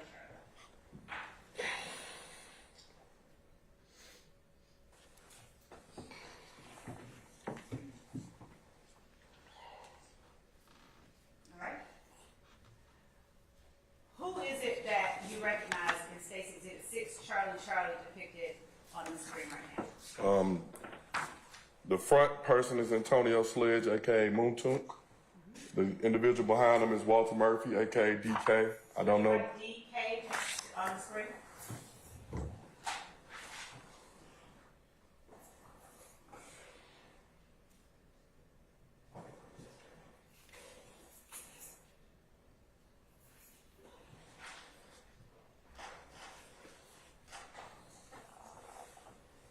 My eyes are not great. Please tell the jury what you just wrote on the screen. I recognize that as his Young Thug sisters. Okay. Now, when you say sisters, for the record, are you indicating two particular people on this exhibit, State 6, Charlie? The one with the hat on, for sure. The second one, resembles or could be. Okay. Who among these people in 6, Charlie, do you recall seeing on April 25th, 2015? Walter Murphy and the sister with the hat on. Okay. I'm showing you State's Exhibit 11 uniform that has already been admitted as evidence. Do you recognize the persons depicted in State's 11 uniform? Yes. How? Just by name, who are they? Demikian Garlington and Trontavia Stevens. All right. If you would clear the screen, I'm going to move to State's Exhibit 11 uniform.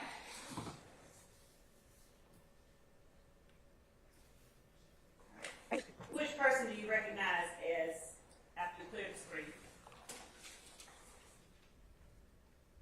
Demikian Garlington. Would you put a D over that person? And Trontavia Stevens. T.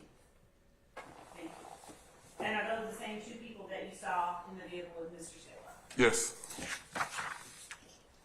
Showing you State's Exhibit 12 uniform that's already been admitted as evidence. Do you recognize the people depicted in the 12 uniform? Yes. Who do you recognize them to be? Antonio Sledge, Shannon Stillwell, and Trontavia Stevens. Advancing the slide to 12 uniform, would you clear the screen and tell the jury who it is that you recognize as each one of those persons? Antonio Sledge, is that what you're writing on the screen? Yes.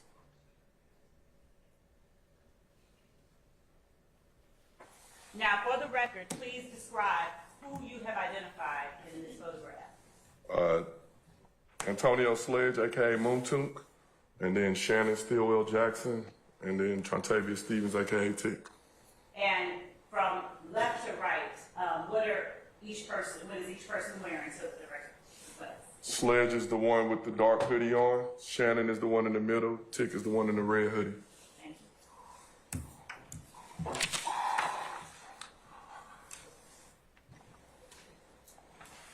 Showing you State's Exhibit 19 uniform that has already been admitted as evidence. Do you recognize the people depicted in State's Exhibit 19 uniform? Yes, some of them. All right. Which people do you recognize in 19 uniform? Quindarius Zachary, Walter Murphy, and Trontavious Stevens. Okay. All right. As we look at 19 uniform, hold on, I'm going to expand it just a little bit.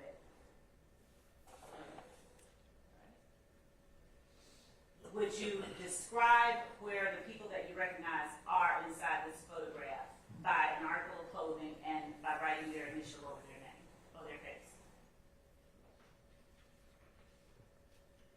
Who are you drawing on now? I put a QZ for Quindarius Zachary and DK for Walter Murphy. What is Quindarius Zachary wearing in the picture? A gray hoodie, red pants. And where is Walter Murphy in relation to Quindarius Zachary? He's kneeling in front of him. And where is Trontavious Stevens in relation to Quindarius Zachary? He's in the middle with the look like a red backpack.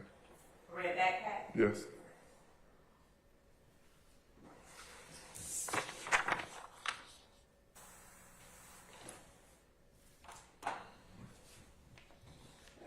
What happened after, at what point rather, was it that you saw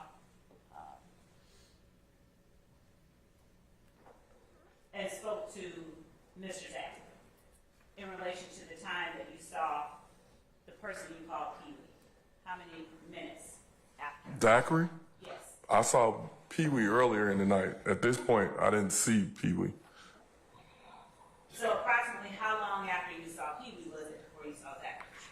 I don't, could have been 30 minutes, could have been an hour, I'm not sure. Was Zachary on foot or inside the car? I saw him on foot. Who else did you see on foot? Walter Murphy.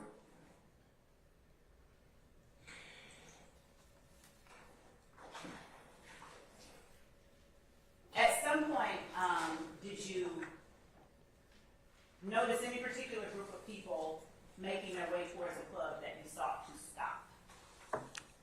I saw people congregating on the corner of 11th and Brady, but we didn't necessarily go stop them. I had a specific assignment of pulling traffic.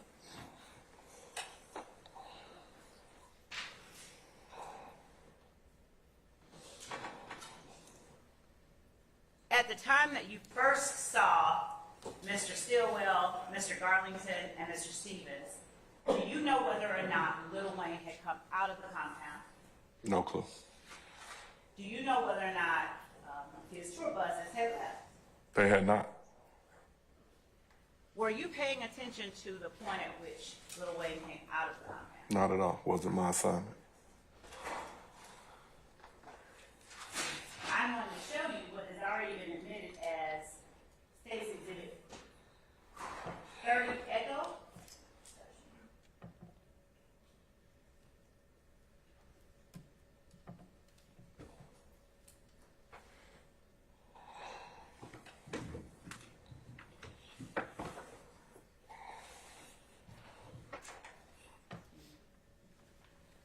Do you recognize the area depicted in 30 Echo? Yes.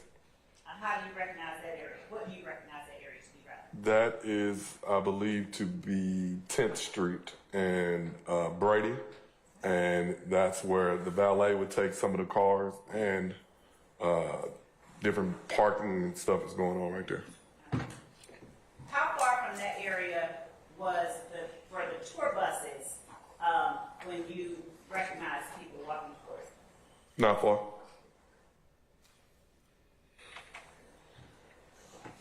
When you say not far, what do you mean? Feet. Okay.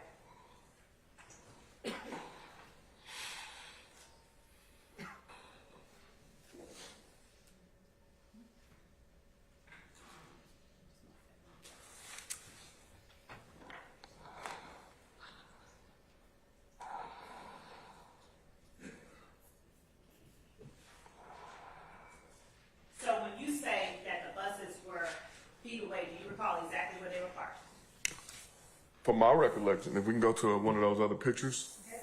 The pictures in front of you, which one accurately depicts the area you would call substance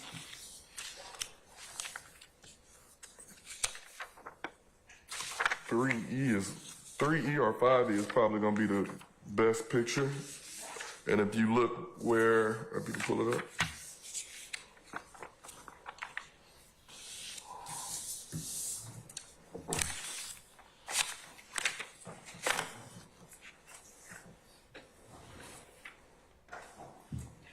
You said 3E or 5? Which one is it? Either one. They're the same, I think. We'll go back. Hmm? We're going to go back.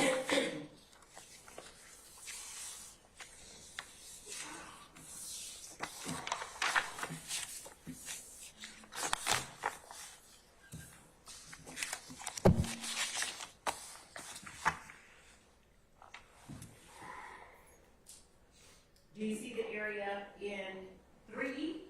Not really, but if you... Let's go to 5E then. Do you see the area in 5E? It's about the same. Generally, circle the area you remember the bus being. All right.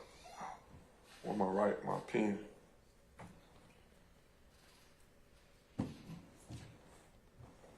I need my pen. I need the pen thing. Come on. Go to the corner. Go to the what? Bottom corner. Oh, all right. Okay. After you saw the person called Pee-wee, when you saw the person called Pee-wee, after Finney told you to stop the vehicle, did you see anything inside the vehicle that caused you concern? No, I jumped. I basically moved myself out the way. And did you find any kind of traces on the gun that you picked up that you saw Walter Murphy? Eventually. And was that gun reported stolen? Yes. I'm going to object to the hearsay and ask that be stricken. Hey, Madam, can I respond? Your Honor, this information has previously... I'm going to overrule the objection, Mr. Adams.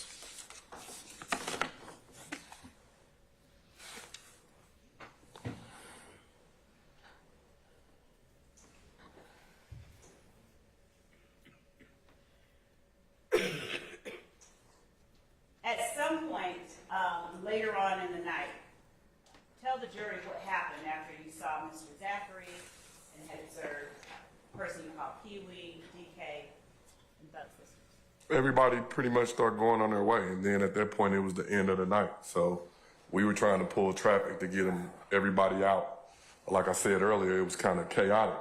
When Officer Finney basically was down the street some saying stop that car, I couldn't really hear what he was saying. And once I did hear what he was saying, the driver, I didn't necessarily know who was driving. But when he hit the gas, of course, I moved out the way. At that point, two of other units that were working were on motorcycles. So they literally gave the bus an escort away from the compound so that they can go. Once they gave them the escort away, we're still dealing with the traffic and everything that's going on. At some point, security, somebody that was a part of Lil Wayne's security team or something stayed behind. And he came running out to where we were standing. It was like they're shooting. Same objection. Without saying what he said, can you tell the jury approximately how long it was after Lil Wayne's bus left that you saw a member of his security detail come out and speak? 15, 20 minutes maybe.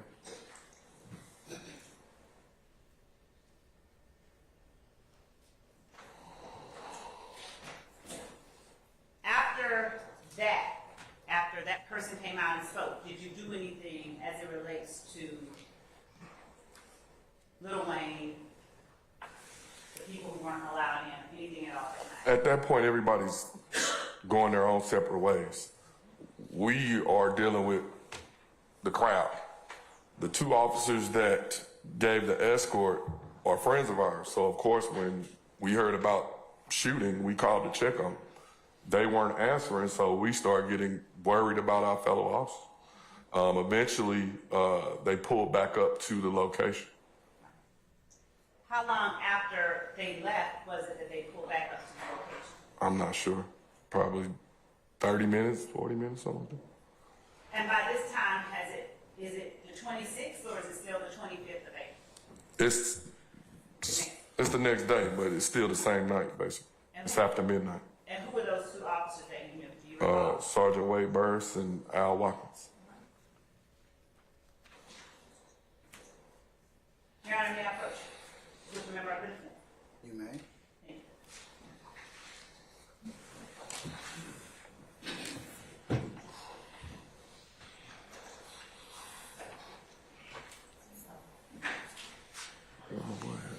Do I need to go?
Just wanted to recap.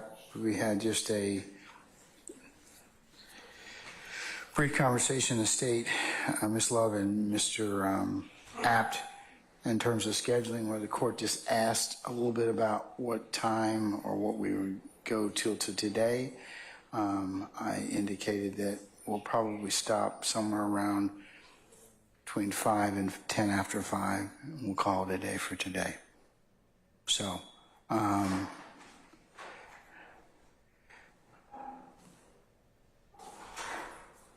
then I believe that the state was going to get into some discussion about with Mr. Apt about what was Detective Dennis was going to testify to. So, Ms. Love, do you want to add to that? And then I'll let Mr. Apt respond. Yes, Judge. Was that the sum and substance of our conversations, counsel? I'm going to let you augment that, but was that what we covered at the bench? That was exactly. Okay, all right. That was exactly what was covered, and the only thing that Mr. asked was whether retired Detective Dennis would be covering this act or other acts within the indictment at this time. And what I had said was that he will touch on in explaining what he had to do and how he became more involved with this particular act, but he will be called back to talk about All the right. acts in turn. And the court recommended that we wait until such time as we could have this discussion with Mr. Apt. Is that correct? Yeah, that's my understanding. He's going to be called back another time to discuss, to testify about other aspects. Yes. All right. Thank you, Your Honor. Okay. All right, so that's today. And then tomorrow, councils will meet. I'll have you all come. I'll tell our jurors they need to be here for 9:30. And we'll commence and make sure we're all here by 9:45 for a week so we can start at 1000 hours. All right? Okay. And we'll be going till 5:30 tomorrow to 5:30.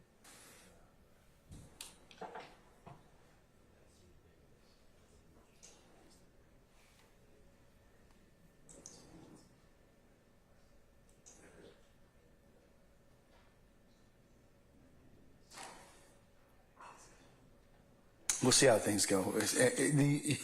On the late start date, it'll be somewhere between it'll more than likely be around 4 o'clock. We'll probably stop tomorrow. Okay. Okay. Thank you. Okay. Unless we have to take up anything, then I'll back it up a little bit. Okay. Okay. All right. Okay. Turning all the jurors back. Yes, sir. Okay. All right. Summon our jurors, please. Let's go ahead and get the retired Detective Dennis back on, please. Yeah. Go ahead.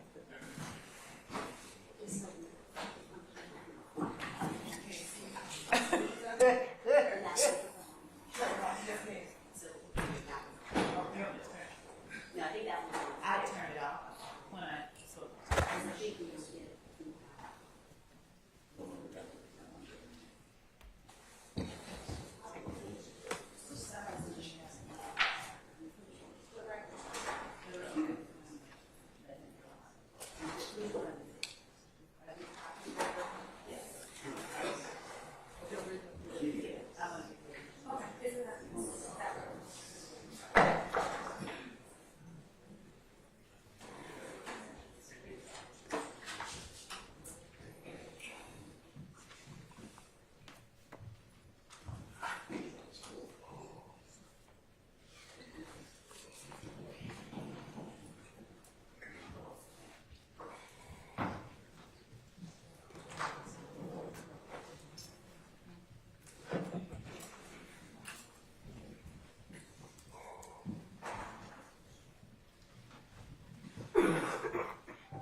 All right, ladies and gentlemen, please be seated.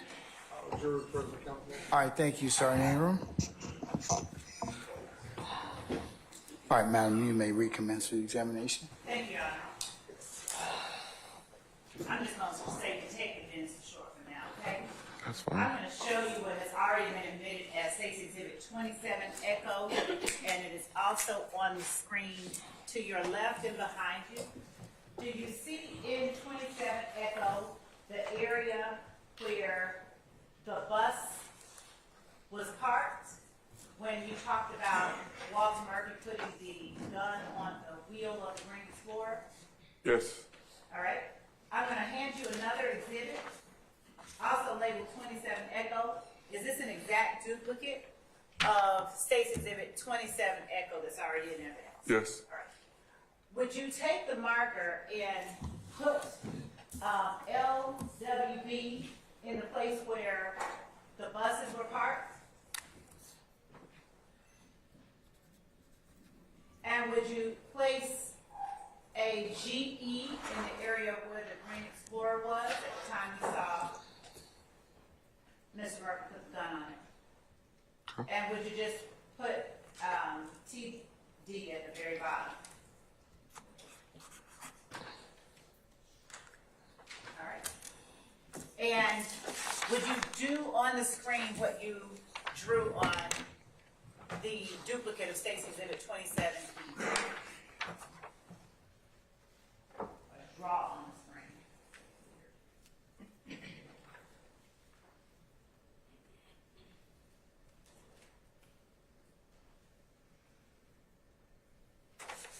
Thank you. Now, Detective Dennis, at some point,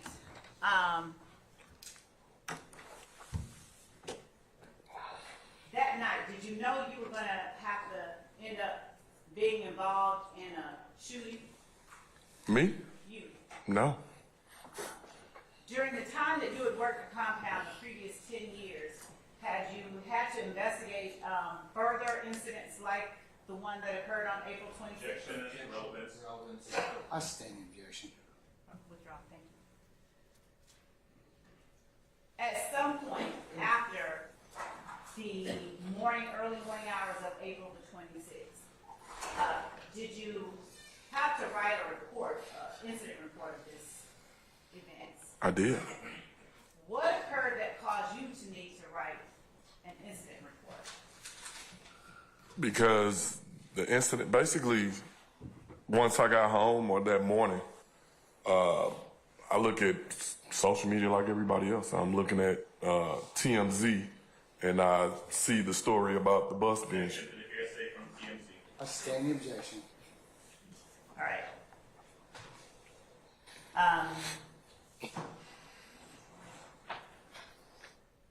Did you see media accounts detailing a shooting?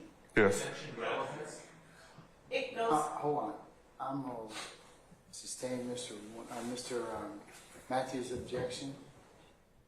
Who else had an objection? It will be the same objection. All right, sustained. You can rephrase. Thank you.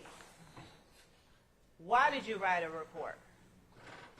Because once I was aware of the situation that was going on and the shooting of the bus, I made contact with the supervisor from the Zone 2 precinct where when Sergeant Burrs called to check on to see if there was a shooting, I reached out to the supervisor to find out who was it on the city of Atlanta or somewhere else. I was made aware that the incident was not on the city of Atlanta, but they were actually in Cobb County. Okay. So ordinarily, do you do incident reports related to crimes that occur in Cobb County? No.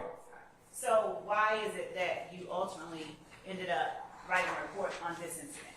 Because I knew that Cobb County would not be familiar with everything that was going on. To them, it would just be another random shooting.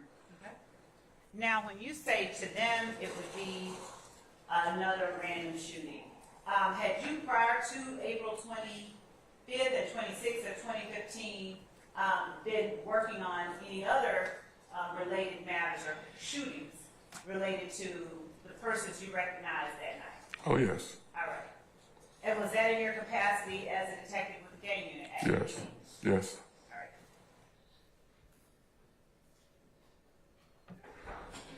Did you, in your report, document that there were 25 to 30 individuals with? Objection, Your Honor. Basis. Hearsay, out of court statement, providing live testimony here today.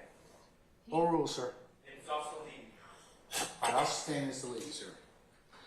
Did you document in your report seeing a certain number of individuals as it relates to YSL at the compound? Yes. Okay. Do you recall approximately how many people it was that you documented seeing? About 20 to 30. How many? 20 to 30 people that I saw that night. Okay.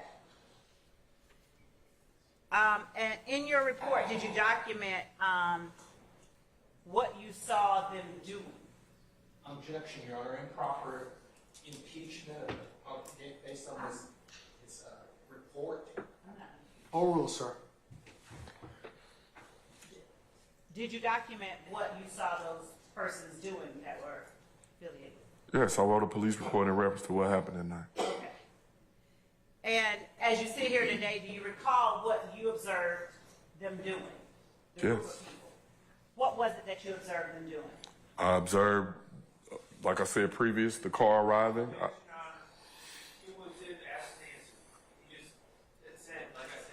I'm going to sustain the objection.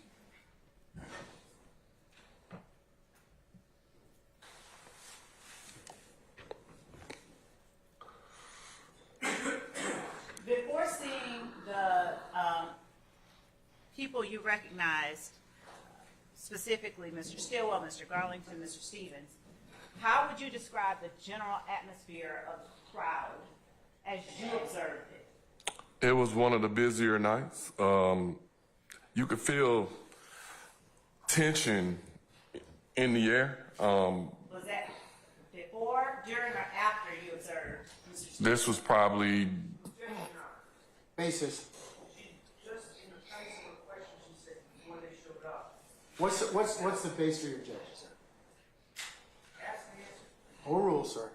I'm going to object. That's speculation. I don't know what tension in the air is. I'll sustain as the form. You can rephrase. What, if anything, did you observe about the crowd as it relates to the demeanor of the crowd before seeing Mr. Stillwell, Mr. Garlington, and Mr. Stevens? It was pretty much a typical night. Like, it's an inner city nightclub. There was a lot going on. There was a lot of people doing a lot of different things. The whole thing for us was, like I do every Saturday night, is try to keep the peace and make sure everybody have a good time and make sure I go home safe as well.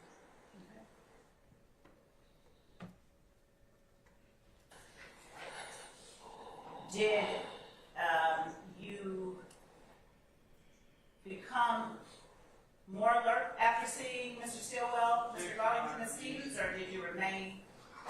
Hold on. That was Mr. Sharp. Leading. I'll sustain as the form. Did your attention span remain the same after you saw Mr. Stillwell, Garlington, and Stevens? Yes. And how would you describe your attention to the persons you were directing? I still did my assignment, but I'm always observant of, trying to be observant of what's going on. Like I said before, it's a lot going on. It's a inner city nightclub. Like, things can go from 0 to 100 in the matter of seconds. I'm always trying to be observant, also trying to pull traffic and keep everything flowing.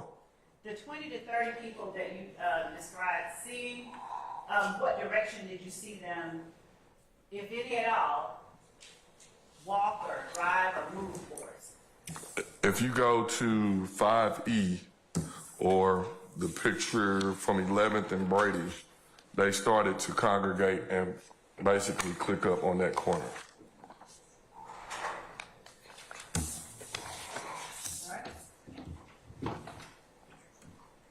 All right, 5E is on the screen.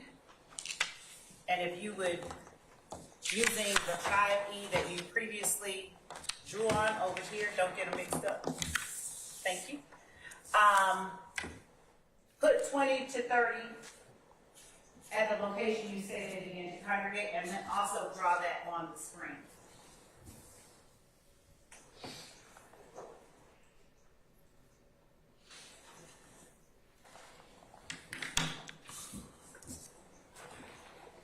Did I hear you use a did say clicker. What is that? Congregate, a bunch of people congregating together. Okay. And can you describe on the screen, draw on the screen, the direction you saw them beginning to travel? I didn't necessarily see any of them travel. I just saw them on the corner. Like I said, I'm at this point through the course of the night, I'm working traffic in this area, so I could see right there. Of course, it wasn't until Officer Booker told us to come down by the buses when I made my own way down to the buses myself. I wasn't necessarily paying attention. They weren't the only people that were out there.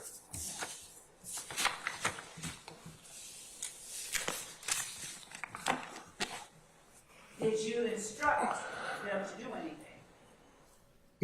No. Earlier in the night when I saw Mr. Winfrey, we shook hands. And I said, good to see you, good to see you. I was like, act like you got some sense and keep going. Did anyone with you instruct the group to keep moving? Not that I know of. Do you recall writing in your report of advising the group to keep moving? If I can see my report, it's been about 9 years.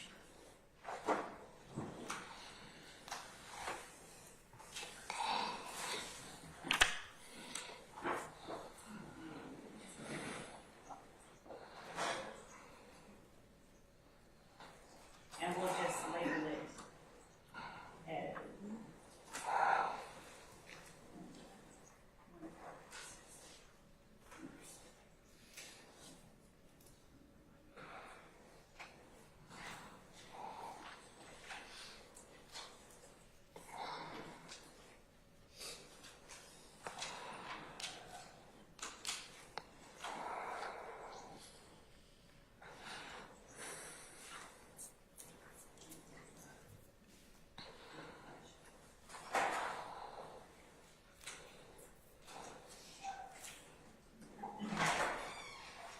showing you what has been previously provided to the defense.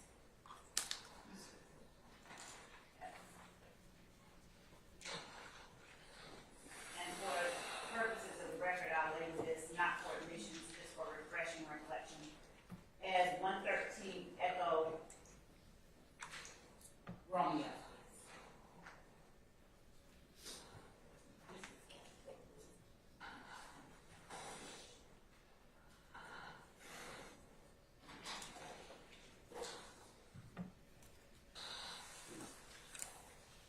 Showing you Stacy's at 113 Echo Romeo. For purposes of refreshing your memory, is this the report that you prepared for this incident?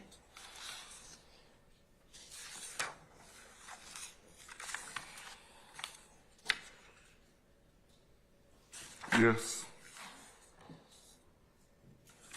And what was the incident number of the report? 151451047. And would you just look to page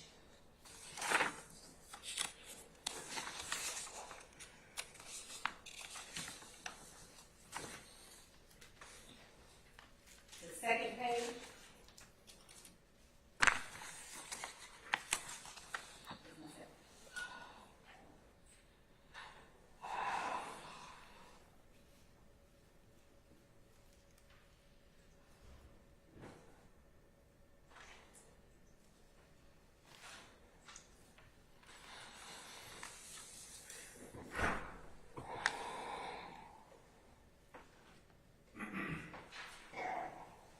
Page 3, middle of the page, about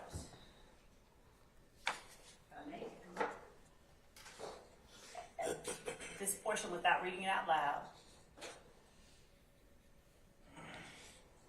Did you document any efforts to keep the group moving along? Yes. When you write a report, what is the purpose of writing a report? To document at your recollection of what you remember from the incident. And was the report closer in time to the incident occurring? Yes. And does it accurately refresh your memory about what the group was advised to do? Yes. And so what was the group advised to do? Sir, let's, hold on. I stand objection. Detective, once you finish refreshing your recollection, put the report down, let counsel know, and then you can testify from your memory being refreshed, okay? Thank you, Judge. So if you would just go back to the page that you were reading and refreshing your memory of, if you need to, if you don't, tell me what you instructed the group to do. Read it verbatim or just, we advised the group, for the guys to keep moving on. All right. And after they were advised to keep moving on, did any of that group of 20 to 30 keep moving towards, or continue to congregate near the bus? I don't know. I went back to my assignment, which was down the street. Did you document anything about what the group continued to do in your report? If I can look at my report. Please do, if it will refresh your memory. Your Honor, I'm going to object to the report. He wouldn't specify that he doesn't know. So anything he puts in his report at this point is going to be hearsay. As it relates to that question. Your Honor, he can refresh his memory. He has said that reading the report will refresh his memory. Yeah, I'll rule the objection. And Hold on. Mr. Matthews, I'm going to overrule the objection, okay? All right.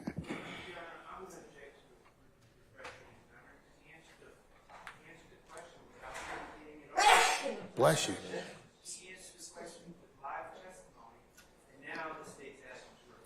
Overrule, sir. Detective, once you're finished, though, you need to put the report back down, okay? All right.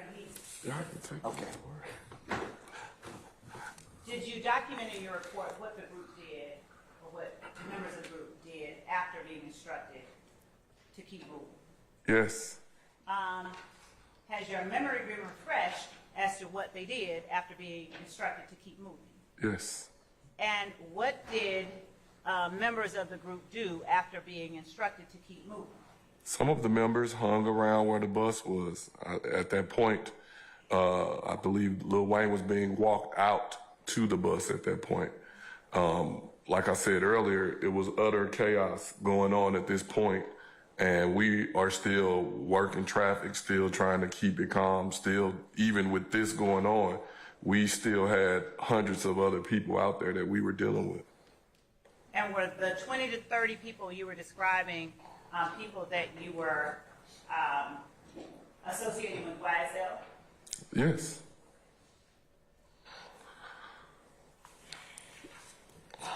When you prepared the report of this incident, what did you do with it? What do you mean? Did you reach out to determine who was leading the investigation? I did that before I even did the report.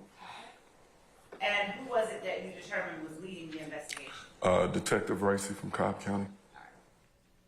Did you do anything in order to assist Detective Racy? Yes. During his investigation? Yes. Would you detail for the jury the steps that you took to assist Detective Racy in his investigation? I reached out to Racy because him being in Cobb County and us being in Atlanta, I knew he wouldn't be familiar with what was going on. I explained to him that I was at the club that night. I explained to him what I do on a day-to-day basis, and also that I was familiar with the individual that was driving a white Camaro. I then went to... Pause for a second. What was it that you explained you did on a day-to-day basis? That I was a gang detective. All right. Go ahead. And if you could slow down your account for me just a little bit so the court reporter and I can keep up. Okay. Go ahead. Upon speaking with Racy, I believe that was Monday. I had left a message Sunday for him to give me a call Monday. Once we talked, explained to him what happened, gave him the details of what happened, and it also explained that I believe I knew who was the driver of the Camaro. I just didn't know his government name. And so on Monday, myself and my partner, Lakia Gaither, she's better at finding people, so she started searching. I'm going to object on 2 grounds. Basis. One, the narrative testimony, and number 2. Is it, I mean, non-responsive? Because he's on direct, so he can testify. Yes. Okay, all right. So, and what else? Non-responsive. What's the other basis? Also, his conduct and what he did and what he told Detective Gracie is not relevant to this act. All right, I'm going to overrule that particular objection. I'll sustain the first one, though. Okay, so you need to rephrase part of it. Monday, when you spoke of Monday reaching out to Detective Gracie, was that Monday, April 27th? Yes, I believe. And when you spoke about investigations that you were involved in, generally speaking, what were you investigating? At that time? I'm going to overrule the objection, but before you launch into this next area, it's 10 after. Okay? All right. Ladies and gentlemen, how about we stop for the day? And we'll go ahead and reconvene tomorrow morning. Tomorrow, if I can get you all to be here for 9:30 for an anticipated 10 o'clock start time. Detective Dennis, if you would be here for 9:30 as well, sir. And remember, don't discuss testimony except the attorneys in this case, okay? All right, so I'm going to release you, sir. You can, I'll see you tomorrow. We'll see you tomorrow.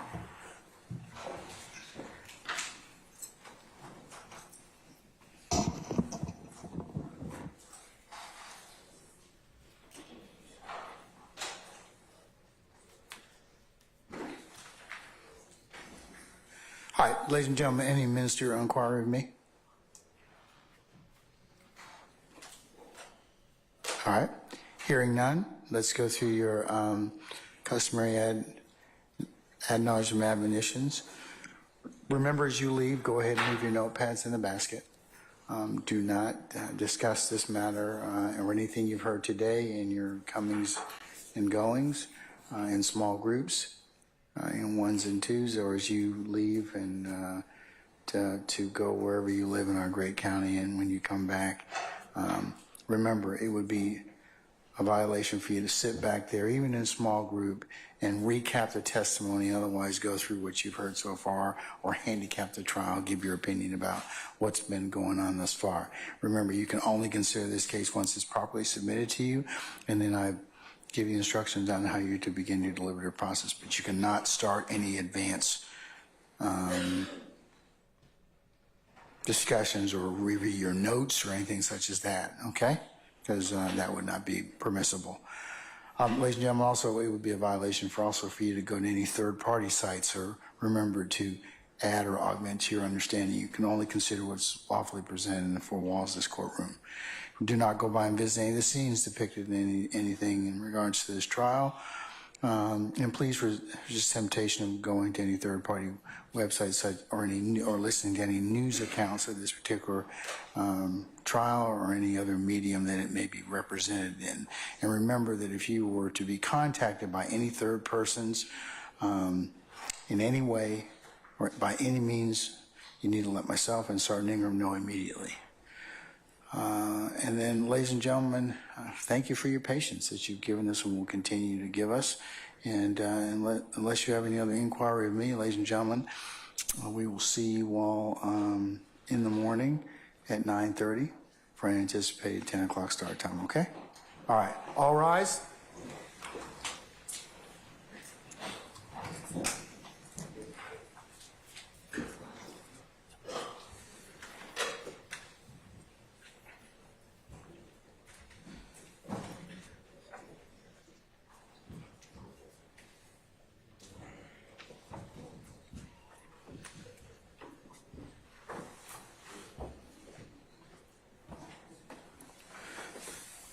All right, ladies and gentlemen, please be seated. Our jury has left us.